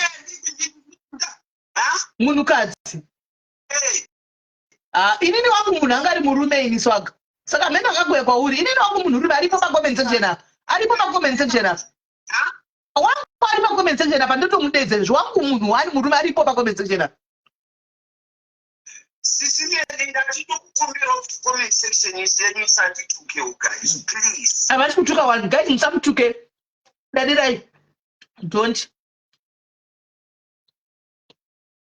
Alright, teraika sisimeni inini kana mukora zvinhu pane zvimwe zvinhu zvinoitika kana pandaiwirana nenyika zvokuti imini maitondivharidzira musingazviuridze mukunzwisisa musina anything samunotaura nekuti manga muri padhuze here muchitimira handiti dai kutsiura ndizvozvo dai kutsiura yes ndozvakafana nekuti ininiwo kana ndichiwiriranawo nemi I would try by all means to ugotedza kundiudza nenhema dzako tsvagataura chokwadi ugotedza kundiudza kuti kune nyaya yakati yauya ende ini munhu wangu aripo murume zweli munhu wangu ini zwelitini murume chero kanobvunza ivo vanaketina dzautendiu ndichikuudza kuti pane nyaya yekutaurwa kwanaketina mumamama kuti apisi muchitiswaga inyeba asi achitaura nezvako chimairere uri kuti pisi uri kuti iwe foni yakasiya kuzimbabwe nyaya yanaketina ndeyazuro uno kau ndeyazuro uno haisiya kudhara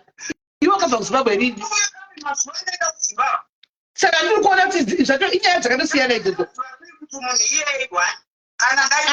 aiwa ndofunga ndisisi simeni inini inini wangu ari mucomment section umu ndinopinza pakole yamurapa saka ndaziva sei kuti munhu uyu auya nemari nenyaya dzemari dzekwanaketsina anga ari wani ndakazvizira handizivi nyaya yako iwowo ndeyekudhara iyi yanaketsina ndeyerecent haisi yakudhara ndeyerecent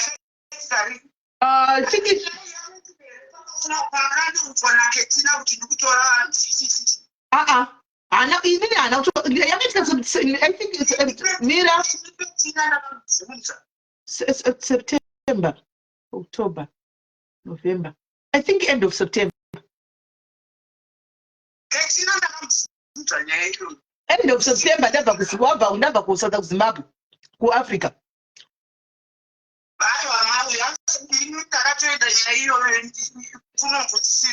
Then hakuna zvakadaro ndosaka chitava sometimes piwa V11 because munopiwa nyaya dzekunyepa kuseruku. Piwa V11. Piwa V11. Munhu angakuti ndakatorwa mari usina V11. That's a lie. Isusu ngatitambe nenyaya yangu sisimeni saka inini mubvunzo wangu ndewekuti kana pakauya munhu ari padhuze neni achitaura kuti mune nyoka mune mushonga, do I have to believe? Double standard panapa. Let's not have double standards. The same thing chamunoita kumastreet kunocha kuniti imini tisimeni ungade musina kuita. Inga vanhu nyanza kwanda vana munenge muchibhiliva kumastreet ikoko muchingoti vakadai tisimeni vakazodai vakadai zvinhu zvekunyeba. Munenge muchingobhiliva one. But mukuti nini cited the same thing. Saka inini pamaiti nokunyepa kuti zvakukutwa zvokuti ndimi makakonzeresa kuti tiende kumastreet nepakusa. Ndasingazivi kuti kuti ndakonza sei because ndakakuona wawe kumastreet. I just saw you wawe kumastreet. Ndakatoshaya kuti zviri kufamba sei. Honoika pakati time sisimeni listen and understand. Even ndimi makanga muine influence pasocial. Okay. Ndakuita nozvokuti ndatopisa wiki. Ndonyaya yacho. Saka ini zvainesa kagaizve muri kuwa here nyaya iyi. Sisimeni vakabaisa kumastreet because vanga vaine influence. Saka pandakataura nyaya yakuti uyu akabva adonha ushu ndobva azotsaida kuenda uku. Okay, alright. Ndakuziva ipapo inisu aganda. I didn't know kuti ndine influence zvokutodaro funge. Thank you for telling me that. I didn't know. Ndiri powerhouse. Kana ndiri kumastreet kai ndichiri kutambura inga vakatomboya palive one tikudare mukatoti so takamubhilifa nekuti zvanguyowo nemunhu ari padhuze. Ko zvino kana ndanga ndakati sori kudhara saka ichagoramba ichingodzoka here naisoga ndinofanga sorry every year. Kuti yanga iri first time mukunzwisisa but manje makakutoka futi sezvizvi muchiripita kuti ndakakuisai muhari nenyoka ndakazoita sei. Andisi ndokutukana kwacho here so ngati wanditiwo zizi wakati ndanda kunzi mendongo zizi kutukana wakati wataura waitsvaga panobaya wani indikatsvagawo panobaya kuti wakangisa mahari ka saka ndiva ndokutukana kwacho hazvisiri zvei. Manatsinzwisisa hau kana ndichiti makandiendesa kumastreet. Aiwa onda wakuti vati mune influence saka mukataura chinhu imi mukachidzokorodza chinhu chinoita power. Alright, handawisisa ipapo. Okay. Saka imini semunganudzi kuti ndine power, imi madhairi semunganudzi kuti ndine power zvokudaro imi ndiri powerhouse. Ndoudzona swaga apa imi musingatauri panapa. Makaipastereki imi. Simeni alright. Pane imwe nyaya yatakazotaura iyayi yebasa iyayi inga ndakakuudza iwani ndikati Simeni do you know kuti power sometimes power raminaroka. I don't know you underestimate because mune power rekuti kana mukanyora chingwa mukataura chinhu people they quickly believe you. Mukatondichisora ndikasvika ndikunyebere Simeni. Uyekubasa ayekubasa ndoisa saka tsanga iwewo uno saka iwewo porondi ataka ndimbondiudza iwewo. Paunondituka vari kuita mareni soka. Ndine power kaini. Ndine power kaini. Paunondituka uri kuita mari here tswaga. Takatoenda takaenda. Saka uri kuita mari here. It's not about money, but it's about to protect also my brains. Okay. But you are destroying Mira ndikudza ako ndikubatsire papo mwanangu. You are destroying your brand. You are not protecting your brand. You are destroying your brand. No. Because it's why listen to understand.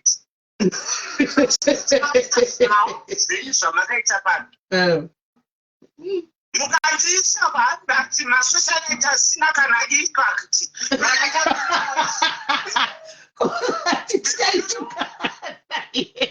Handitaituka here soka handisini ndakavhota vanhu ndo vakavhota handisini mavhota ii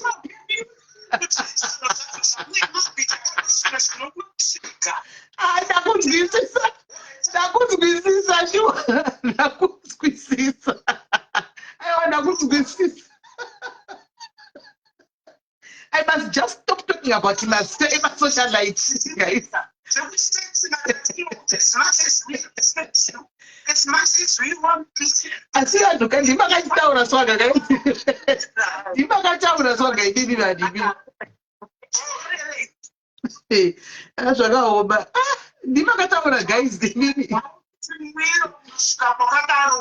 Kuzara mengana nemadhari zese havana kuzotereka nezvakanaka nezvotera inini pamuna asina ini. Guys, kana ndinosikani kuseka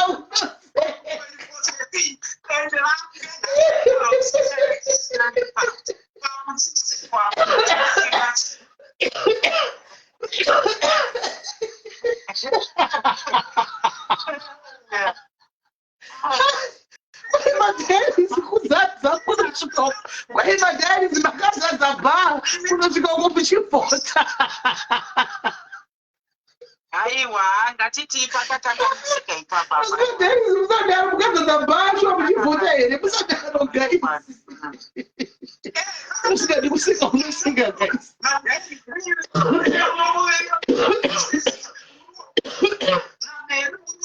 Ipi nyangwe ndikava obsessed handinaivirane akaigara chitaura chinzwanana saka zvakaitwa chii kuti tiite obsessed ndotoita ka obsessed because chinhu zvakaitika tisina kusvikarisi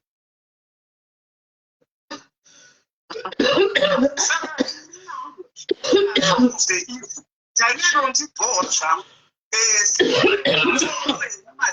but at least now you understand where problem kwainotangira eye kwandinozofirawo kumweziti maybe you are destroying me, you understand. Saka ndosaka panozokwira zvokutepepemakangochasoga yakanaka ichikutukai kana kuti ichikuita isi. No, I was not going to do that because ndakatotaurawo zvibva pasi pemoyo. But anyway, ndoda kutaura pamberi pevanhu vese vakanditarisa. Anyway, semasivanda murito nemadhans nese makanditarisa, ndinoda kurivhesa mashoko angu. Anything that tendakatukira izvinhu zvevana, tendakatukira izvinhu family yavo vandakataura zvose zvamunoona kuti ndakatadza. Anyway, ingowanawo nzvimbo chidoko mumwoyo menyu. Tinotadza tiri vanhu asi kuti hatisi vanhu vokutoti tinotonakidzwa nekungotuka, especially munhu akambobatsira zvingava zvakakura, zvingava zvipakati nepakati, zvingava zvinengei. The fact yekutoti munhu iye akatokubatsira even though akazoitawo mamistakes, the only problem yakangondikuisa hasha ndeyekuti sisimene vakataura kuti I'm not going to apologize. That's when the triggering started. But ndiri kutaurawo nechokwadi pasi pemwoyo wangu. Ndinoda kuti sisimene, I am very sorry. I am very sorry to Father Diaries. I'm very sorry Kunana Shakira. I am very sorry Diaries. I am very sorry to witness.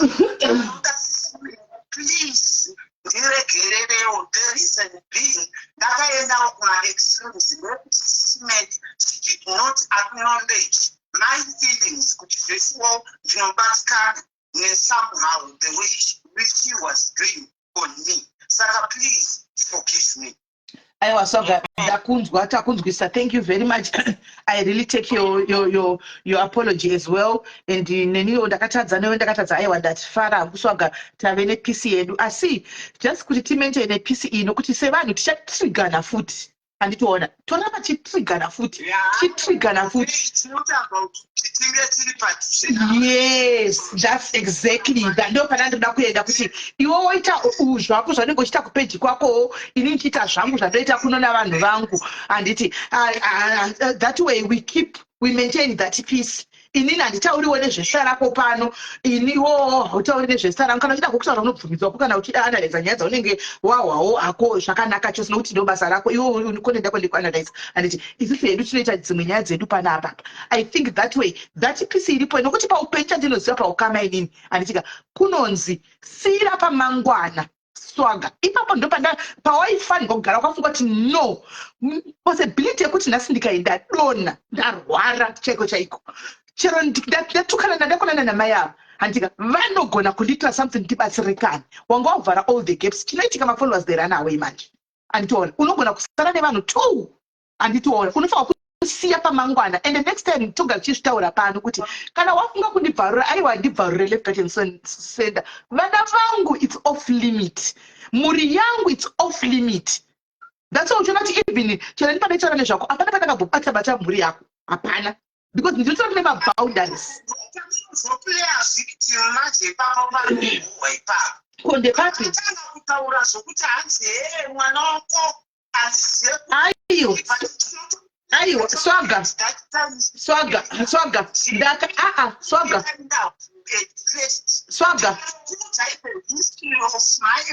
swaga ndakati inini tichitukana enda unochengeta mwana wako ubve kuukadzi uite responsibility uchengete mwana. Handina kutuka mwana wako ipapo ndinoramba lives dzangu dzise dziripo handina fanda guys pane pandakambotukawo here mwana. I remember kuti muchiuya palife pangu mazuva ndakamboita nyaya dzangu dzemwana wangu nemai vomwana wangu tichiti makatokwira ini mukatikati isotaura nyaya yeti yes but handina kutuka mwana wako but I never insulted a child. Mwari vakandonitonga madhai pipupurai handituke mwana wemunhu ndinotoziva handina makatotuka makainfluenza kuti ndakatiza mwana ndakatiza mukadzi but yet mimi ndimi the first person. handiti kutukana here naye wetsvaga handiti kutukana asi handida kutuka mwana.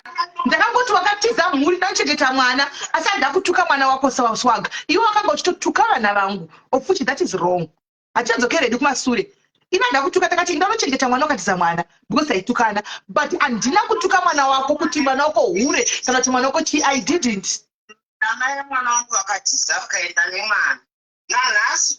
Do you think tete masagara kwere manhamba irana dzasi kuti mutaure nawe wakambondituma but vakaramba. Asi handizati kutukana handizati kutukana vanhu vanongoti kandarana panogwadza ipapo zvawataura wani. But handina kutuka mwana wako. Iwe wakatopindira vangu jipa zati siyangu what you said ndikutoona kuti ndakasvika vana Shakira. Kutaura muri kuita kuti aiwa pavana pakazodai but vanhu pasocial media vanenge vakufamba nethat narrative iyo. Aiwa ndo zvinongodzidzisa kuti mune ramangwana chero vanhu kana mamuchiwirirana ndopai panonzira ramangwana siyanai nekubatana siyanai nekubata. Handituki mwana wemunhu vaikona kutoziva handibati mwana wemunhu. Ndakatukirwa Shakira zvandakaona izvakosoga ndakuzviona kaini zvakosoga nyuma live akoisa wainditira handina kana wani yandaiona kana yandakaona hapana. Ndakatukirwa Shakira ndakarwadziwa kokuzoti uyu akanzi ikai mandugwa hauna basa iwo ringori chibhonda chiri kubhoswa noko chinotambura ramtusi ona ichapedza ido handiti papa utateka handabasa newe aiwa tiregei kututsa vanhu aiwa ndinakutenda kunesara nhasi pane pisi kuti tigadzisane tiite pisi simple. What is the reason yekuti tukava vanondituka ipapo kandoka swaga problem yako ndiyo yekuti wavika inini handiti wakutukana necomment section. Wakutukana necomment section wavika inini kuchitaura handitika comment section vasiye vanongotaura but dadirai chiiko naidadi dadirai chiregera kutuka swaga kana dadirai master chapisi zvakangona kutora chikunzwana navanhu pasina kurwa kana kutukana saka what is the reason yekuti vanondiita yese yese. Aiwa guys musamutuke guys musamutuke baiska musamutuke. So guys I think tapedza edu swaga guys mazviona guys, all the people that are here, and Sisimeli Diaries, maybe they must organization and comment section. And we Musawe Pano can share lives and we shall swagger at Shakat. Musa Dirusat swag. Taita PCN Taregerana. EO, I think Musa Mkaido like Kokam Sisimeli Bachak. I don't know if it's Schneider Mano analyze. He's allowed, he's a blogger, no, the social media, and it, hey. So, anenga chita chake page kwake swaga, ini chita changu ku page kwangu kunoko, and it maona. Hapana kana chakambo ipa mufungi. Nusa ta kuchengetedza chini, kuchengetedza ukama, yet. Nokuti zvaitombinetsa ndaitadza kuvata chingokuma. Aiwa, kana pane PCO girosita. Hapana.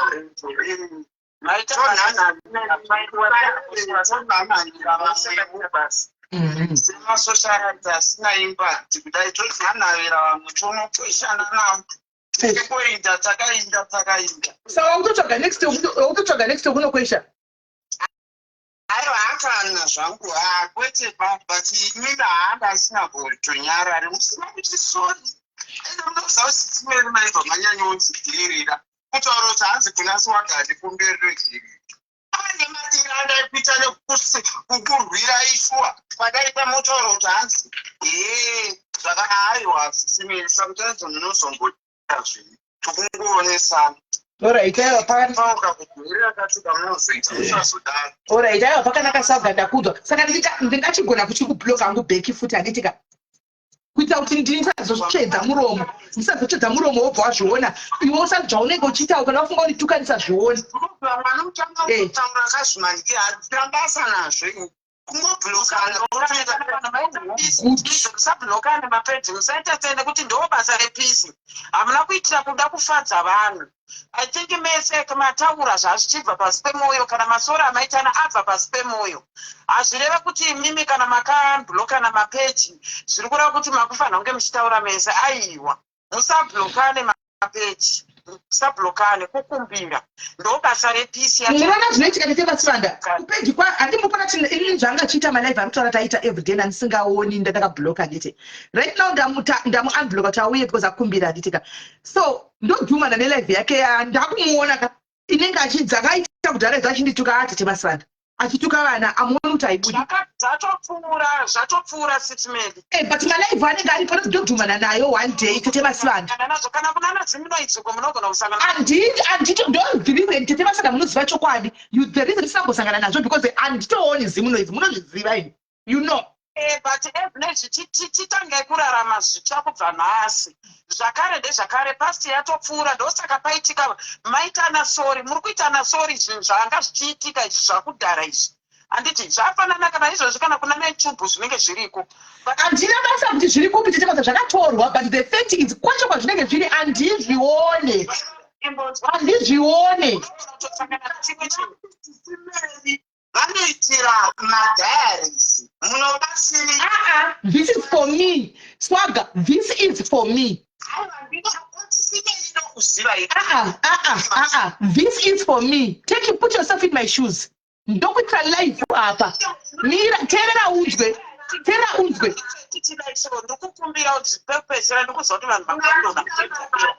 Mira Swagger. Apa iwewe Swagger, handiti iwewe ndanyatsokunzwa makumbiro waitaurogera kuti wakumbira nemwoyo wese. Even Sisimeli wakumbira nemwoyo wese.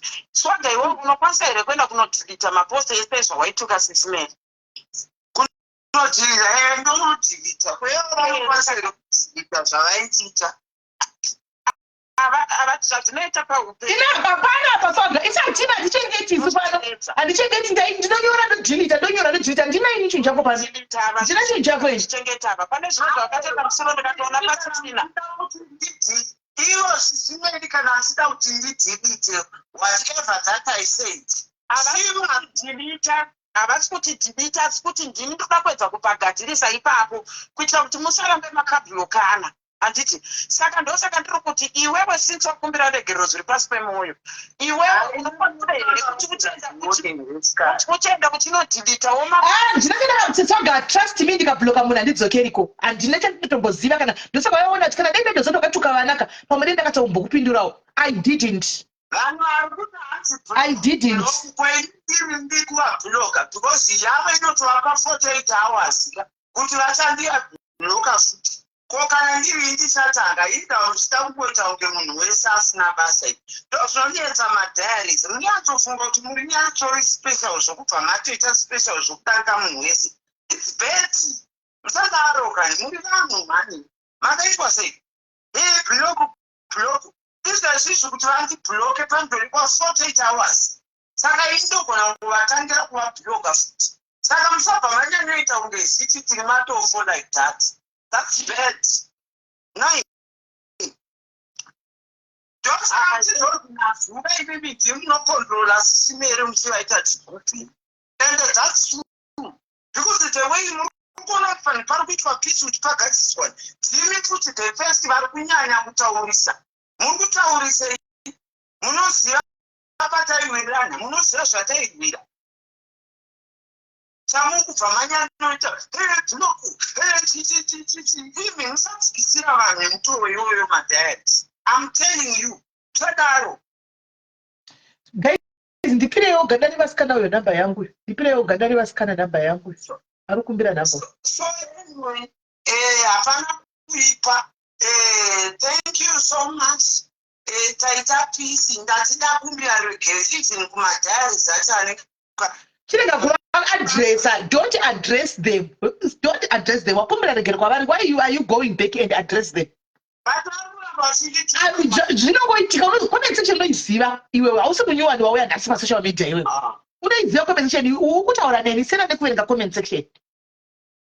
Sena necomment section. Comment section inokuisa BP kaitedzero. Ingainzaiva necomment section kana ikakucha sei kana kwangu kumaitsamwa. Handwazvona. Asi ndisingatuki comment section yangu. Apo apa ndatuka here ndangotaura kuti musataure like that. Aiwa zvapera kana. Zvapera zvapfuura. Aiwa zvakanaka zvinenge. Aiwa zvapera. Mwari apitire zvakanaka madiaries apota achiwanda. Achiita zvozvo achitonga vachidii ngavaite zvozvo zvakanaka.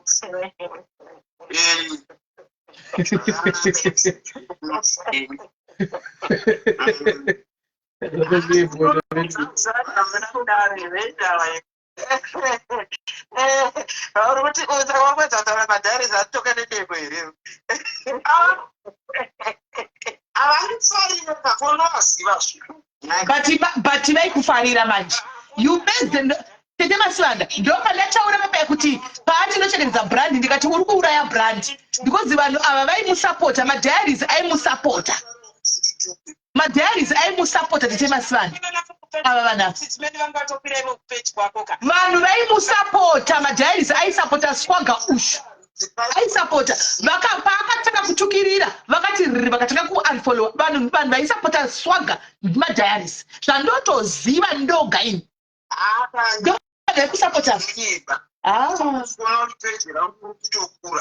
Swagger vanhu vaikusapota madiaries wangu vanotonyatsoziva vazhinji vacho. But anyway, it's okay kana vasiri. It's okay. Zvangu haasisimedi taita peace asi vanhu venyu vakazongondiprovoka chete indotsvagowo panorwadza. Saka munotovaudza kuti aiwa taita peace siyanai naso waka. Iwewe kana munhu wako akauya panapa paakataura zvaanoda panapa pasefa utotuka iwewe ndokuti agwadziwe. Kana munhu wako akauya panapa pamusorganization akataura zvaanoda saka tifanira kutoya totoita maela tituka iwewe kuti iwewe kuti agwadziwe munhu iyeye. Comment section ungaiziva comment section ungaigonewe iwe saka unotukwa comment section yako iwe ndiripo ini kuti ndichiuya pedyo kwako waitukwa necomment section ndiripo yako iwe ichikubvuraudza inobloka ina haipo pakubloka ndobloka. Alright, aiwa zvapera vakubikirawo murume ndakuda kubika zvapera ngavangoudza vanhu vavo kuti paita peace vanyatsovashuma vari kuzvinzwa vanhu vachanditi patanga paitika peace. Vanhu vasevaroka vanoda kudyiwa imi vanhu vanobhula guys taita peace kana muchienda kwalala uko vanaenda kwalala please don't take mashoko from kuno kumutwitisa ikoko ani mawa musauyende mashoko beko mchiya kunoko handitika pane peace nokuti mukapai mukanondituka ikokoko mutanditukisa ini ndobairwazve mamwe malife ndotukwazve motangazve kunogwa futi ikoko saka imi kana muchida kuti ndisatukwe kwai musanotuka handiti mazviwa kwai musanditriga muchinotuka ikokoko handiti mawaka takuda vaudza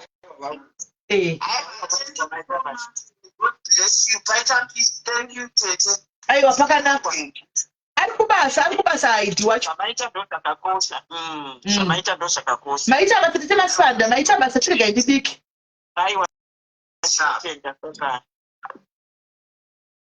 guys regai ndinobika iyo ipisi yakadai paupenyu hwako munhu kwanzi peace ndeyangu peace guys kuti ini zvangu ndingove zvangu nepeace anditika inini wacho anditi so tawirirana mazvinzwa asaga anenge ari uko kwake achiita zvinhu zvake ini ndiri pano nezvinhu zvangu anditi manzwisi saka tanzwananaka nhasi vakatogwe screensho tikada nopinda ava ndoa baba ndimire ndakadai kuti kana vakavhura dhoiri ndobva ndavavharidzira ndakadai so guys aiwa nakai chakachenjeza ndechakatanga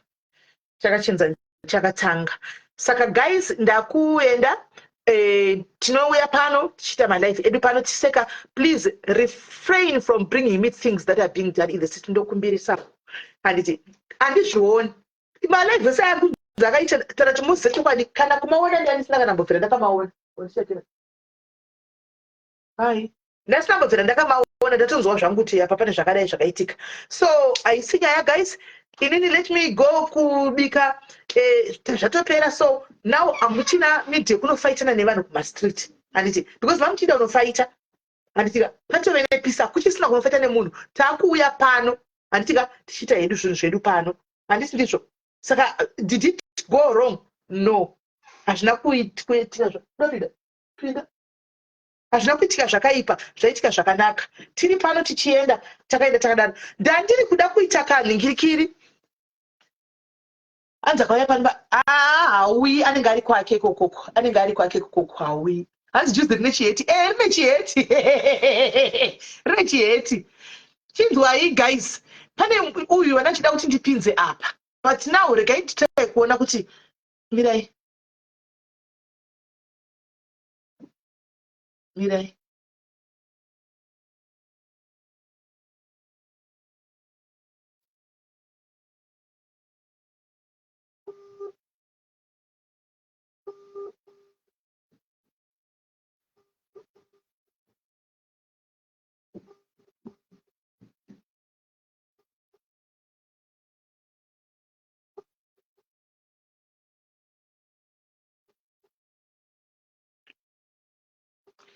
vasirivo beti tamba ogalo zvasingabati foni apa ndo time yacho yekuti akwanise kupinda palive apa achabati foni zvinhu zvacho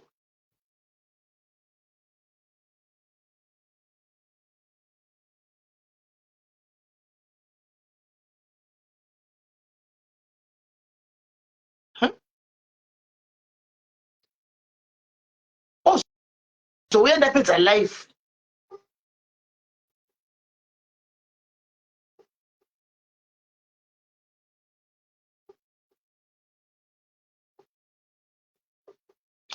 it's Annabelle asi mumwe nomwe anenge akati kwake kwanenge ati ndiri kulive nokumbura umuye kulive uku ndiri kulive nombura umuye palive bcause ndatobva ndatongofunga kuti chansi ndiyoyi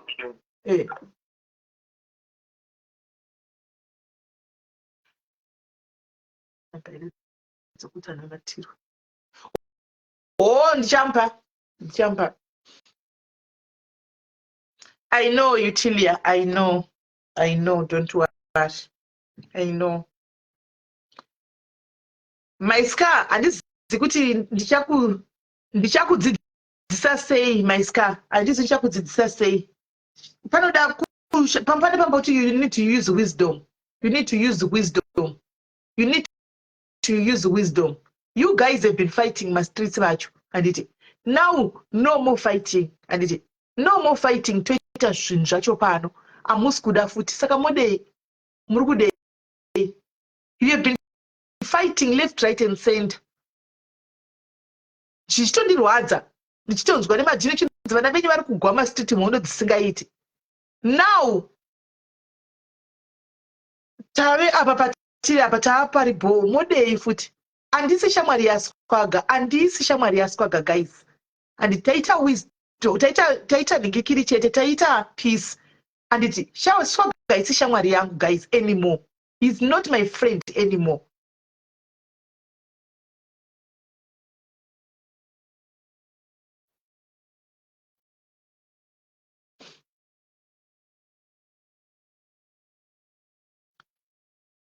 Munombomira moita 1 week 2 weeks muchiona muzotaura. Anditi 1 week 2 weeks muchiona anzi just still waiting kuti mubate maoko. Maoko anizvi.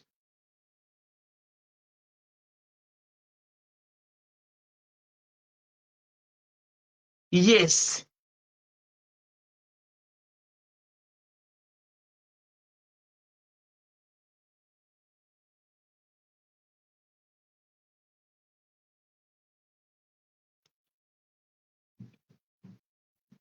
Hello? Hello? Hello? Kola hello?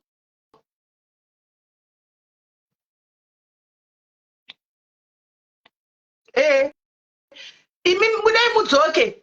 Budai mudzoke guys. Budai mudzoke. Budai mudzoke. Chibudai mudzoke. Budai mudzoke. Because hamusi kwanisa kuedheka apa. Budai mudzoke. Kola hello?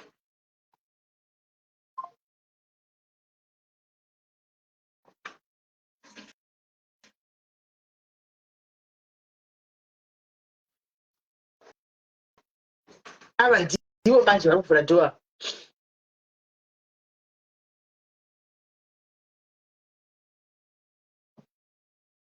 But mamusina nikikirika mamusina uyu.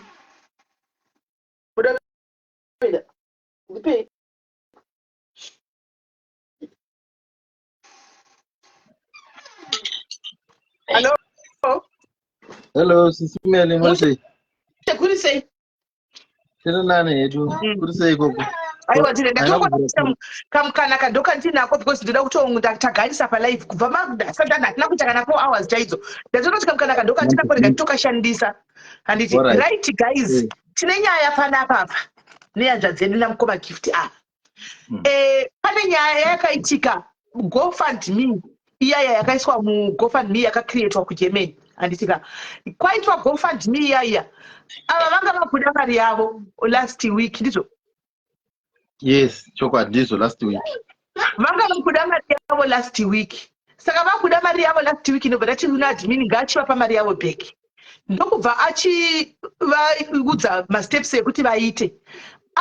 Mhendo kuti imuchinodedzera zvakaitika ina handizingataura zvisiri izvo. Alright, regai nditaure because ndikutonza mukutoti takanga takuda mari kwete kuti takanga takuda iye ndiye akatoti approacha. Takaona message ichipinda paWhatsApp. Achiti zoni mukoma gift ndini wekukuvhurirai GoFundMe iya kuGermany mandiziva. Mai mwana ndokumbira uende nevana panze ka. Because muri kuvarova kafuti apa ndiri palive. Saka sorry yenyu. Saka takaona message paWhatsApp vachiti zoni ndini wekukuvhurira GoFundMe vekuGermany mandiziva. Ndikati ora ndioziva ndisisita Google it. Zvikanzi alright. Zviri kuitika manje mukoma gift pane ningirikini GoFundMe iyi yakuita macharges. Kune macharges airi kutora muGoFundMe. Zvino ndandichida kuti timise macharges waya. Ndandichikumbira kuti uchinipa email yako nemabank details ako aunoshandisa. Ndikati alright, regai ndichienda paWhatsApp ndomasenda izvozvo. Ndobva ndatora Gmail yangu ndikaisenda through WhatsApp. Ndikatora passport ndikatarisa zvese zvakanyorwa mupassport ndikavatumira mazita ari full ndikavatumira bank account yangu nephone number yangu. Then vakazonditi alright, ochitarisa phone ikoko then you have to accept zvairi kukutaurira ikoko. Saka vandidaro ndakatanga kuchiaccepta pakanyorwa kuti email, accept the email. Pakati accept the email ndakakwanisa kuaccepta ikabva yakatanga yaramba ndaisa phone number yangu. then aminoti phone number yafoni yangu ndio yaisaunza mamessage here ndikapama kechipiri ndo pandakazoiti mai Marufu akanditi isai phone number yangu handisitili yakaregisterwa nezita renyu ndikati yes kuisa phone number yamai Marufu ndokubvuma ndokuto email kutanga kutoti your email was approved ichitiratidza kwatiri naye akatitorera screenshot kucomputer kwake akatisendera kwatiri then akanditi chienda pakanzi money accept money pakati accept money manje ndio payakansara sisimele ndakabaya ndikatanga kwekutanga ikaramba ndikatsvake chipiri ikaramba tikavaudza apa taicommunicate vakanditi alright aiwa kana yaramba you will try later takambogara hatina kuzobvunza kuti later after hours mangani takangoti after 15 minutes tikatrya futi ikaramba zvakare ikati no don't yaingonyora kutoti you try again later if is there any problem please contact us ichindipa information yekuti ndova contacta sei saka ndokubva yaramba kusvika takazongorara usiku ihwo mangwana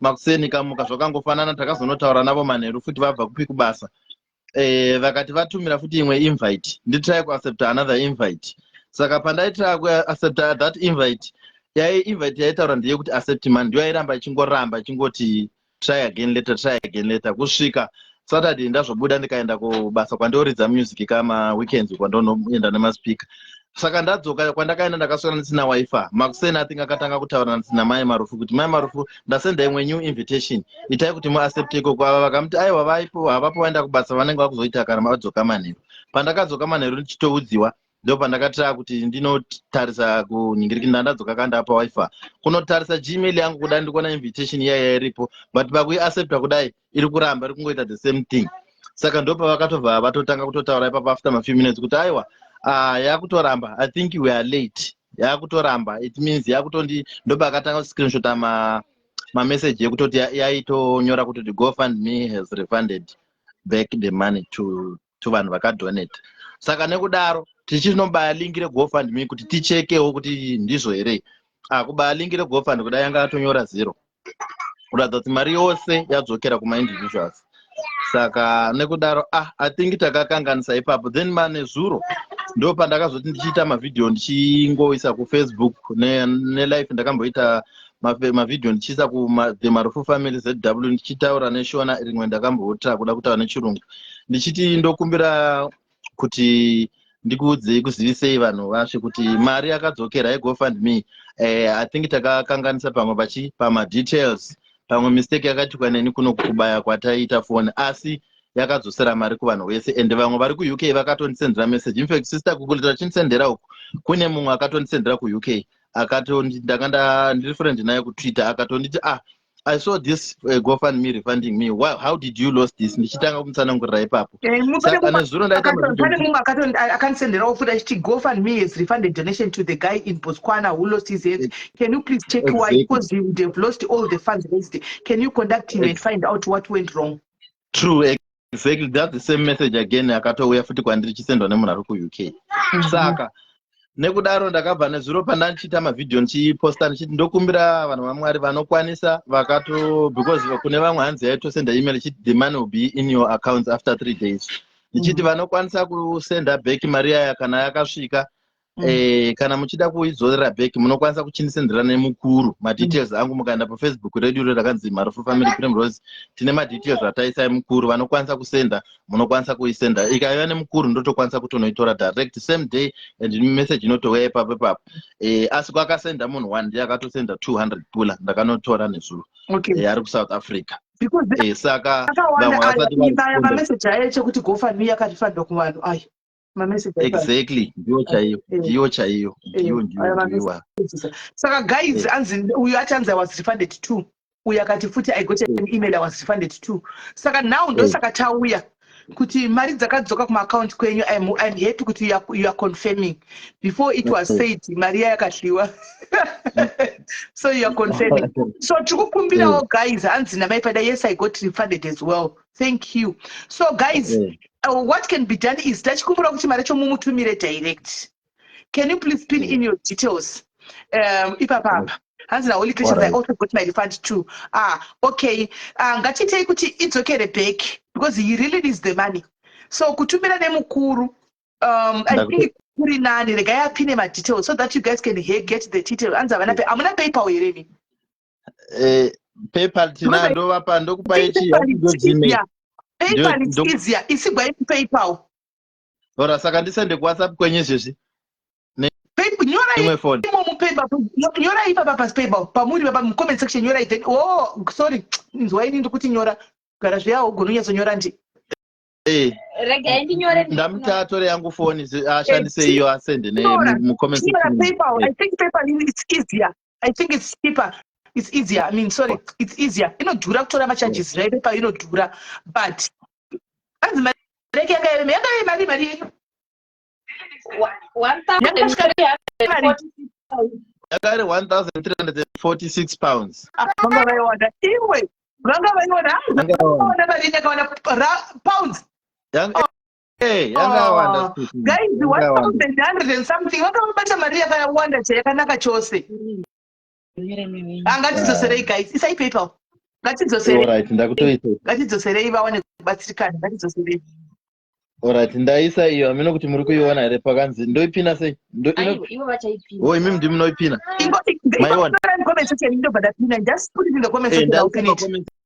ndaisa nepage rangu rakanzi gift tawanda tower ZW iyo email address guys ngatisei kuPayPal kwake iyo PayPal ngatisei kuPayPal then kana azopina PayPal iye achazotora kwake iyo PayPal guys yandapina iyo saka ndokumbirawo guys kana yakadzoka 10 pounds yako 50 pounds yako anza resend mine thank you my sister thank you to Nyarano PayPal and I think PayPal is easier panoti mukuru tibatisewo netuzeza nemukuru yacho sisi tibatisewo netuzeza okay hanzi vanesa nemukuru but mukuru ndozokutorera majema inotutora nzimachi hanzi puti all right hanzi na NS put details mukuru details okay isaijetse all right ndotobasenda futi izvo ona izvo murikuita pamanyora kuti gift tawanda nditika kumubva maisa maslash kumberi kwacho mubva manyora madetails tingobatenza iri one message moisa madetails emukuru alright ndobva ndaisa neGmail zvose futi ipapo kuzasi obva waisa madetails emukuru batanza zvese handiwaisa email address wokuisa kana madetails woti mukuru details pasame sentence iyoyo kuti adanhu asazoconfusika alright ndepava comment section tora phone uite mamwana alright ndita madash anditi then ndochisa Gmail tinyora Gmail wenyu nandi anzi yanga yaita 1,000 something mukuru ikuuya vari kuisa zvese at least asvikewo pa 3,400 saiwo 400 stars asvike pa 3,000 ngaachiko guys anzi ecocash vana ecocash avari Botswana aiona ndaisa iyo aisati yawiwo ishiya ndaiona iyo madetails ayo for mukuru for PayPal zvese ipapa tobatana ipapo ari kudiwa ecocash havana ecocash vari kuZimbabwe havana ecocash vari kuZimbabwe kune nhamba yeEcocash ya step mother vangu amino ndingakwanisa kuisa futi ipapa ndotonyora paningilikini pa comment section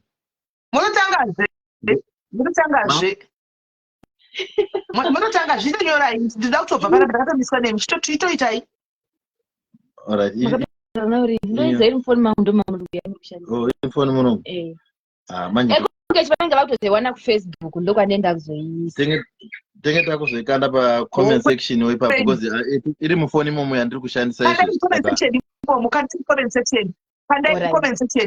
mucomment section vanotora mucomment section imomo kandai mucomment section madiaries madadisa maita henyu madadisa madiaries thank you very much thank you madadisa ndimi vanhu vacho ndisu vanhu vacho takatomubatsira pano tikasadaro tinodhava maita henyu guys pana pamadhiaries anodzosera bheki madhiaries anovadzosera bheki mari havana nzara zvodaro zvotanobva kutora mari yadzoko ubva vadya havana nzara zvodaro madhiaries anodzosera bheki magonesesa zvokuti apa ndandichishaya kuti sisimele athingi inyaya yebasa yekuti vari bhizi vasati vakwanisa kuuya life here titaure madhiaries magona mwari vakuwedzerere shuwa mwari vakubudisei maplans enyu ndiri kushanda zvokuti ndiri kushanda zvokuti ndoda kukavhira gepu handiwana saka izvo zvinongana ndiripo chakashaya kusvika mene unoenda weekend uku no 1 week pakati pedei ndichienda ndakadaro panoenda nguva notoya papa uyu ndatozvona vaisa mucomment section number vanonzi Mary Mushando dzeecocash vanonzi Mary Mushando dzatokandwa ipapo vanodziona mucomment section vakata page rakanzi gift tower ZW ndo ndiri kuposta ningirikini iyoyo saka busy ndiyo yanga ndandoona ndachingoti asi tinge vari busy zvekuti nezviro mboratidza life yenyu namaimpo yanga atopera in fact I think mama ita mapedza vachingoti asisimeni vamboya life here but yapera all right nyaya yekuti handi akufanana nepepenyu kunobasa 2 minutes ndakazoita 2 minutes ndizvozvo ndikati I think vanenge vari busy that's okay my brother anyway thank you very much inouya handiti kaachokwa thank you so much madharis vese mune mwoyo yakanaka shuwa ngatipushe tiite kuti tikwanise kutenga mauka no matter what topusha kusvika tasvika thank you so much vanhu vaMwari mune mwoyo wakanaka Mwari vakuwedzererei pamabudisanapo uye ngatirambei tichipusha ngatipushei chete zvinoita all right thank you very much my brother. All right, my sister. Right, guys, ndapedza andika chega ndide kunobikira Father's Day ndaswera nemi you can't complain taswera tine entertainment yose yakakwana pano ndasitinayo saka ndakwenda guys tobatsana Tuesday mangwana chingani Saturday tobatsana Saturday guys tobatsana Saturday asi pakaita nyaya ini agent aiwa ndinogona kuuya usiku takaiitira handika saka vaiva vakablokwa handitika vakablokwa havana kuzvara vakadaro live yavo iripo kazodzokera masuro kuchaiona rashauka hari vakablokwa vaiva vari kuti takablokwa vari kuda kuunblokwa vanouye munozouya kana kuenda kumaadmin munotaura kumaadmin kuti tikuda kuunblokwa handitika sezvatangotaura kuti let's start afresh handiti motaura mounblokwa handitika totambawo zvakanaka handiti takaenda so guys ndakuenda muve neusiku hwakanaka guys.